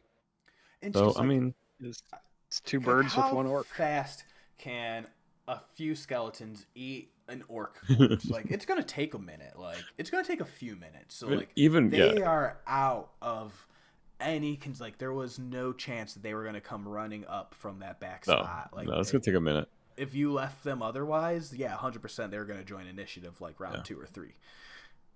I really wish I thought about it. I would have had Finn sitting there staring at him, just humming the Circle of Life. It's a circle of life. Yeah, no, that is. Thank you guys. Sorry that went so long. All that chaos. all I know, like, I just want to like get initial reactions from y'all, like with what's the vibes right now, you know? Oh, I don't know. Kids are spooky. Yeah, I think big question of consideration: are you guys still traveling with this rival party right now?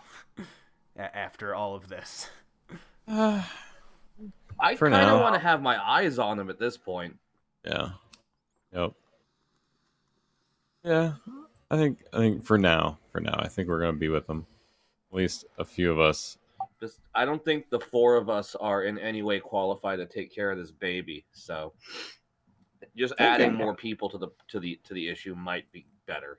Yeah. I'm thinking going back to that we were talking about last session, going back to that camp and sort of offering said baby to dryads.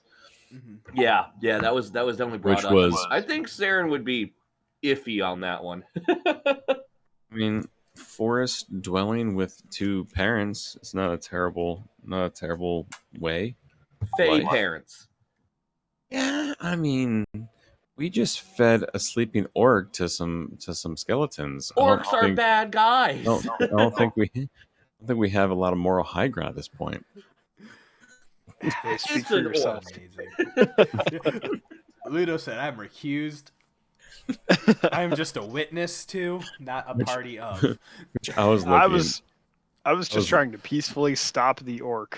Oh yeah. Real quick, I while you guys are I didn't still kill here, the orc. We stop the other orc. here's what you guys prevented, by the way. With no dynamic lighting. Oh, I gotta open it back up now. Oh yeah, I put you over onto the other map. Yeah, this map is huge. That's a big hole. That's a gaping hole. Yeah, But yeah, that's that's just fun. And yeah, like it really was like, all right, everyone here has something, you know, like there is. Yeah, Like I don't know, it was your guys' stories of characters have been really fucking cool to you like work with. That was great. That was a lot of fun. I was looking in my description I think it's description. I'm like, aligned right now is neutral. I'm like, am I neutral? Let me think. Going after a baby, that's probably more the positive side. Feeding orc to undead, that's probably a negative side. I'm probably pretty neutral at this point. Balancing out. It's I'm probably staying, balanced. I'm staying pretty close to neutral at this point. Nothing yes. else chaotic neutral. Also, Finn, Mhm. if you go into spells and sorcerer, fuck, everyone level up. Oh, Yes! Oh Yeah, snap! I need to say that before you leave. I need to tag. Yeah. level 5, eh? Yes. Fun level. Yes. Oh hey, yes. Fireball! Finn, Hey there, how you get to doing? add an extra spell. Besides the ones that you get to learn on your level up, look for the spell Planar Mending. It should be available in your guys' thing because of my campaign. Finn gets to learn this. You learn this automatically as an extra sorcerer spell. Ooh, so I get a free spell? Yeah. Cool. Planar mending. Oh, I will take a look and find what that is. Yeah. How many spells do I get this I level? don't I'm think gonna. is it. Oh wait. Yeah, I think I made Yeah, it it's level available for 3. most. Yeah. Yeah, it's level 3. Oh, I have to level up before I can do that then. Okay. Yeah, so that's for Finn because you did some things that Asharis really like to do. Yeah, close wormholes. Yeah. Oh man, hello level 3 spells. But yeah, so I wanted to give Sorcerer something a little extra. Cool. You I all would. witnessed Finn do that, by the way. But yeah, we'll definitely get into more of this stuff, you know, during next game, during immediate repercussions and Oh aftermath. man. But Oh man. Oh, I gotta take some time and take a look because I get fun things like, I mean, you could go fireball, which is always fun, but maybe not. Maybe some sleet storm. guys got a lot of fun to work with now. And then, yeah, it's just some good fucking character and story moments. Yeah, that is very, very influential for like, I don't know, what y'all have been like, working on, and it's big character stuff. Awesome. Yeah, I'm gonna have to take a look at that later. But you tell me I get planar. Yeah. So For like do free your already. regular level up, add whatever Yeah. levels you get from that, and then add that in extra to your your sorcerer spell list. Cool. Awesome. Sweet. I'm gonna have to think about that because there's a lot of cool stuff. Great bonfire. And yeah, you guys just did some really cool fucking stuff tonight. Like just like very, very fun decisions.